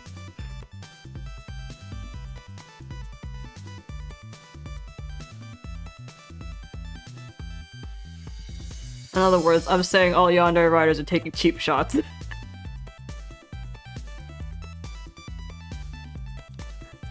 To go further isn't to get worse, it's to try and make them better. Can you do it? You can't, because you're a hardcore writer.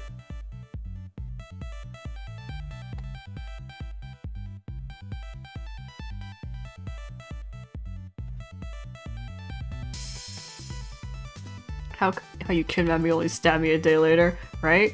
Because, like, I don't know. Sometimes the way they make yanderes is that they're a little... How do I say this? I guess they're a little too realistic, like... They're like very self-centered types, as in like, again, you're the venting. They're kind of venting their whatever their trauma or their issues are on you. And they're just the unfortunate, idealized symbolic person. Like they're having a fight and discussion with themselves, and you're just like the punching bag. Yeah, more serial killer.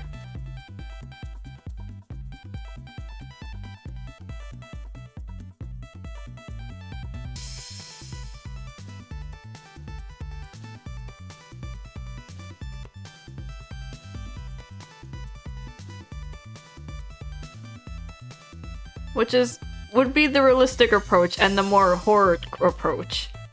That would be the more horror approach, yes. But like, I don't know. What if we don't?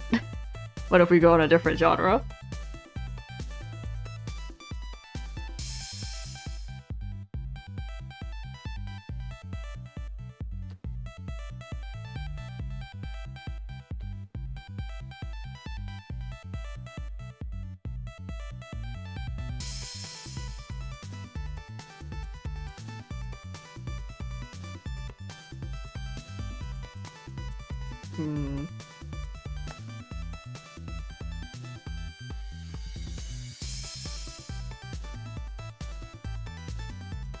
For love in a bloody mess of a person.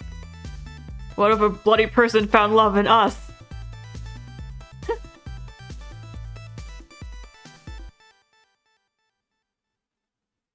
Alien? Are the kids yandere, yes or no? I'm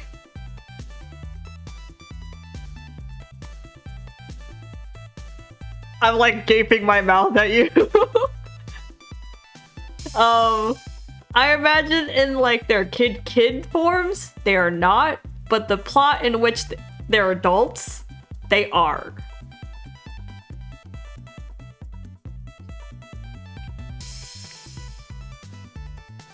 Because everything I touch becomes yandere. Everything I touch becomes yandere tinted. I was like, if I am the parent of all of the children I've made, the one trait they've inherited from me is that they're bonkers.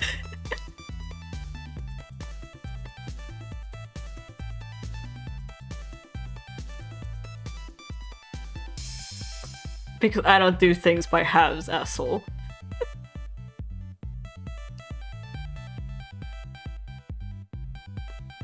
The rare case that they aren't, dude. That's true. Like, even the guys that are not supposed to be yandere, they're typically like, you know, like the darlings of a yandere, and they ended up kind of going yandere anyways. Or just like they return the devotion given to them in kind, and that's what makes them kind of yandere.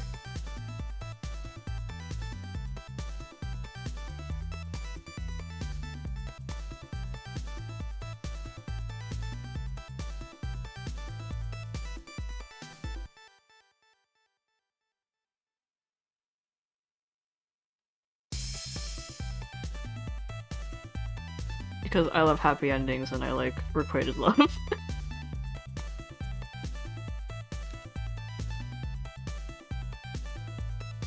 Because, you know, you can go literally anywhere else for unrequited love and tragedy. So let me be the guy who makes the happy endings.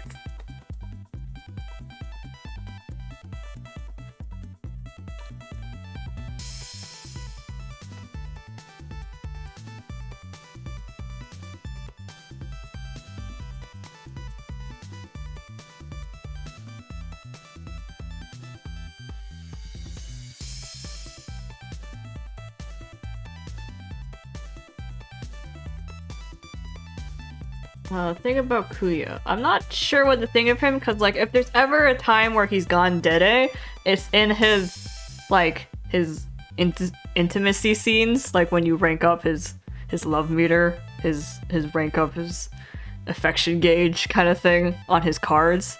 I haven't read any of those, and I only own, like, a couple of him, like, a bunch of his basic cards and then only one of his special cards. So, I don't jack shit about this guy, but in story, he's an asshole.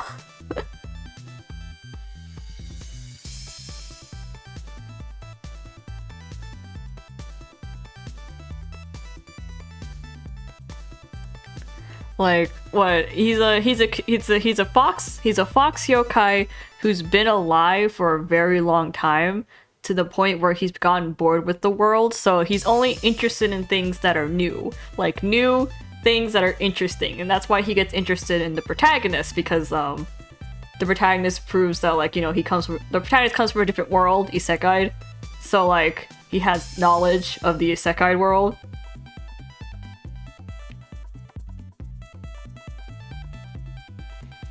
And so Kuya's whole thing is like, I'll play with you until I'm bored. And then he doesn't, and then like, even if that's like the front he puts out, I haven't seen him, like,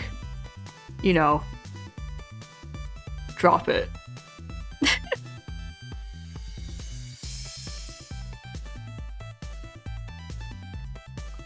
Cause like, I think he only softens up in like certain events, but I was not there for those events, so I have not seen anything yet. Kuya has proven nothing to me yet until unless like new event happens with a minute, which is, there's one going on right now, and there's Jackson in that, or an event he was in rerun, and then I get to read it. Until then, Kuya's just an asshole to me.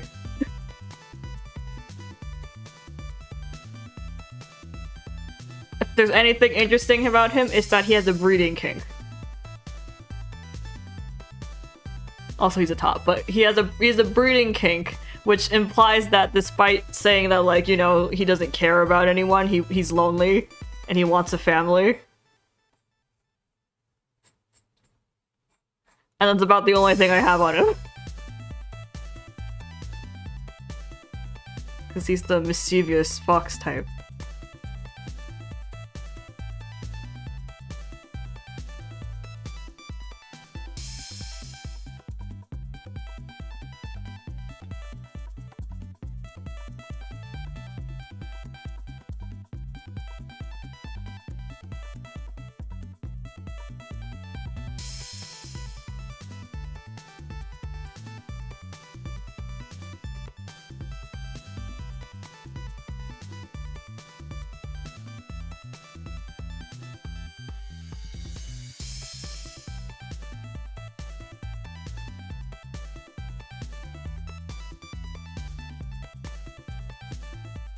But unfortunately, just like how people love Diabolic Lovers, Kuya is also the most popular top in this game right now.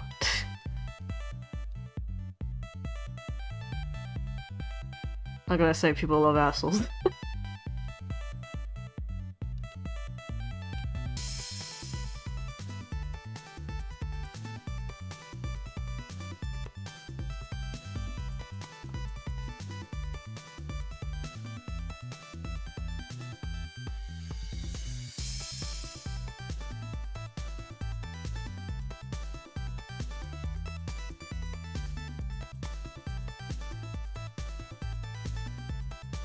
He is indeed purple and he is indeed fluffy. I did hear something funny about him from one of the previous events. I myself have not played his event, so I don't know what the full context of it. But like, essentially,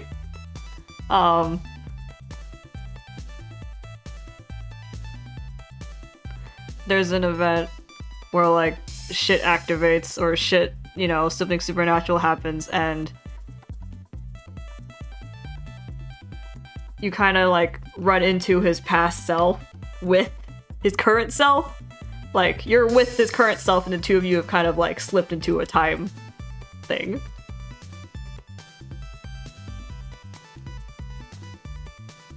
And for yokai, apparently showing their animal features is like a shameful thing, because it's like, you're weak, you still can't control your form kind of thing. So like, yokai, they can take on perfectly human forms, or like, ooh, you're so strong kind of thing.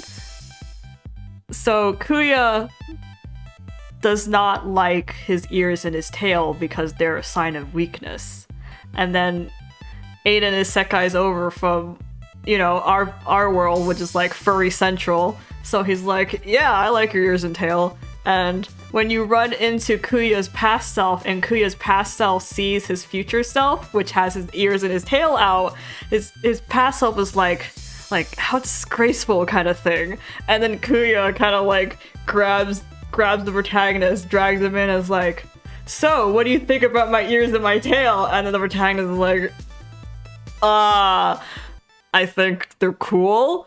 And then Kuya's like, and then Tanga's like, and they're pretty. And Kuya's like, and it's like, Tanga's like, I think they're very good. And then Kuya, apparently, according to reports, shows like the most smug face in existence.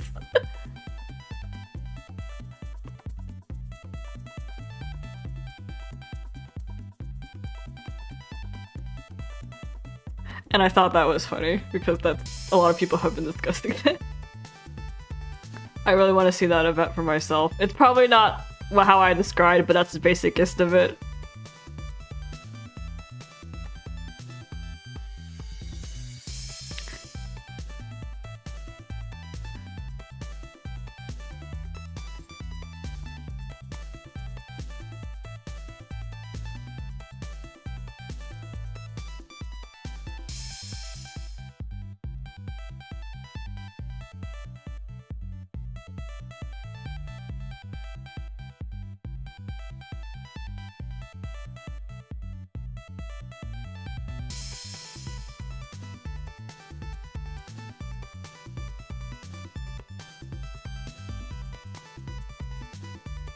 Actually, I don't remember which eye it is of Kuya's. That's the funk.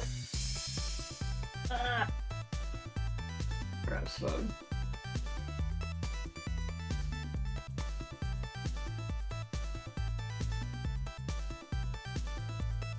Hold on, where's Dante, that little fucker?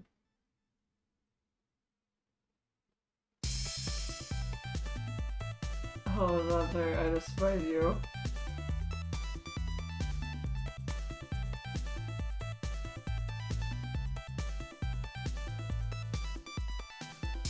I do not actually despise Dodger.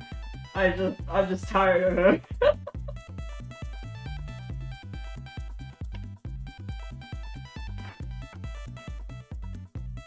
Dante's the most recent guy to come out. He's a top. He's the king of some country. He's the young king. He's younger than your protagonist.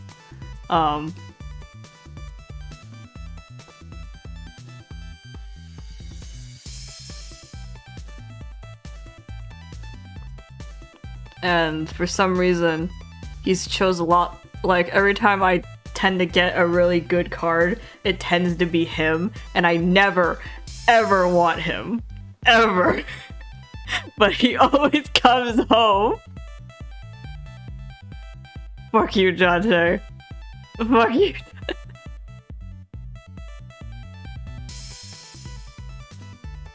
Where is Kuya from? Kuya is from an adult Japanese BL game called New Carnival. That's New Carnival.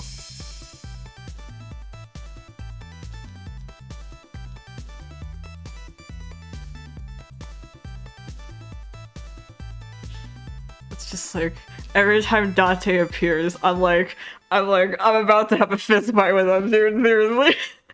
I'm like, why is it you? Why did you come again?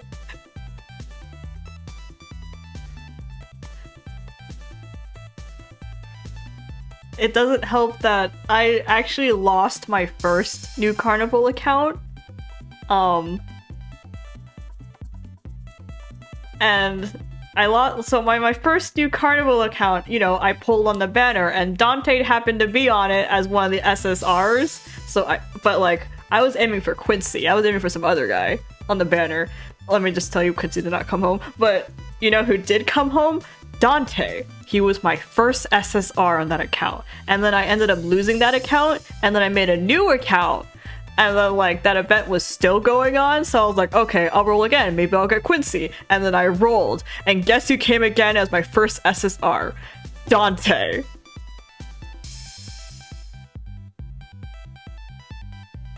What the fuck?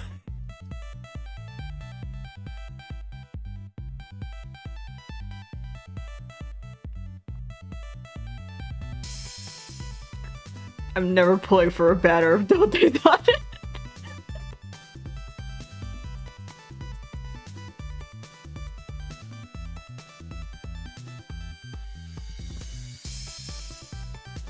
Well, fucking rough. Tough luck, Dante. I don't love you back. I haven't even gone to the chapter that introduces you, so I don't know anything about you.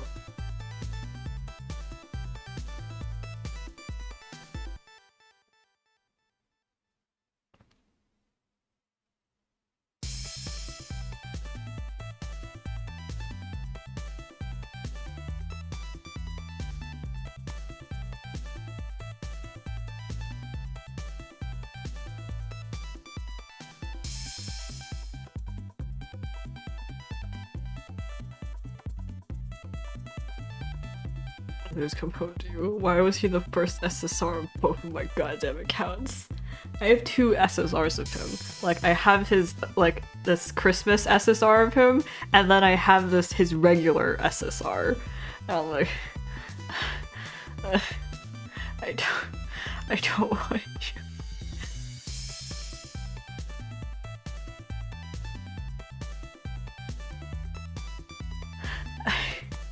I don't want you. I don't want you. I wanted Quincy or Yakumo.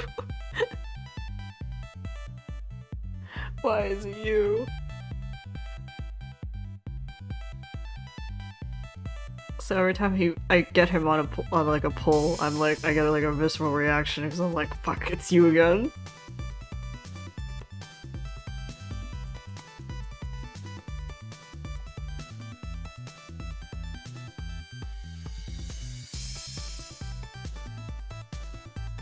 Also, I just realized we've been here for a while. I can't really tell because we split the streams out. So like we had, what, 4 hours on the last stream? So technically we've been going for 9 hours, and that explains why it's 6 AM over here.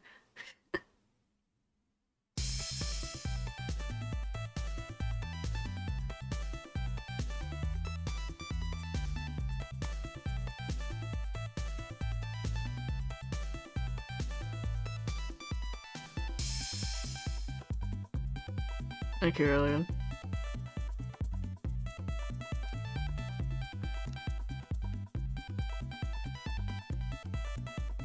Like, I don't feel like I've been streaming that long, but I guess I have been.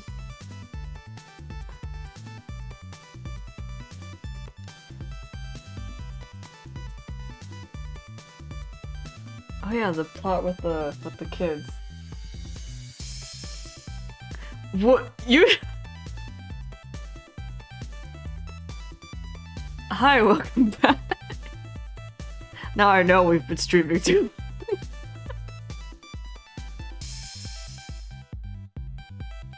When people start coming back, we've been streaming too long.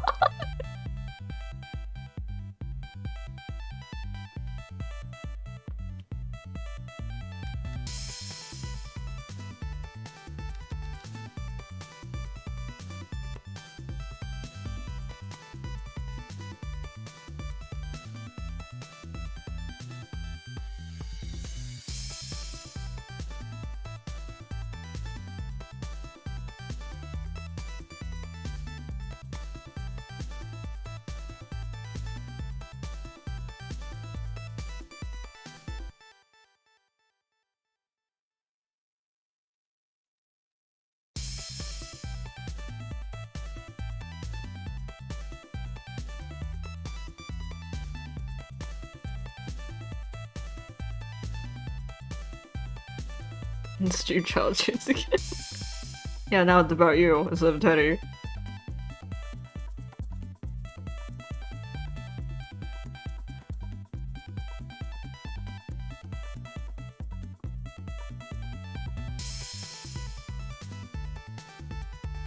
We actually have new members, which is incredible.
The disclaimer of life.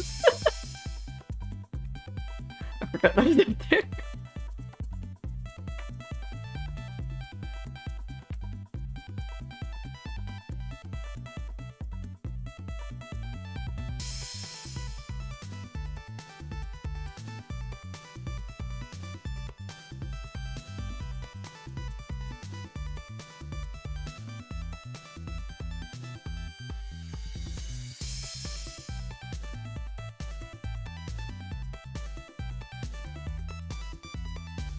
We've been having a blast. There's been a lot of discussion this time around. We talk about yanderes a lot, which always makes me happy.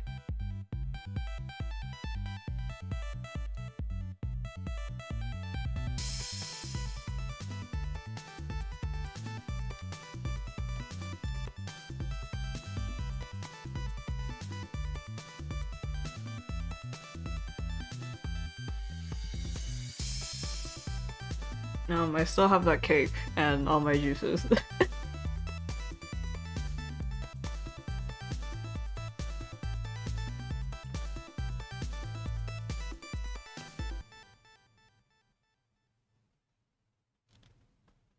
A bite of cake? Okay, hold on.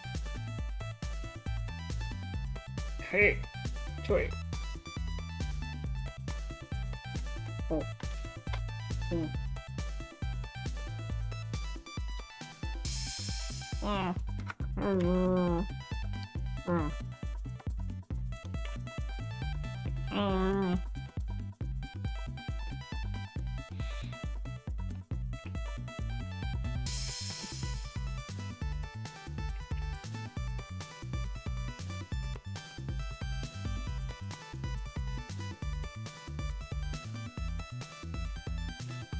Mm.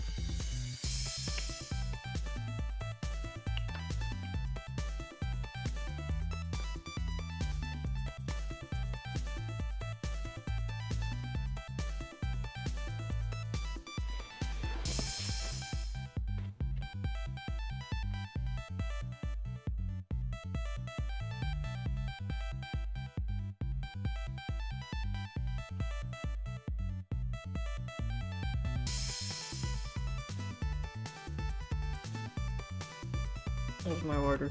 There it is. I'm only all the way on the other side of my desk.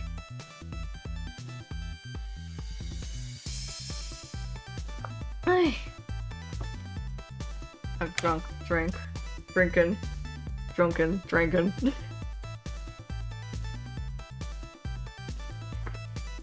How's my hand feeling? My hand feels pretty good actually. That's probably because I've been doing jack shit for 2 weeks straight. Not to mention, I've been getting distracted a lot with our talks, so I've been taking breaks in that vein. Did I draw my model? Oh, the little angel here? Yeah, I drew her. Drew her in one sitting. Like in under an hour.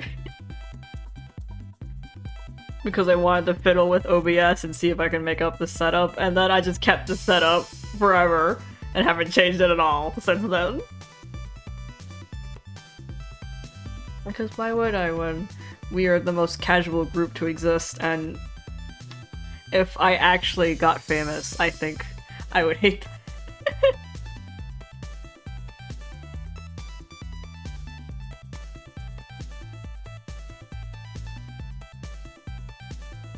I like it that we're a small niche group.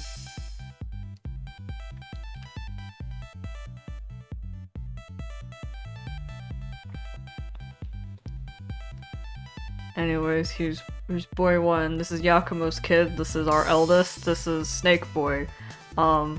They have no names yet. I'm thinking of instead of giving them names, I'm gonna give them codenames again. But I already did the Greek alphabet, so maybe this is... So we were discussing maybe naming them gems.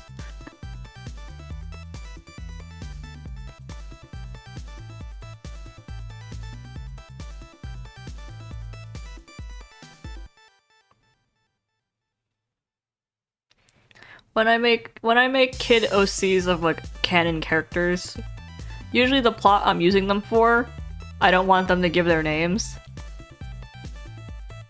Cause it's usually like they came from the future, or like they brought you into their future, into their present. And to not influence you when they are born, they don't tell you their name.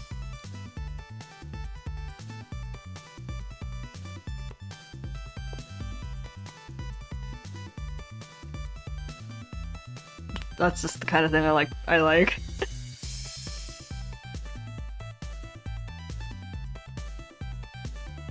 Also, out of all the characters, this guy's most my time. Like, design-wise.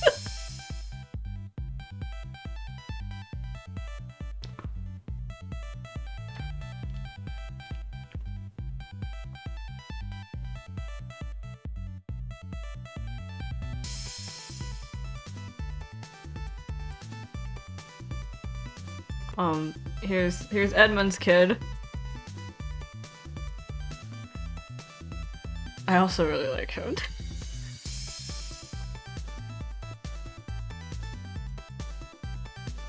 He has vibes. Of course he has vibes. His dad's the most vibed. Speaking of which, I never explained my kid plot. Wait, our chat froze. Hold on. Y'all, it's time. It's time for Gotcha. Who's gonna win the chat relay?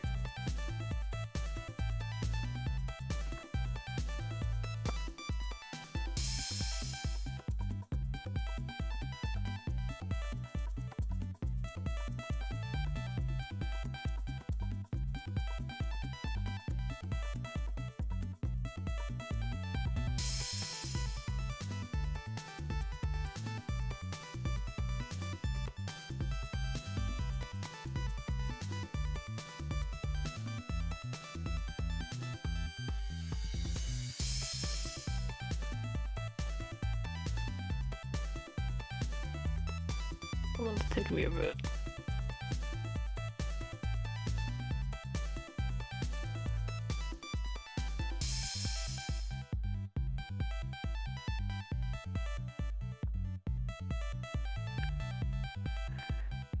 Oh, Alien, you're looking like you're looking like spam right now. Hold on. It's being picky with me right now. It's taking a little longer. You're such a troublesome thing. At my chat thing. You little pain in the ass. You piece of shit.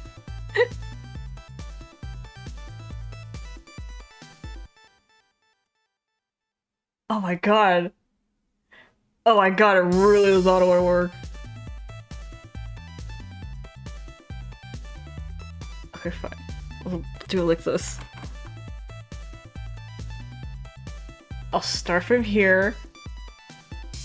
And then what if I do this? How does this make you feel? I asked to my chat thing. It usually doesn't take this long, but it's like really not working with me today.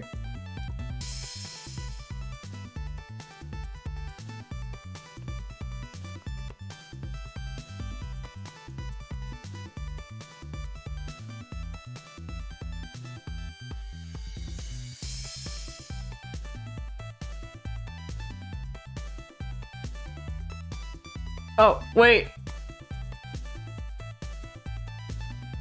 We've lost to me.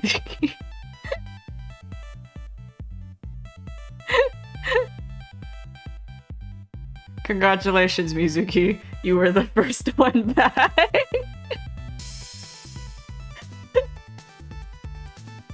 Every time our chat breaks, we have a frantic competition to see who wins. Who's the first one back. Once we fix it. That's some luck, dude.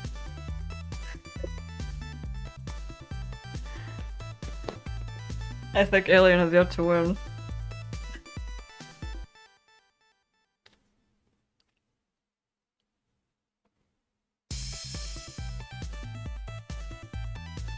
So congratulations. Congratulations. There is no prize besides bragging rights. And the fact that you get to lord this over the people in the chat right now.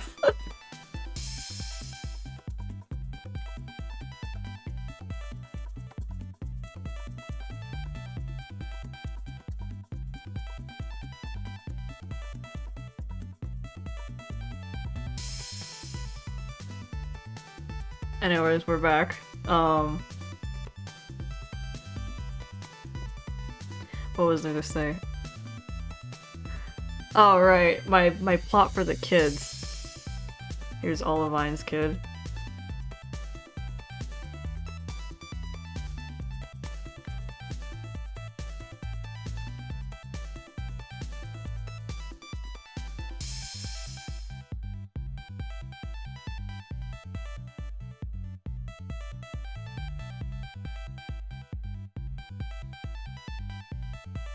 My plot for the kids, so it's kind of the same as the Obey Me, because I was just like I'm not gonna share this with anyone, who gives a shit? And then I shared it with people.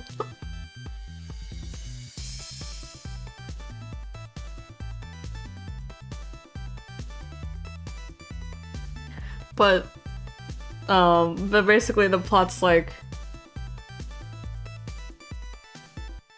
because shit happens all the time in this game, for whatever reasons. One of the things, like, another time distortion happens, and like their kids kind of slowly filter in. Like, I guess their two realities overlap, and then the kids just kind of accidentally walk from one reality into another without knowing. And they just have to kind of stick with the kid for a while before they can get sent back into their reality. It's like layer 1 and layer 2 merge together for some strange reason for a bit, and then a kid from layer 2 ends up walking into layer 1, and then it, like, they separate again, the layers, and then now that kid's stuck on layer 1. It's like that.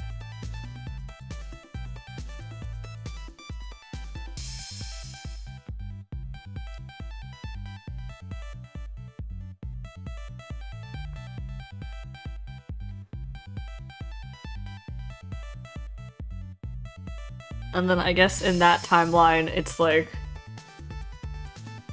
they could all be siblings, or they could just all be from alternate realities. And that's probably the one where they can all be the same age.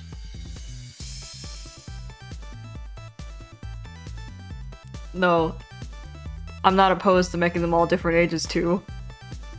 But like, if I want them all at the same age, I can like, they're all from like different layers, but they all ended up on layer 1.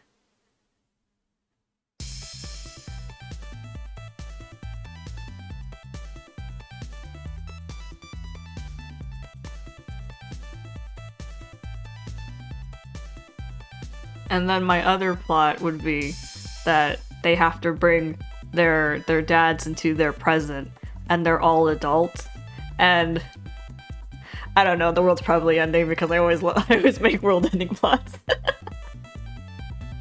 Go big or go home.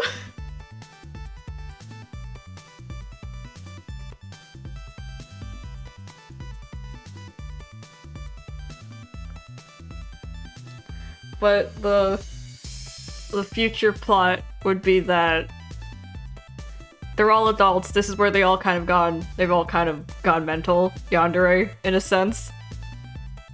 Basically, all their dads, that is, all the love interests, all the guys have perished somehow, and the protag has inherited all of their gems, but as a consequence, the protagonist has like the kids were kind of birthed from the protagonist inheriting the gems. Like trying to make anew. successor to the gem power. But because the protagonist, who is like the origin, like his magic is the origin of the gem power from his ancestor. So when he kind of like takes their gems,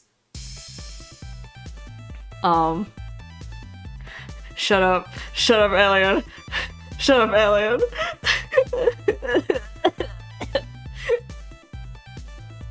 Subs.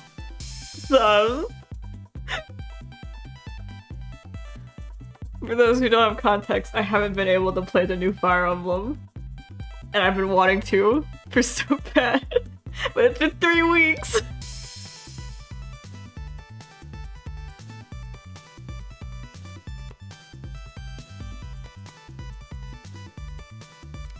And I own it and it's there and I just need to turn it on and start playing it, but I just have not for 3 weeks. And it's eating me inside.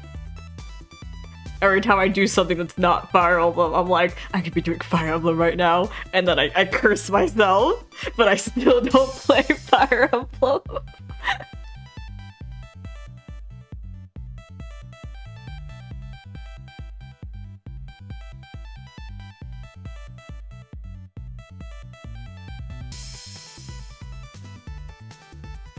I didn't. I had it out on my desk and I turned it on to the title screen, and then the universe sent me zoomies. And then I didn't play Fire Emblem.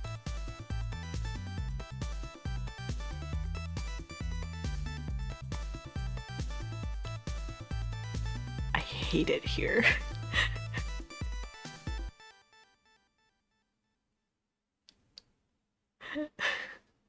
I've had an answer now.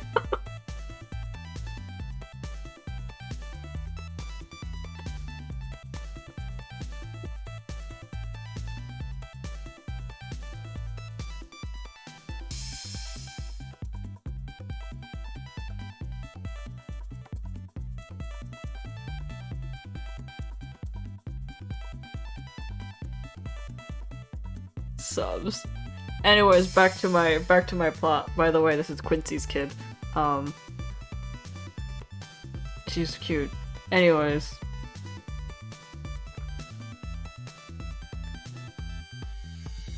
What was I talking about? Oh, the kid plot. The future plot. Basically, the love interests kind of die off or disappear or something. They're just not there anymore.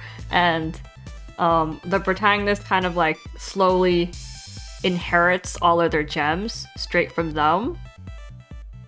And because of that, or it's like, I guess like, I think they can't be separated from their gems. I think that they said that at the beginning, so I think like being separated from their gems might have been what finished them off, but it was like a necessary thing that had to happen. And so Protag ends up inheriting all of their gems, and every time he inherited one, like a kid was magically made or conceived or born or whatever to supposedly to inherit the gem. But the protagonist just does not give the kid the gem because he just doesn't want to lose any more family. So he just keeps all of the gems, and then once he's accumulated them all, he just can't like, it kind of like slowly puts him under, essentially. So he's like he's slowly going under, and now he's like the only thing fueling the continent, essentially, kind of feeling. So all the kids have kind of grown up like trying to prove that they can take inheriting the gem, and 2 trying to take care of their one remaining parent, or they never knew their other parent, so their only parent. And then like, you know, they're yandere because it's not going well, and summoning their their parent gem from the past is kind of a last-ditch effort on their part. Like, they don't want to, but they don't think they have any choice anymore.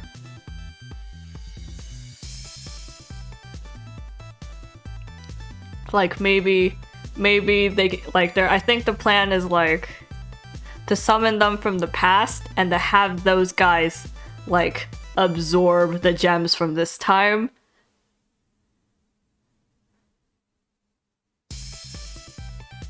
And just, like, take him off of the protag's body.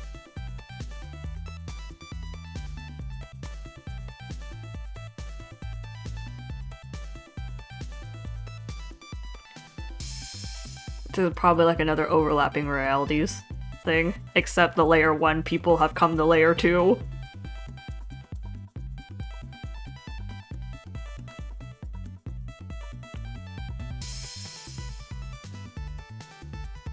So basically it's trying to merge your cards to make it stronger. Try to merge your gems, make it stronger.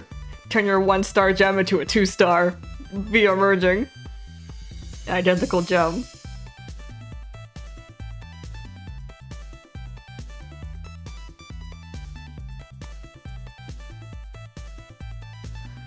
And then there's the... Just like how I did with my Oh Baby plot, I imagine there's like a kind of split between the kids. Probably much more like lopsided split between the kids, of the kids who like insist that they can do this, like they just need more time, or like they're just against meeting their parent gem because, like, you know, you failed dad once. What's to say you're gonna make it any better now? And then like a couple of the other kids who probably the ones who summoned them that are just like, this is really desperate, and this is like, we're gonna give this a shot. Like, anything's fine at this point. I just don't want like my one dad to suffer anymore.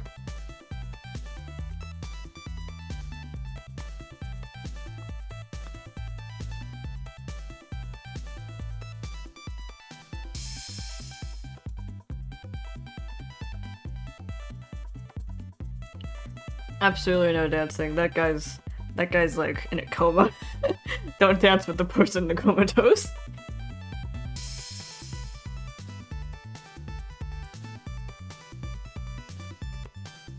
I'm gonna sling around your dead body.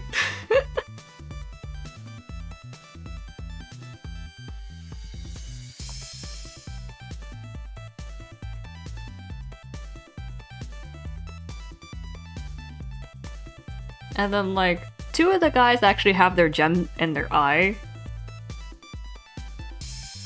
Different eyes, so in theory, Protag Man has lost even his eyes to these gems.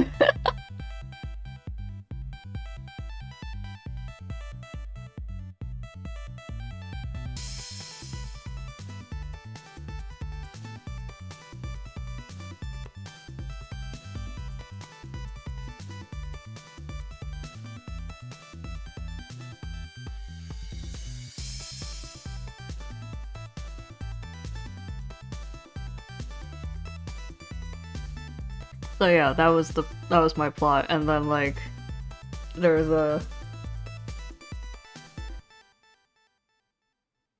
like the very few kids who were in on the summoning, and the rest of them that were just like, who the fuck did you bring over? And I'm absolutely not letting them close to our one dad.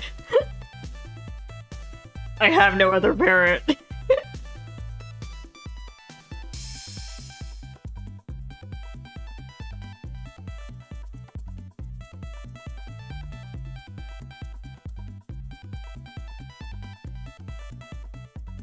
So that's the more angsty plot, and then the other one is just the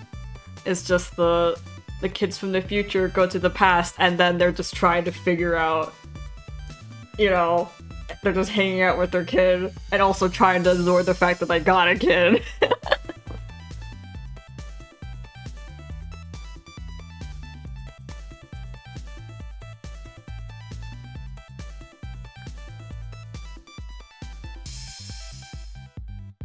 Especially when all the kids start coming in.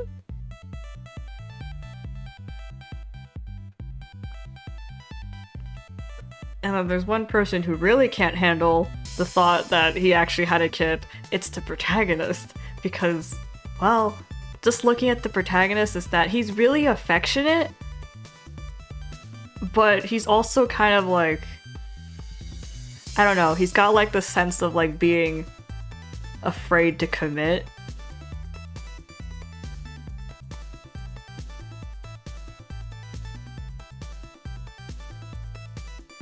Because like he also has this feeling that he might just go home out of the blue to his original world, and he doesn't want to get too attached to this world. So there's like this kind of sense of distance he still has from the world and from the people.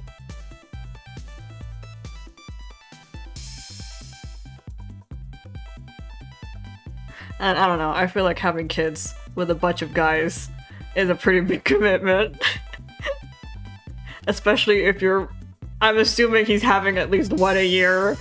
Like, even if it's just like in the span, like if he had a kid every year, that would still take at least a decade. So that's a pretty big...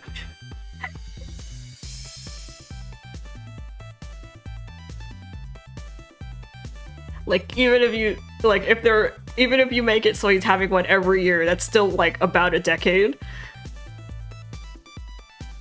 And then if you space them out, that's even longer.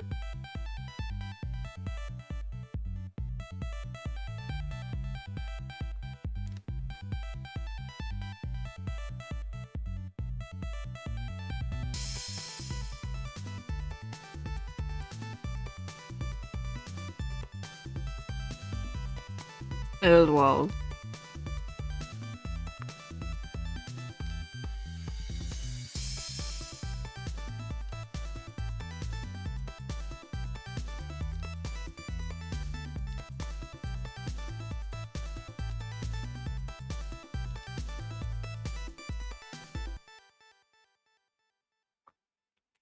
But it's also just like the commitment to it. Also the fact that the protagonist is an orphan. He's an orphan who has never known family, and he's gotten kind of envious when he's seen it. He's a lonely guy who was an orphan as a kid, and you know, all that shit. And now apparently he finds out that he spent 10 years giving birth to kids and raising children.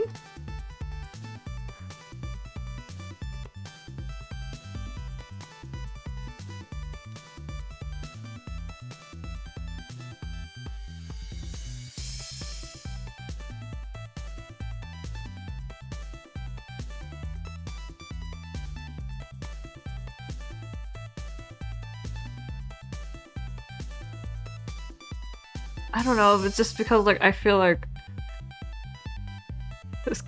this guy's have a kind of like a, some of those guys kind of have a jealousy streak. Like Kuya absolutely wants to breed him. Like he wants kids, and then Yakumo is just a jealous type, so he's got to have kids too. And then once like two of them have kids, then the rest are gonna start thinking.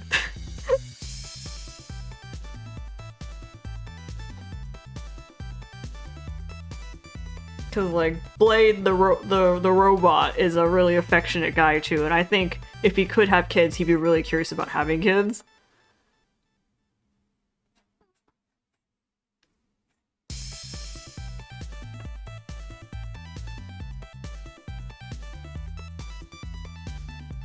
And then the rest kind of varies, but I feel like Quincy would want kids, too, eventually.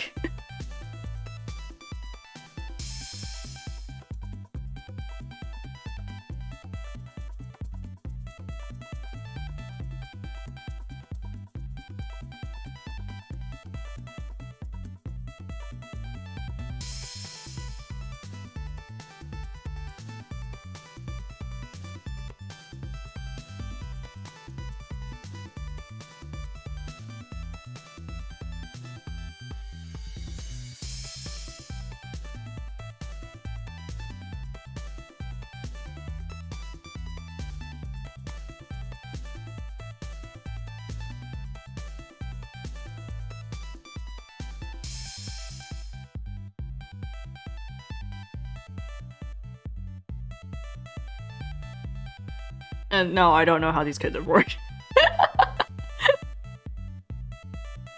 I have no set method on how they were born. They just appear one day. I don't know, the stork. They were delivered by the church. I don't know. They just have kids and they are biological. I just don't know how. Maybe it was an egg. Maybe they just poured their magic energy into a rock and then they popped out of the rock. I don't know. Maybe you visit the magical spring who will bless you with a child if both of you spit into it at the same time. Or, you know, we just commit and say I'm perk.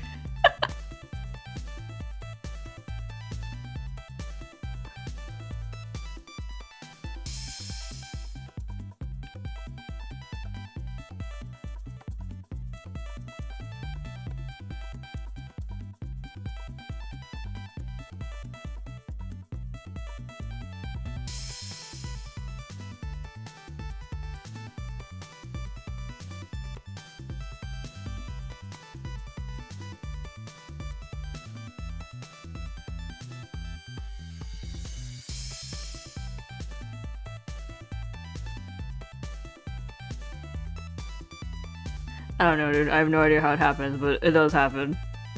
The details aren't important. I say as someone who worries immensely about the details.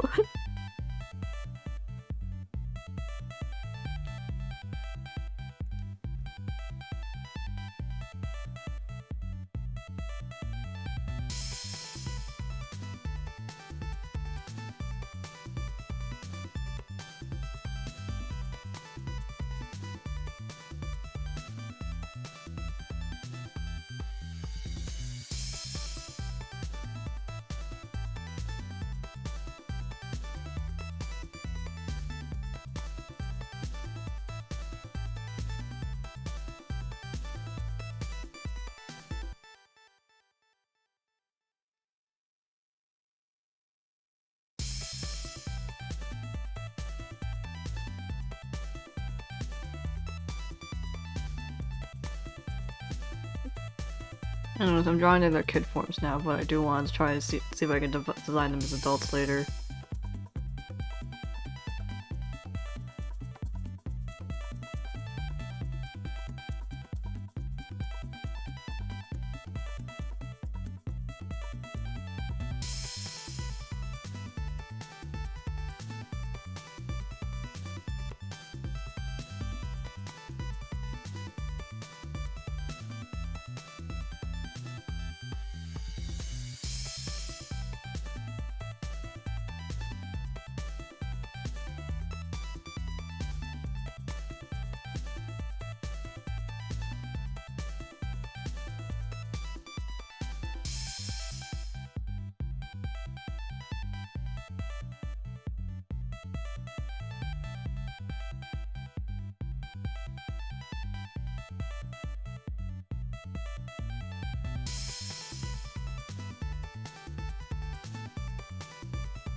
I just realized I like took out my earphones at some point and just stopped listening to music.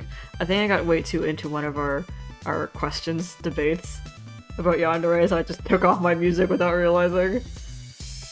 Like, I have to focus 100% on what I'm saying right now. I can't listen to music right now. I was wondering why I was just sitting here in silence.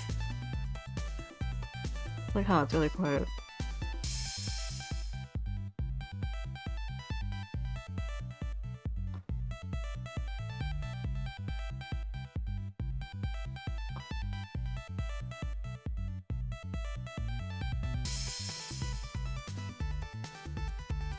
What music am I listening to?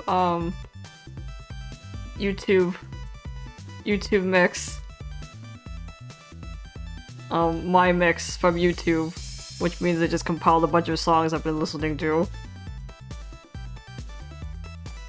It's primarily just Vocaloid.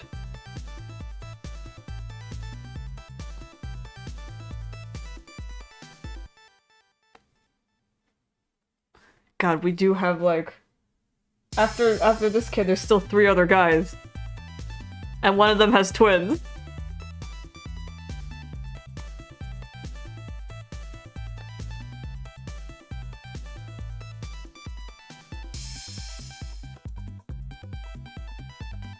I don't think we're gonna make it, dudes.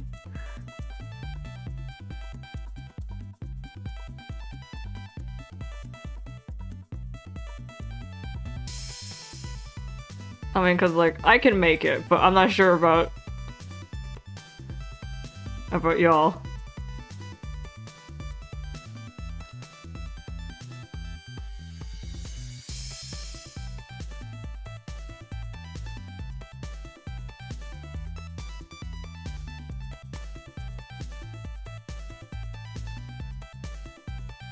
Though it is funny they just have me stream all night and all day, and then just people just keep coming in and out.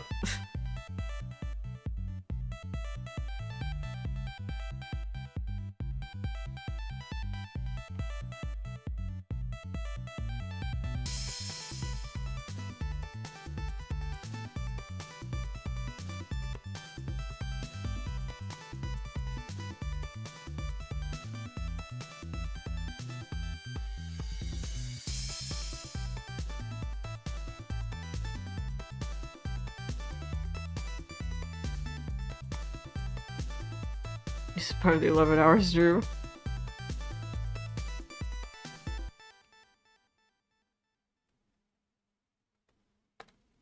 Here we go, 24 hours starting.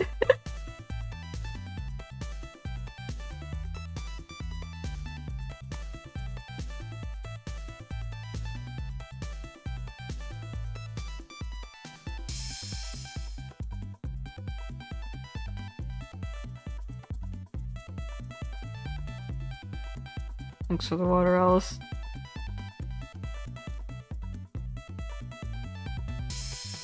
Oh yeah, if you guys have any other topics you want to discuss, we're open. We're open because we're dead quiet right now.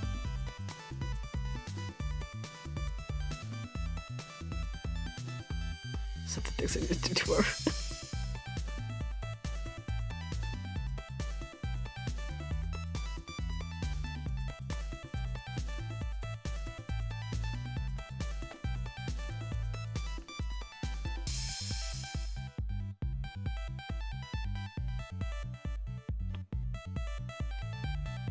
Like what type? Well, they all have the protective feature, but like...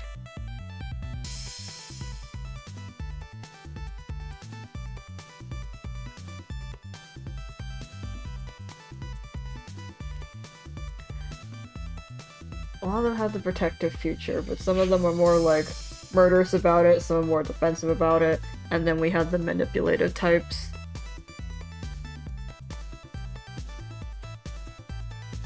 And then the types who, and then there's like, we have a worshipping type.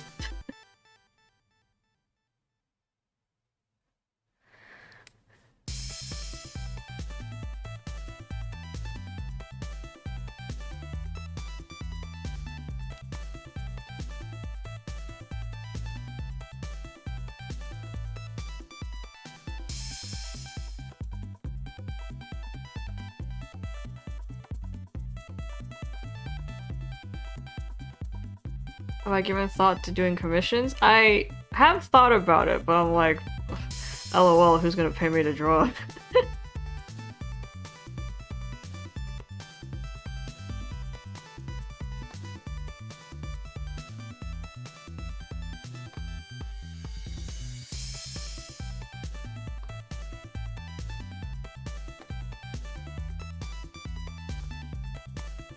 Oh, hi Moog.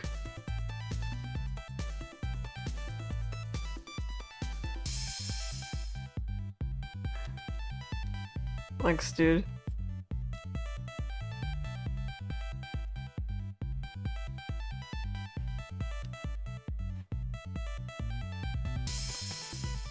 Moog's been timeout for a minute.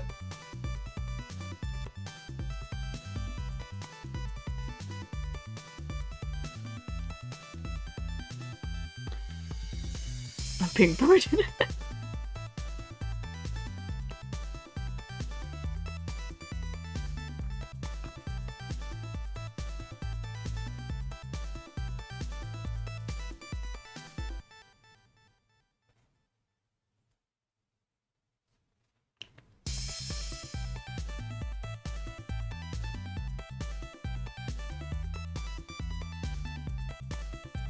Well, I think about serious guys, I think they fall for don't bother me, but sometimes they make good scenarios.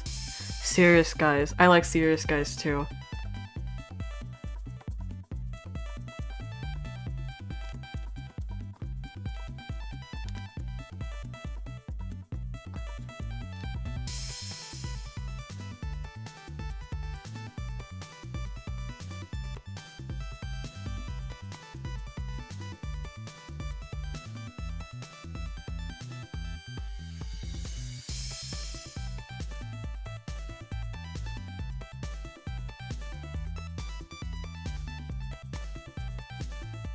There's something good about like a serious guy who's like devoted to his duty. And that's why he kind of like ignores you at first, or doesn't want you to bother him at first, and then he either like finds new purpose in you, or like abandons it, which is good. Make him choose between his work and you.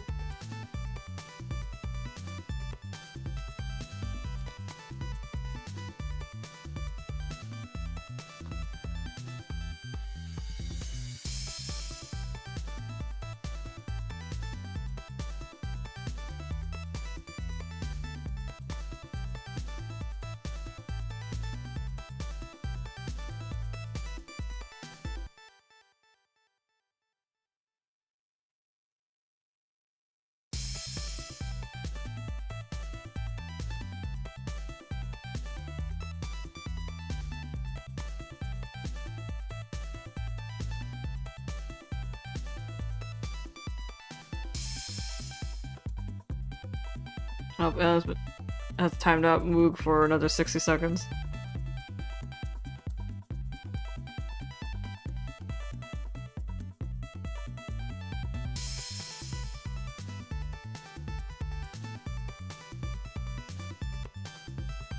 This is just standard fare.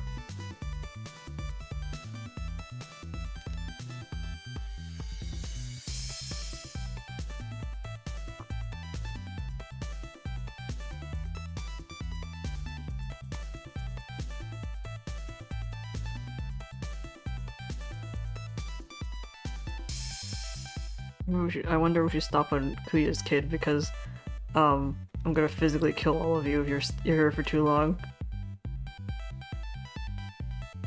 Don't worry, Alien only does that to people who are okay with being done that to.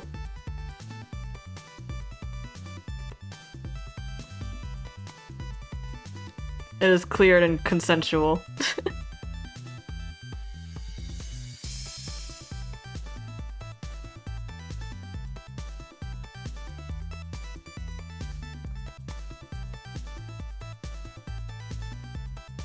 Kunari type 2, especially Liam types. Is that what you categorize Liam as?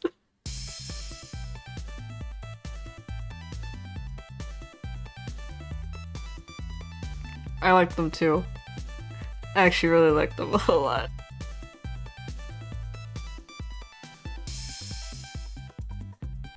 Yeah, I like Liam a whole lot. I just really like the idea that he loves you across all universes.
Moog say it now.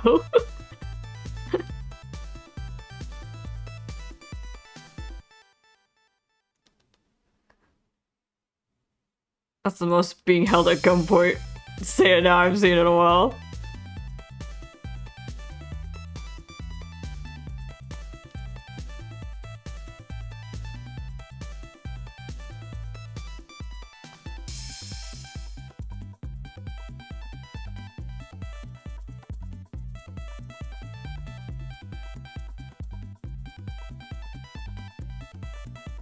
Moog, you have to say it for the record.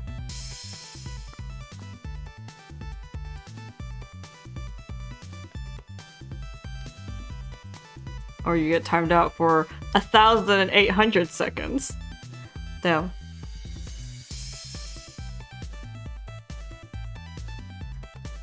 It's too late, we've lost Moog. For 1,800 seconds.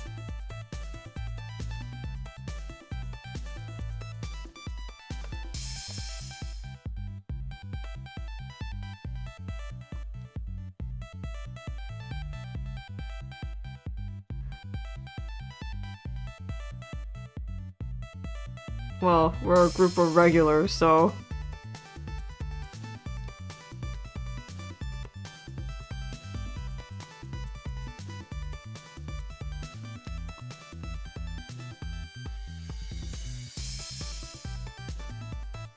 we can take the fight backstage.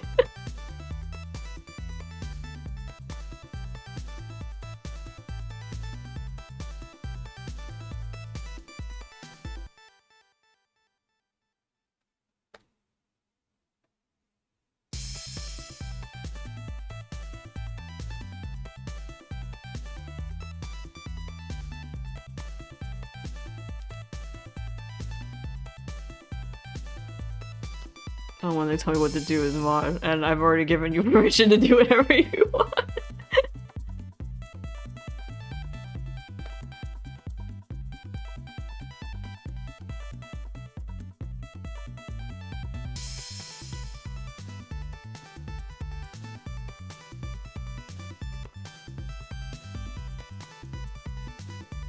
We're such a small community, and there's usually no talking in here.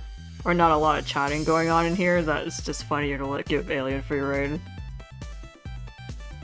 Spice up the experience. You can live in a little fear.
Thank you, I know he's cute.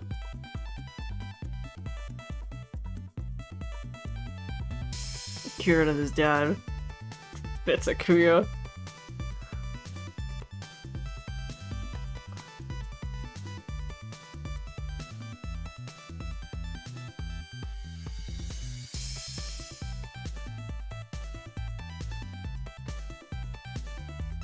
Rival in the archive, Alien and Moog were duking it out on the Discord server.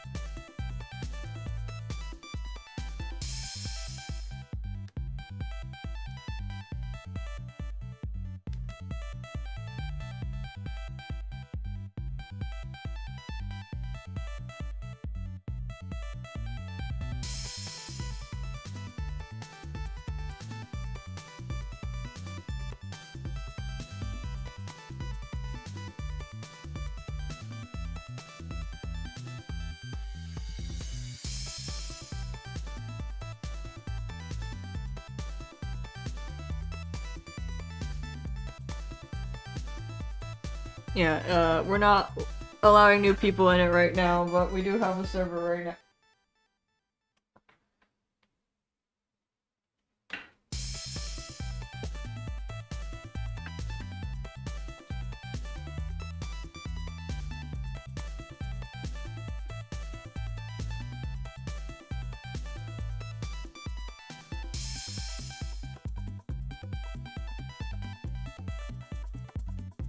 It's alright, nothing's really happening on there anyways.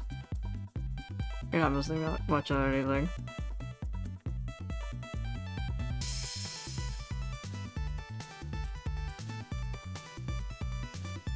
And besides, you can catch us here on every Saturday. And you can just talk to us there. Talk to us here. No matter what I'm doing, I'm usually open to questions. Actually, I'm always open to questions, yeah. Because the folks here don't talk much. You'll find. This is probably one of our most chatty streams.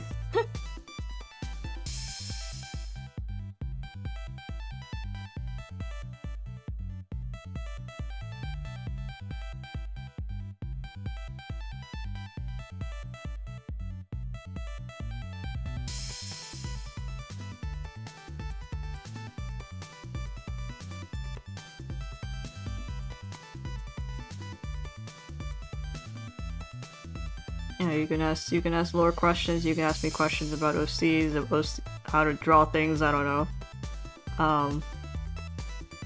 Or you can we can talk about yanderes or dating sim tropes and all that.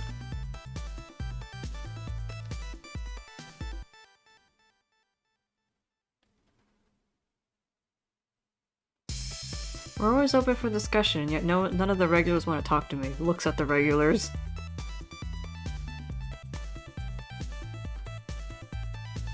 And yet no one wants to talk to me. Looks at the regulars.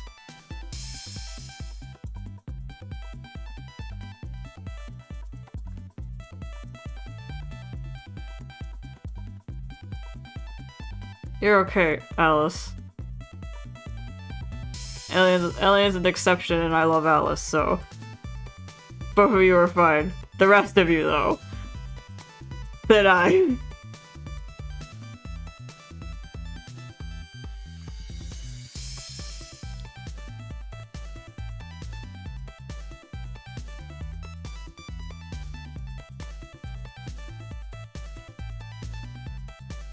Oh, Yuna just played a voice line.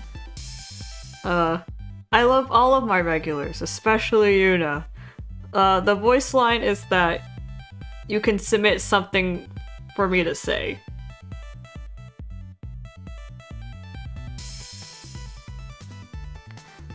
Sometimes people use it to make me say like voice acting lines and not just dumb shit. They usually use it for dumb shit though. Like when they're having an argument in chat and then they want me to settle it for them by saying it in my mouth.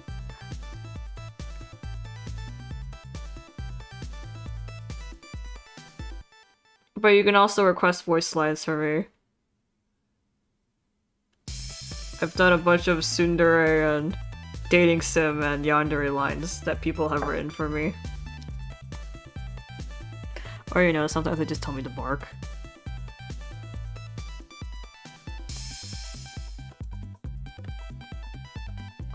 Oh, Alice has requested a voice line. I'm assuming you meant... Alien. Because otherwise I don't know who Align is.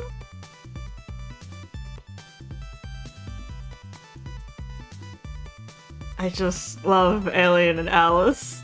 And then the other voice line from Alien is... Moog is a dog boy cringe fail baby girl. And, oh, Kumo has just made it a voice line. Lovely clouds in this bright morning, huh? If you don't give me any specific instructions, I'm just gonna read it in my normal voice.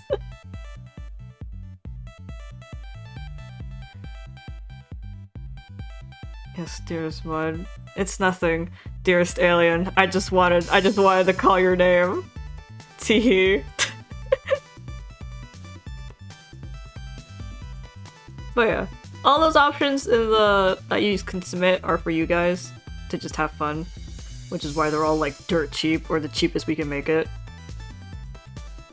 Because it's just there to have fun. That's what this whole streaming thing is, it's just to have fun.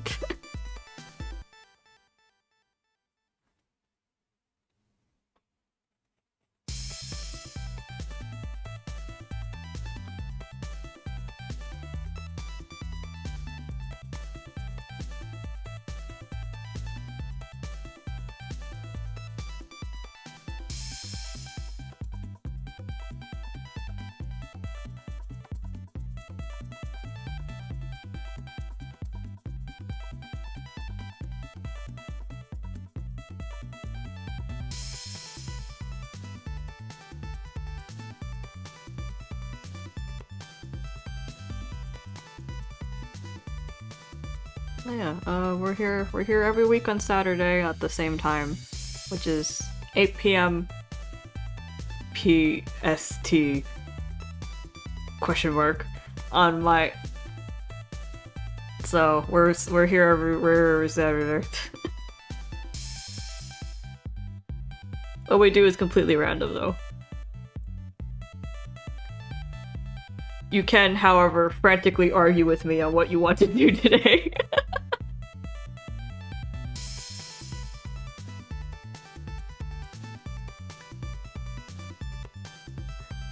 We're extreme casuals. Oh, I also requested a voice line. Just kidding! I love Aether!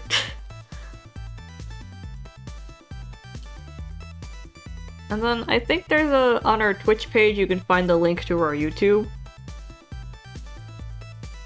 If you kind of scrounge around on my page, you can find the link to our YouTube, and then you can find all the archives.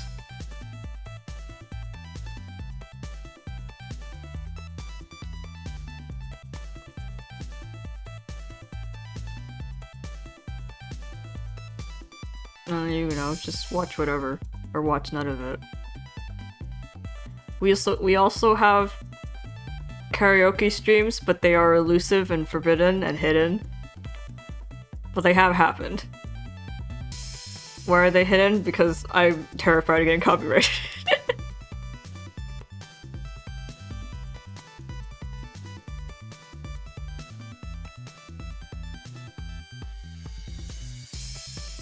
I've only done that twice, though.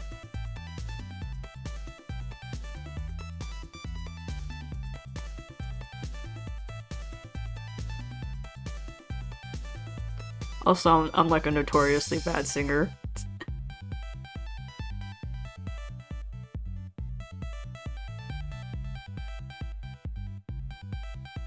So really, it's to protect the masses.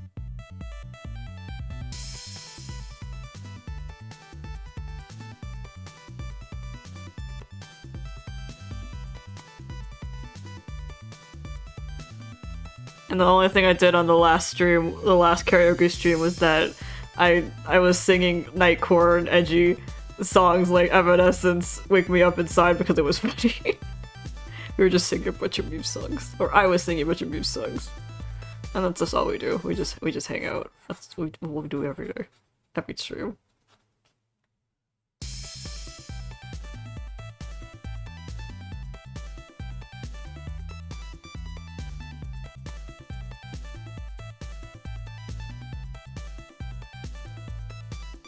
And then we did a dating sim last stream, and I had too much fun with it. I was doing all the voices and I had too much fun.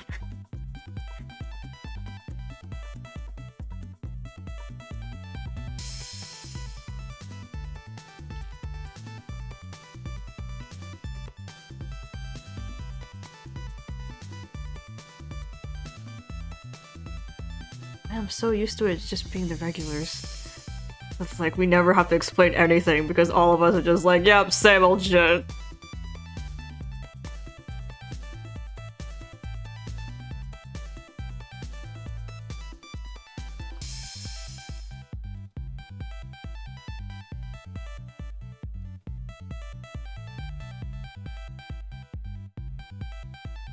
Oh, don't worry about not being able to catch streams. You can still catch us in the archive.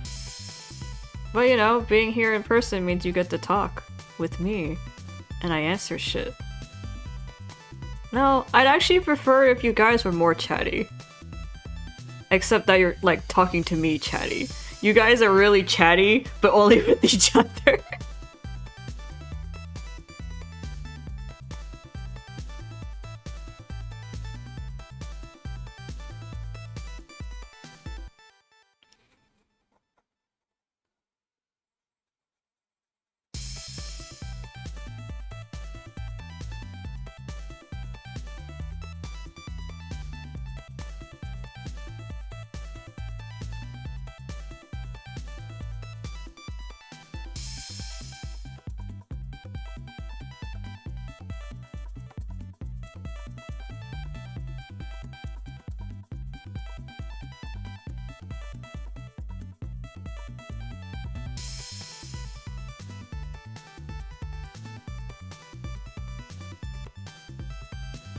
The song I'm listening to is a bit of a bop, but I think my favorite part's coming in, and I might have to take a quick break just to listen to it.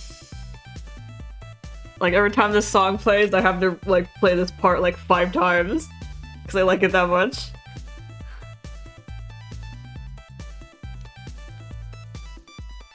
Oh, thanks for asking me to rest.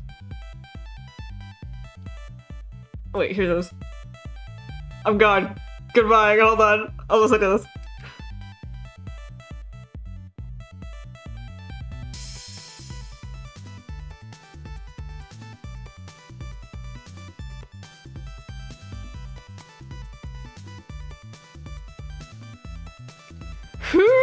Okay, I'm rewinding, hold on.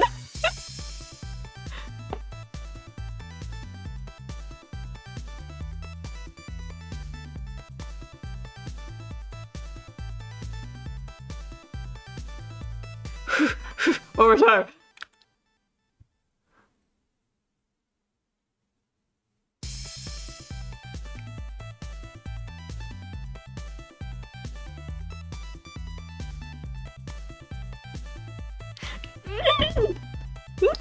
Okay, I'm done. I'm not looking at it anymore.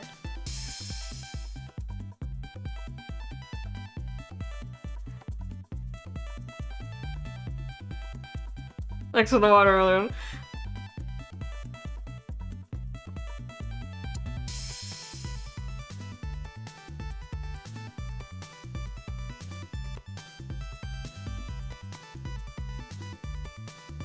I just have to rewind that spot a lot because I like it.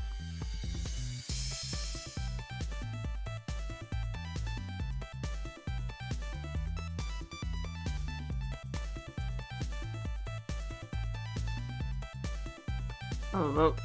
Hold up. Hold up. Oh, my mouse is doing a thing. Excellent. Sometimes on occasion my fire alpaca glitches and it will refuse to do anything but transparent color. There we go, we're back. When that happens, apparently I just have to stop. Like it's a forced break from my programming. Because then it'll just recover on its own. But I have to stop for it.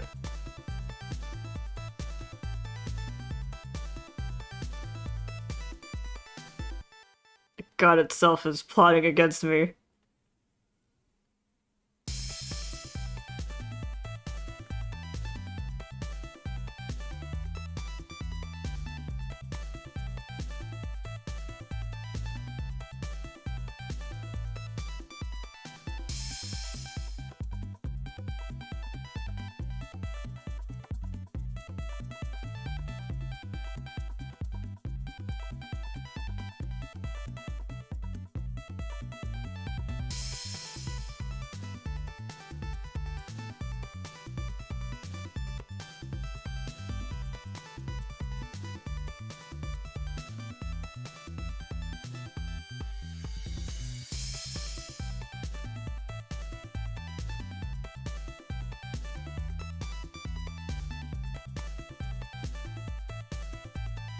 Oh yeah, about commissions, I've kind of considered it, And at most, I'll probably just make a coffee. At most.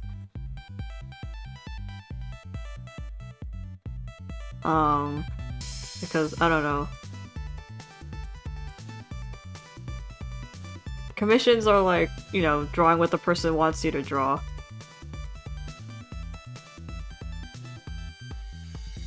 I'm like, I don't know. I draw shit like this all, and I'm like, good enough. And I'm like, are people gonna pay for- would you pay for this? As in not specifically this drawing, but like this kind of- this amount of effort, I guess. And I don't know. I don't know how to judge, like, how much this would be worth.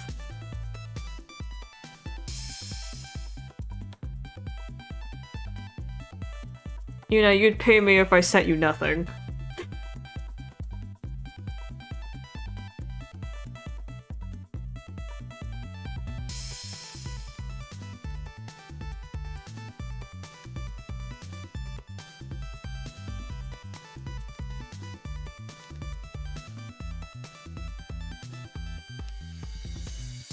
But it's like, there's also like the most terrifying thought of like, if I think this isn't worth any money, like what kind of picture would I have to make where my brain would finally be like, yeah, I need to be paid for this. Like, what amount of effort and time would have to be put in until I'm like, I need to be paid for this. I'm terrified to consider it. I'll have to make the fucking statue of David or the Mona Lisa, and then I'm like, yeah, now you pay me like $2. I paid you something in 10 years, and I'm like, cool. I need that $1 for the vending machine.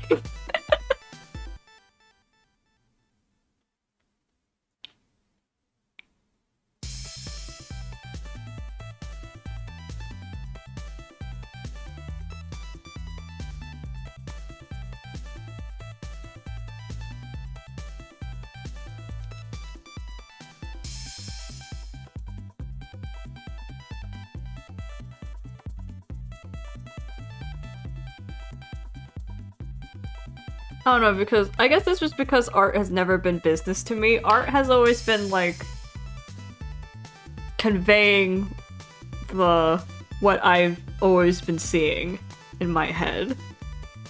It's like another form of communication to me.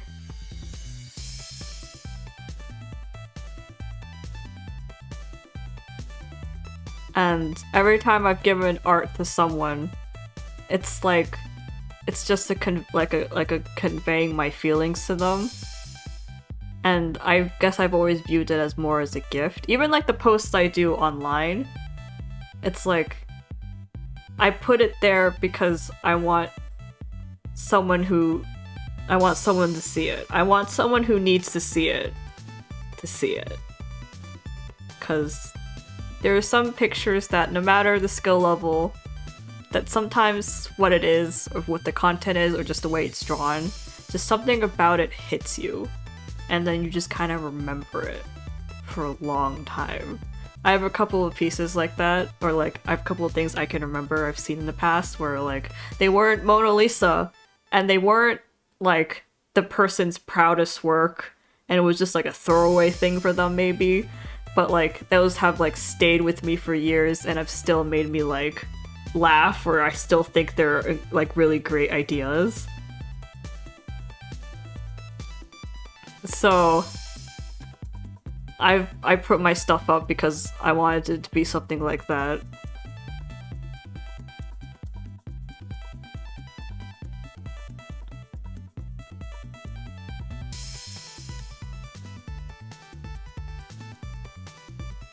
So like, I guess the reason why commissions baffle me so much is that like I'm being paid to draw something really specific, and it's not like my feelings on it. just this person just wants to see me draw this, but inevitably my feelings are gonna be put into it. This is like, I don't know.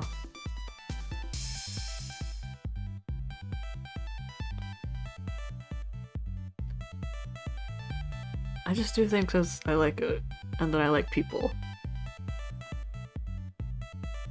Something I say a lot, or like I kind of have to reiterate to people sometimes, is that I like people in all of their forms. I like it when you're a good person, and I like it when you're a piece of shit. I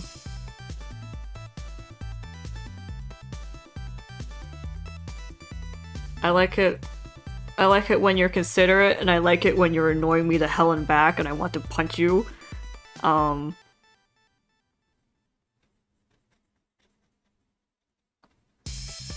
I like it when you need to fucking grow up already, and I like it when you're too much of an adult for me. I like it when I'm angry, and I like it when I'm happy.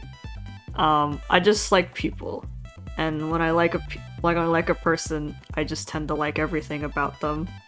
Like, I don't want to fucking cheap shot it. If you're a piece of shit, I like that too.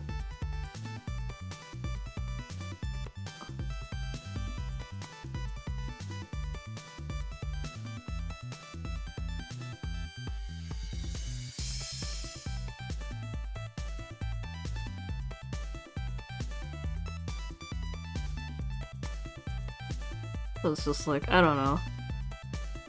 I just like people, so so making art is like my love letter to people. A love letter to the world and the children I've given birth to. And a love letter to the people who wanted to see them. So I can't really like fathom being paid for it, because I'm just like, it's like, you're paying me to say I love you. I'm like, dude, what is this? I'm saying this to you because I sincerely feel it, not because I wanted to get paid. It's that kind of feeling. It's a strange thing.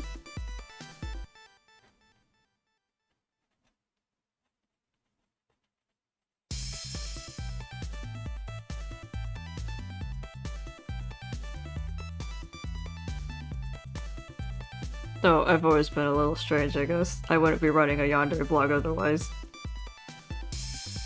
I want to be running a yandere blog from the perspective of a yanderer. If I wasn't a little odd.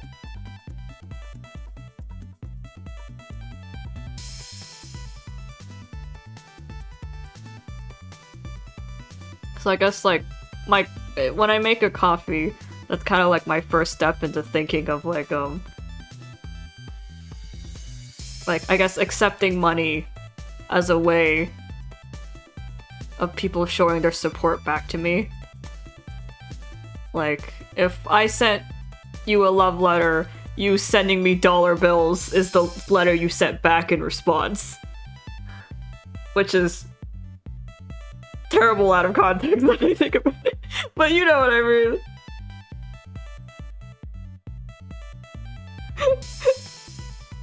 You send a dude a love letter, he just gives you a stack of cash in response to your love confession.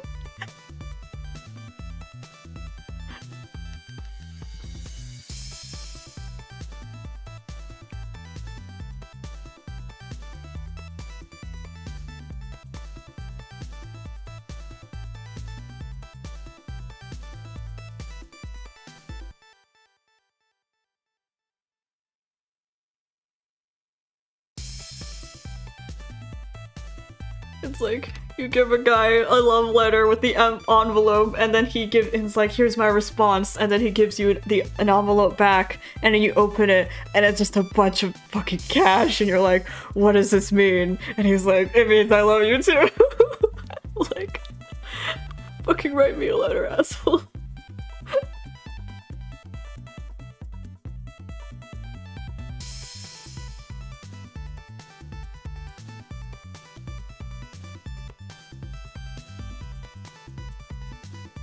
Just straight cash. Just straight cash. My love language? Cold cash.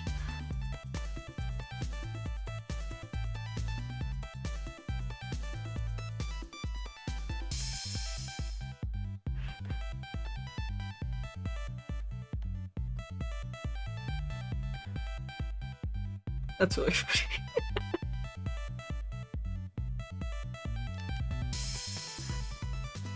But I'm a romantic at heart, so you fucking write me a letter, I'm gonna spit on your dollar bill.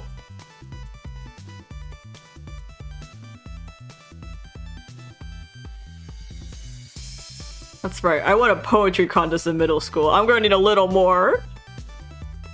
Money's not gonna win me over.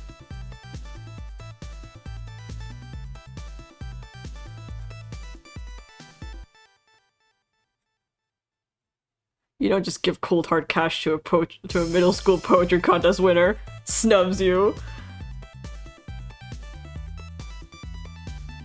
Oh, that's another thing you're gonna be hearing a lot if you attend my streams, that I won a poetry contest in middle school, which is true. It is true, but it's like, I repeat it like it's like the only accomplishment I've ever had in life. Because it's so dumb. It's like, well, I won a poetry contest in middle school.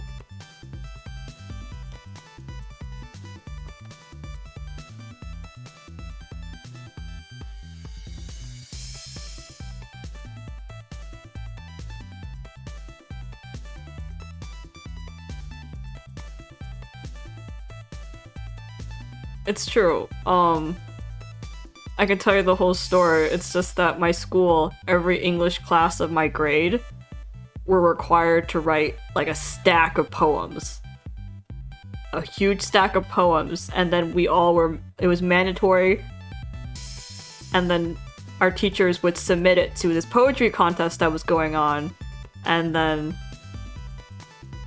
the winning students would get published in a book. Like, all their poems would get published in a book. And I won, so my poems got published in a book. No, I don't remember what the book was called.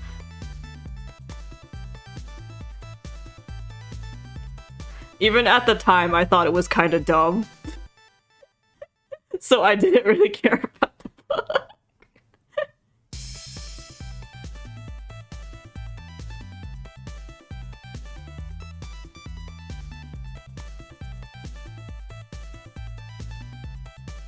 And if you're wondering why I thought it was dumb, it's because I wrote all of the poems, like the entire stack of poems, the night before it was due.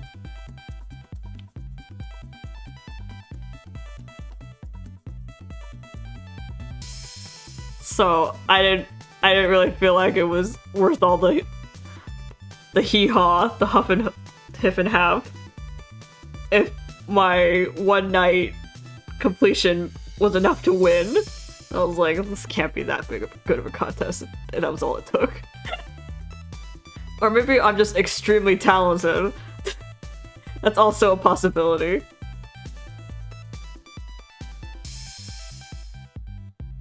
At only poetry.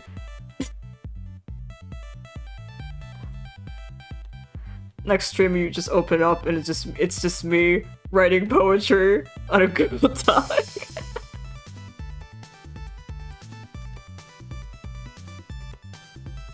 My true color.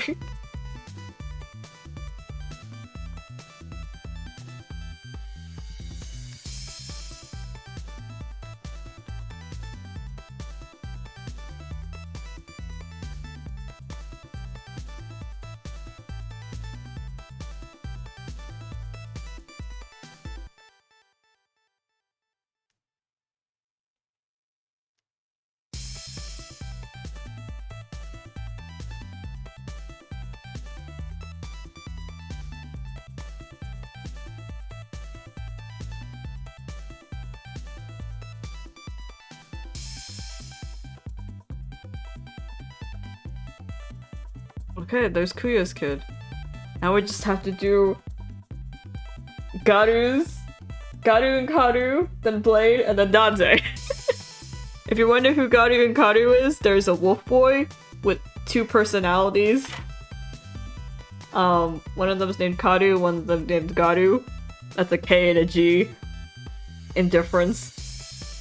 And so for that boy with the split personality, I gave him twins.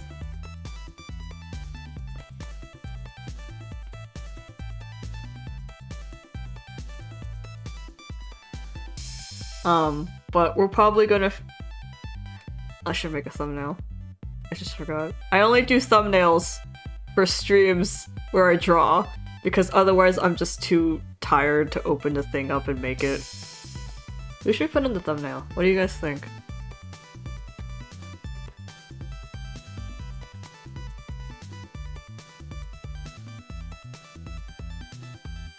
Which kid should we put in the thumbnail? You can just call them by their colors.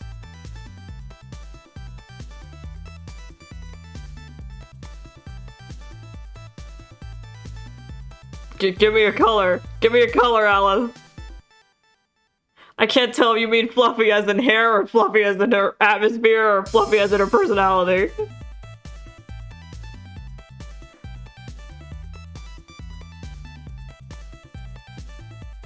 Are we voting for Quincy's kid? I guess we're voting for Quincy's kid. All of the above.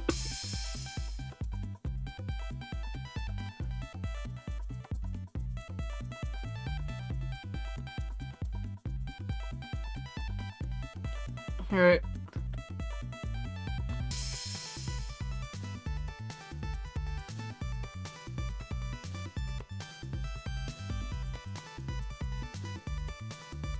Oh yeah, before we end up streaming for this shop, I actually wanna, since we're talking about commissions, I'm actually kinda curious about something. So stick with me for a little while.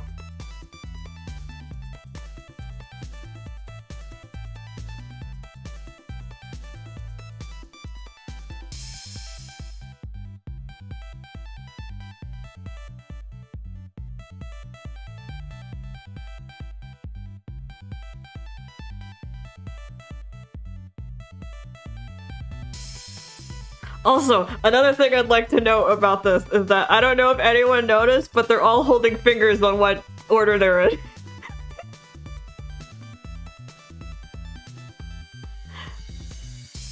No one commented on it, so...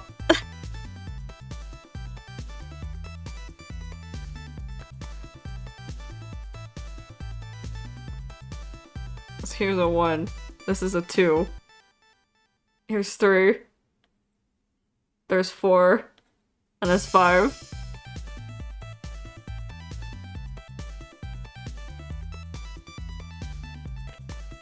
You've been bamboozled. No one commented on it. I was wondering at one point if anyone would find out, but no one said anything, so I was like, I guess I just have to out myself.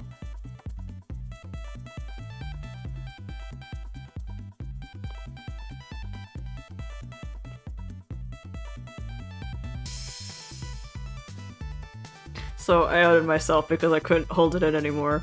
I had to have it somewhere on the record.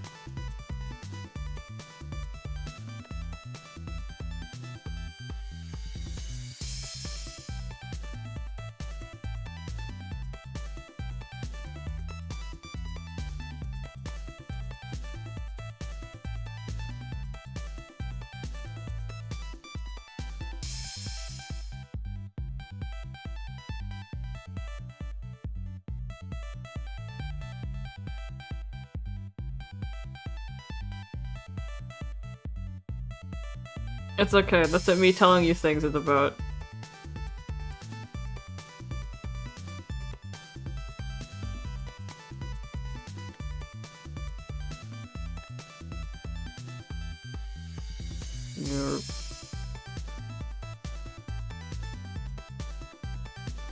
Oh, moves timed out for 60 seconds.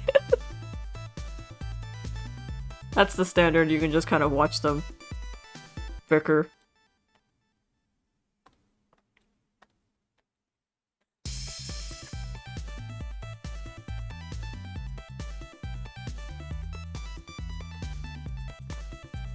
Anyways, the thing I wanted you guys to stick with me on it for a bit was, Like, I wanted you to look at pictures of mine and put a price on it. Like, what would you be okay with paying with? Like, looking at the picture, like, what would be like a reasonable price you think? Hold on, I gotta figure out what drawing stream this is. What number drawing stream is this? This is drawing stream number 27.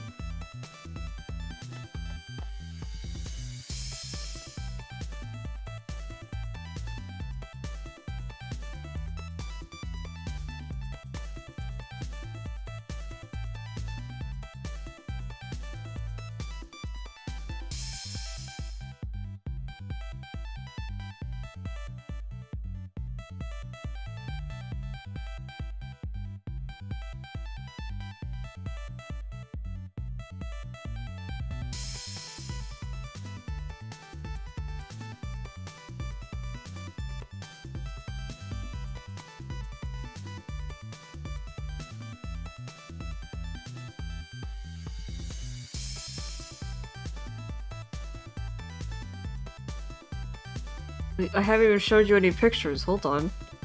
Hold your horses. Hold on. I gotta save everything I made.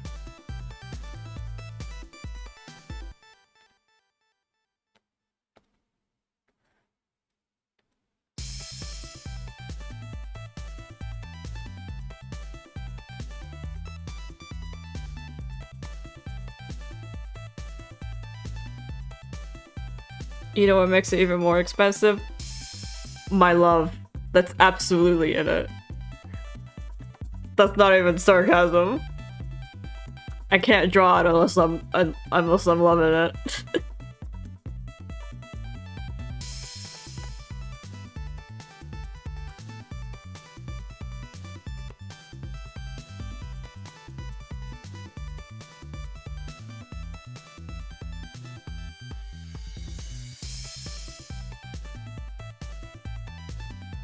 My love is only worth $5.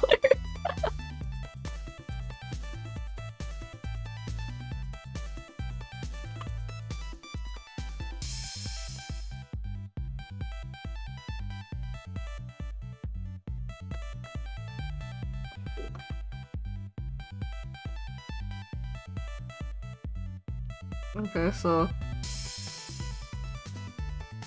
Wait, hold on.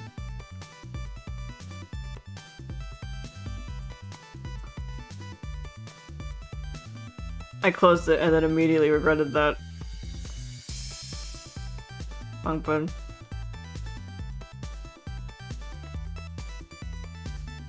Oh, this one. There you go. That's okay. Firepacker has an autosave feature. I just need to know where to click. We've got it back. Because I'm a genius.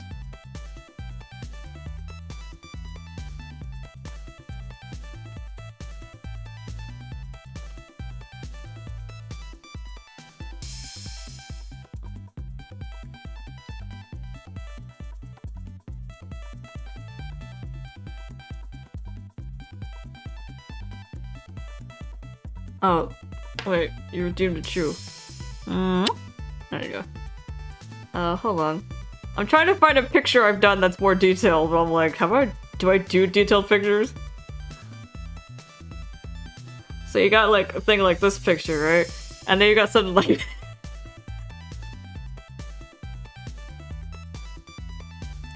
I also drew this on stream, so you can find this one.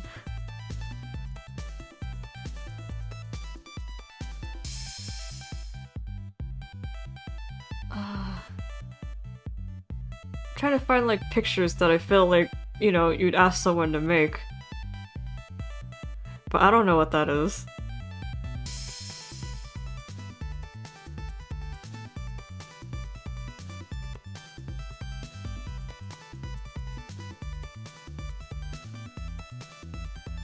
There's also this one.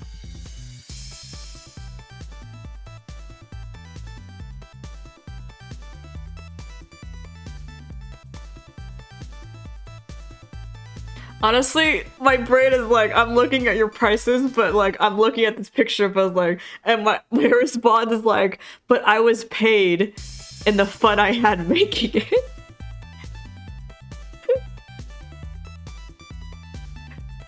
And I'm like, that's such a stupid response. Shut the fuck up at me. But even is my genuine feeling.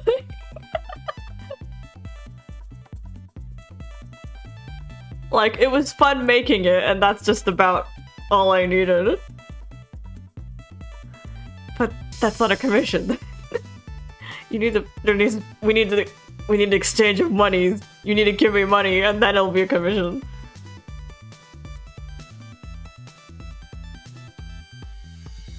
That's just like my dumb, stupid brain. My dumb, stupid, romantic brain.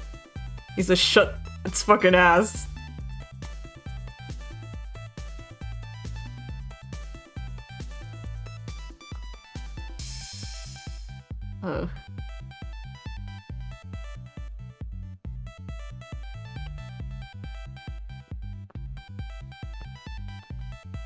I'll put them together so I don't have to keep switching them.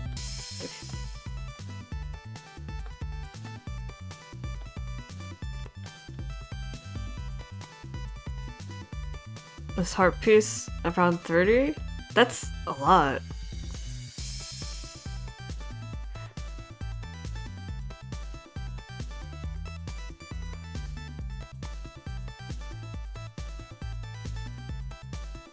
Damn, people charge that much?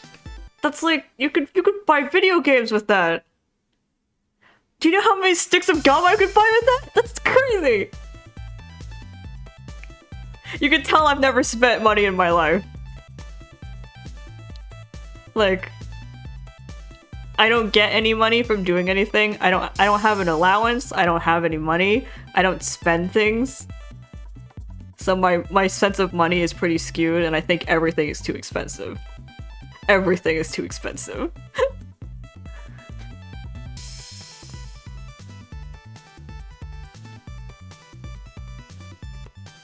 I want to hear your opinions though on what the prices are though.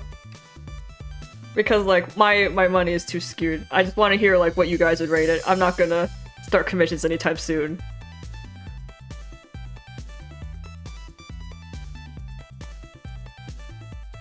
So I just want to hear what you guys think, because I'm not gonna be starting commissions anytime soon. And if I do, it'll be after like a lot of looking at other people's prices. And then who knows when that will be. It could be years from now, honestly. Or months. Or maybe tomorrow, who knows? Definitely not tomorrow. Or months. I'm not gonna start commissions. The most you're getting is a coffee. And that's not commissions, that's just give me money, it's my tip jar. Look, I'm a silly little monkey. Drawing live on television. Please put money in my tip jar. I'm like a street performer.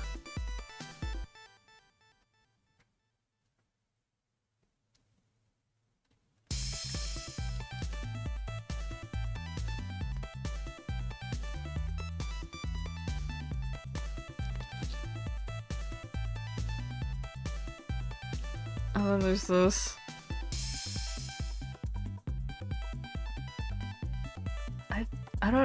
I don't know what you paid for, because like most of these are just my doodles. Actually, they're all my doodles. So I'm like, yeah, I don't know. What would you pay for?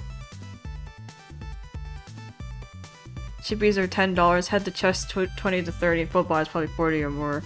Damn, that's expensive. Here's chibis, I guess. This is an old one, but I like this picture still. Do you pay more when there's more characters? Is that a thing that people do? So if this counts as chibis and they're $10, if everyone is another $10? Damn! This industry's fucked! I say as an artist. Damn.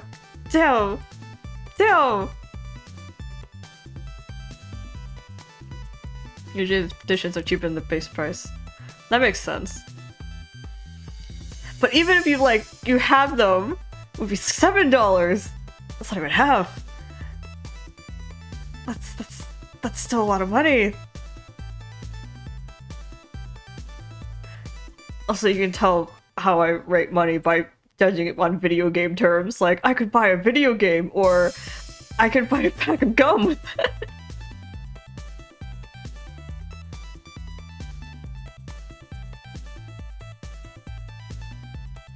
And I've been- hold on. Since Alice is here, I can use this one. I've drawn full bodies for characters before. Like, here's one, so this is someone else's OC, this is not my OC. And I did a whole batch of these for free.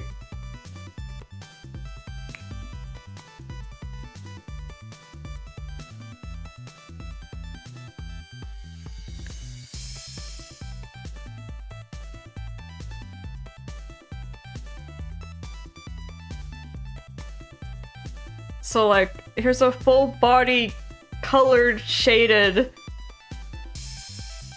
and then like, the line art is relatively clean, question mark. It's about as clean as I get with my line art. Yeah, currency changes prices too, but what would you rate this? Especially because it's like, well, not especially because it's someone else's OC, but where would you rate this?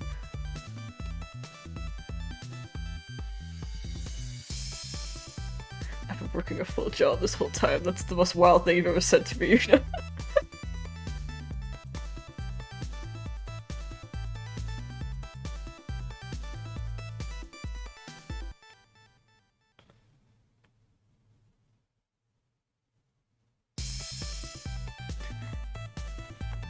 I mean, my sis probably wants me to, like, find out by myself.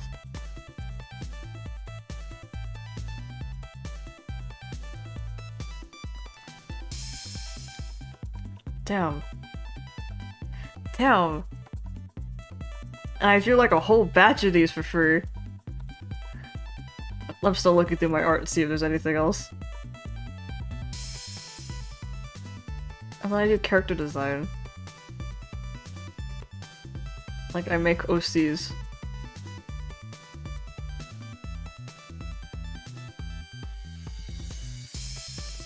How about this?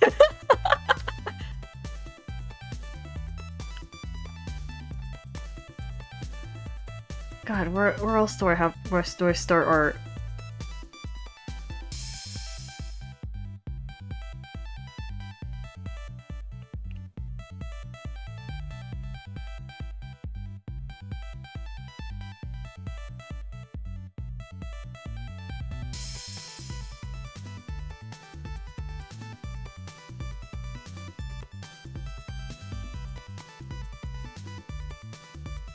Yeah, I was originally gonna post this on Twitter, but then I was like, should I? And then I didn't.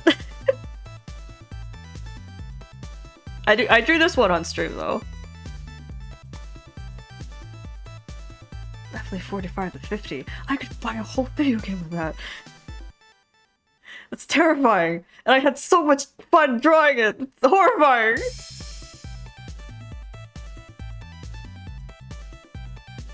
This is the most horrifying discussion we've had.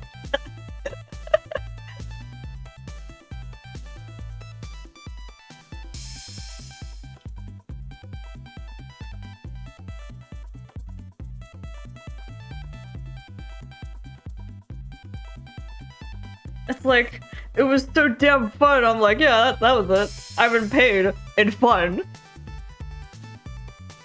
I can't believe my art's worth. I could sell this, or people would buy this. That's way too wild. You could buy a baby with that, by the way. Ah yes, on my shopping list, babies. Also, I still really like this outfit. It's so edgy. That's one of my characters for the. I'm reeling. Like now I'm like scrambling to find pictures. Like, and how much for this? And how much for this? I'm like, I just took all of my family's like furniture, and I'm running to the pawn shop.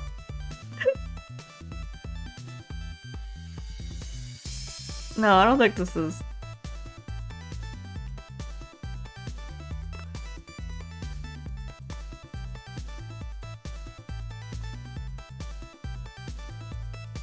I mean, this has the line art's pretty smooth.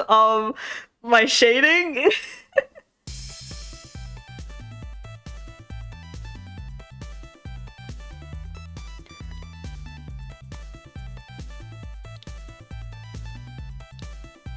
I don't know. I don't know anymore. I'm like picking out my cooler pieces.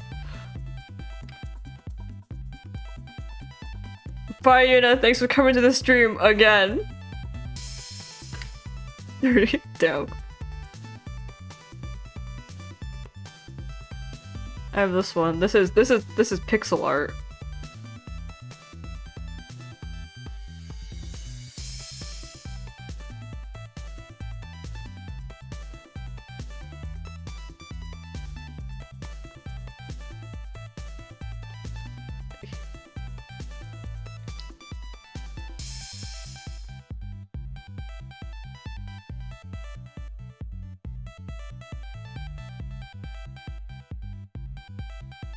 Oh, it's pixel art with a lot of effects on it. Damn. Damn.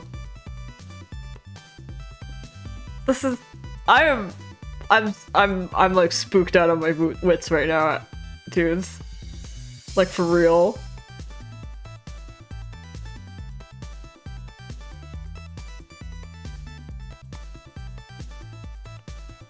Oh, the cheap background. Oh. I'm spooked.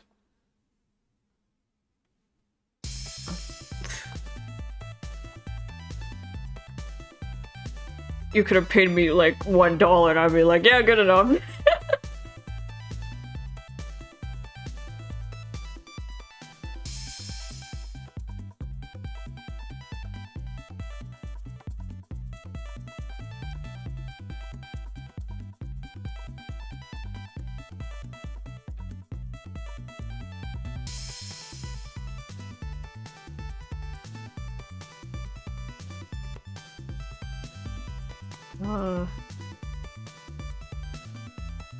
That sounds pretty heavy shading.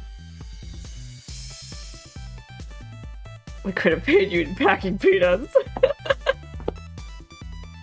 Honestly, just like the amount of fun I have drawing is just enough payment. Now I'm just opening shit now. Now I'm just trying to like look at my portfolio.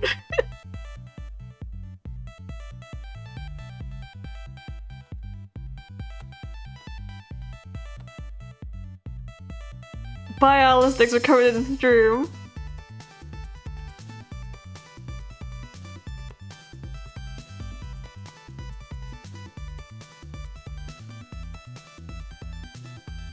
Oh shit, I could do sprite commissions. I just realized.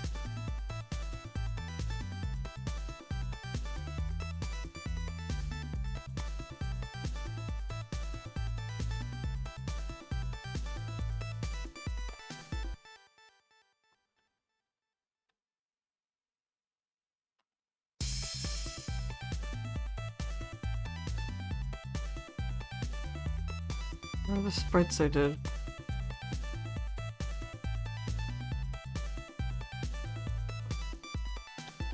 Damn.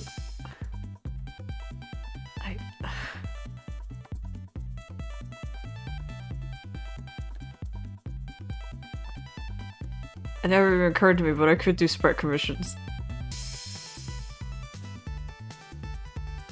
Checks out for a mod stream.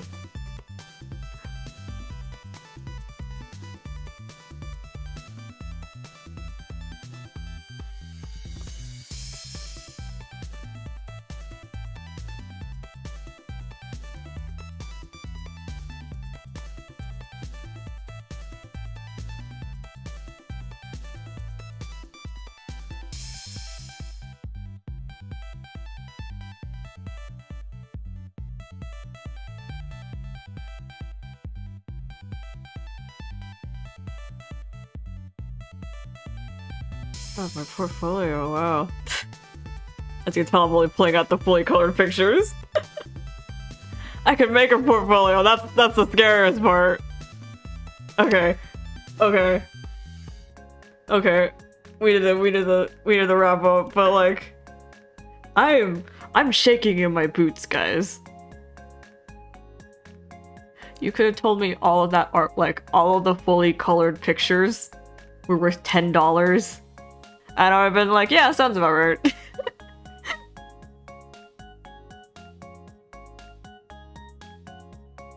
And now you're telling me the chibis were $10?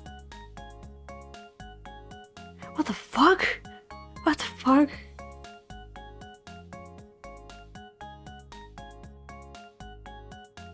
I don't understand. I don't understand.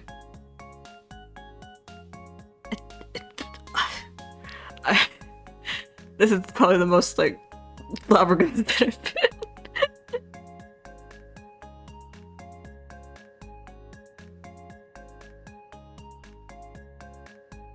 So people charge over 100? Damn! What are you being paid for? I guess, you know, your time and energy and your skill, of course. But it's just like... Was it torture? Were you being tortured to draw this? Or is like half of that money going to your therapy fees or your hospital visit? What's happening? I mean, like, I'd rather ask you guys because, like, I want to hear what a crowd like you guys would pay for this kind of art because, you know, since you're here, you're the kind of crowd who would be interested in my art. And metaphorically buying, or like metaphorically buying it, you know? I'm like shaking my head and sighing. I'm like, what's happening? Will it make it about paying for time and skill? I can't judge my own skill level, and I could technically time myself, but like, I have no sense of time, so it's just a matter of if I'm having fun with it. Then like, if I had fun with it, then the drawing felt like it took 2 minutes. And that's why I'm like, yeah, just give me $2 for my 2 minutes.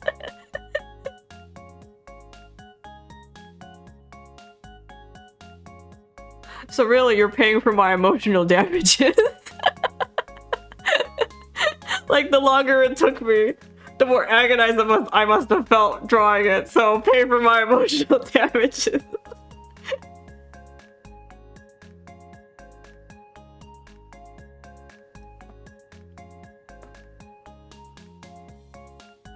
I think the charge for could be simply be dealing with people. I like people though. Well, a lot of people are a pain in the ass and son of bitches and bastards and awful, but I like that. And I guess I just don't prize my time or skill so highly, or any bit highly, really. Not even to like an average amount. Forget even being egotistic about it. I don't even do it to an average amount. That like, even if they did bail and didn't pay me, I'd be like, oh shucks.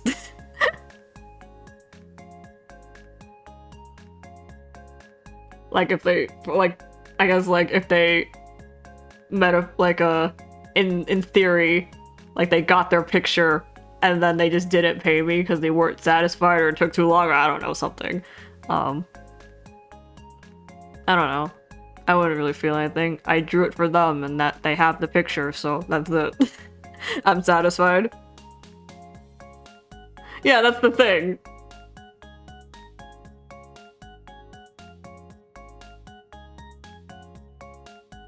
Like, money is so low on my goals for when it comes to art and drawing stuff or making stuff. It's just like, money is the least of my concern.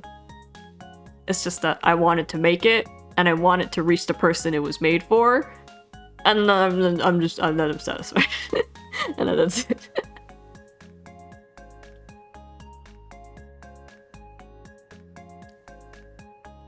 I guess like the only thing that would like kind of upset me would be like if they said they drew it or like someone that wasn't me drew it, or just like I don't really care if they credit me, But I don't like it when they say, like, they drew it, or someone that wasn't me drew it. Because what's offensive to me is that, like, those were my feelings to you. And then now you're saying, like, you made this as a piece of self-love, and I'm like, you bastard. I'm the one who loves you. Fuck you!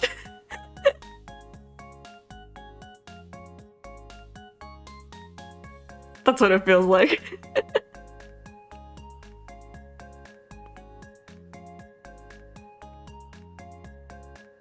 It's like, how dare you undermine my feelings? I'm the one who loves you, and that's why I gave you the picture. Those are my feelings to you!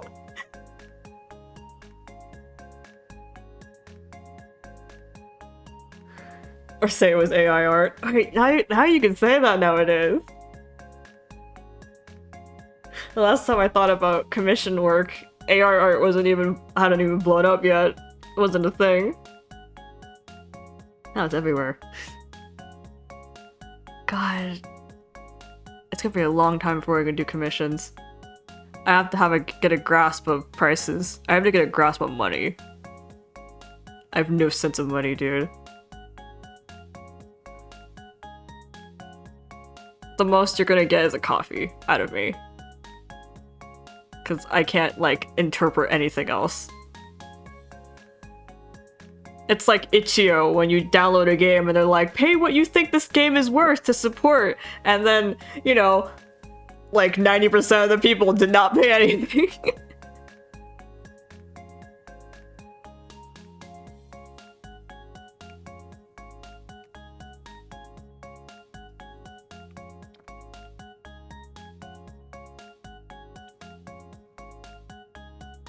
It's just like, I have no sense of money.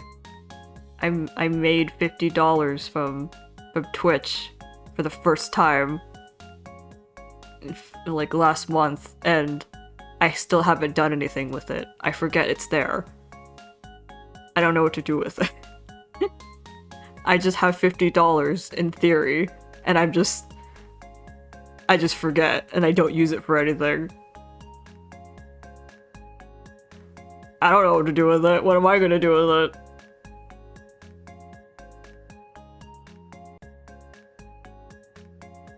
Give it to my parents? That's probably like, that's like the only thing I can think of, like, just give it to my family and be like, here you go.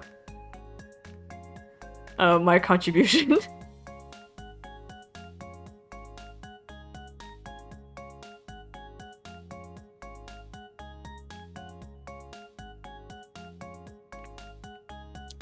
Damn. The fact, the part where Yuna said I'm basically working a full-time job really hit me, because I don't know. This whole time I've been treating like art like a hobby and my lover and my connection to the universe or something. So it's just like, just being able to do art is payment upon itself.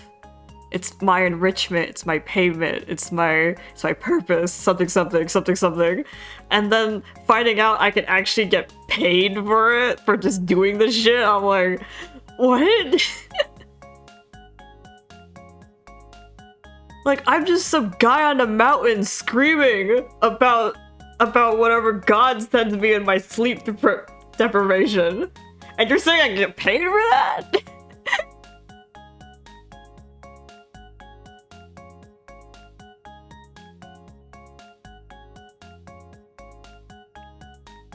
I don't know.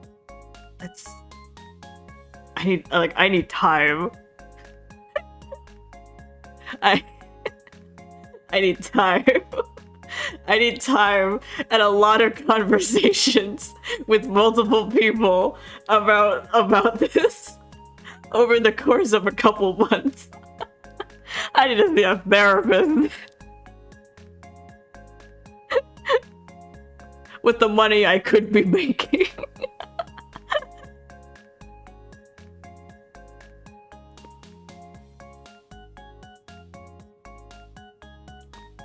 Like money was screaming in the mountains.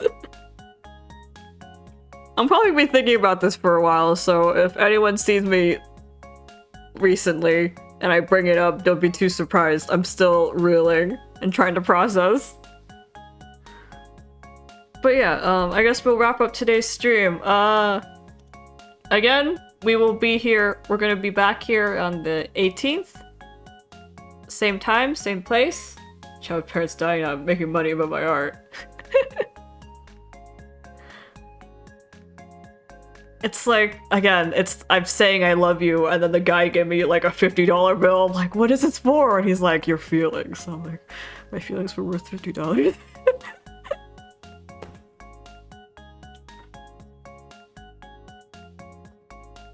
Yeah, we'll be back here on Saturday as we are every week.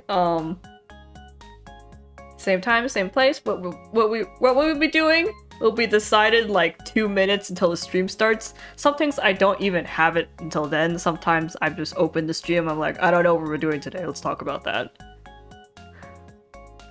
So it could be anything. But we're always here. We're always here.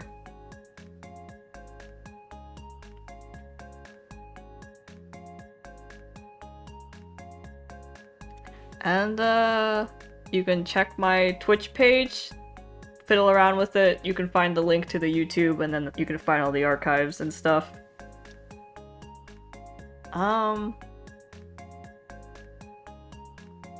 Yeah, come next week. Meet us again here next week. We're always happy to meet new folks and talk to people. I'm always happy to talk to people. Sometimes the universe whisks me away like a forlorn lover, taking me on a honeymoon, and I'm gone for a week, but I love people, and I like talking to people when I can, and I haven't been stolen away.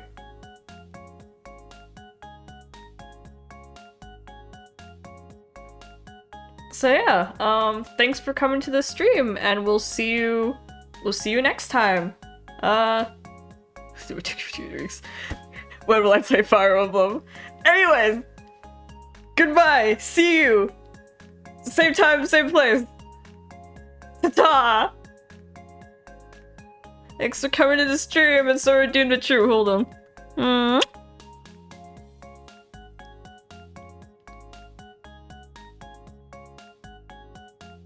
Thanks for coming. Thanks for talking, all the new people. I hope you guys keep talking in my streams for once. Forever. Bastards. Ugh. I have to do all the talking around here.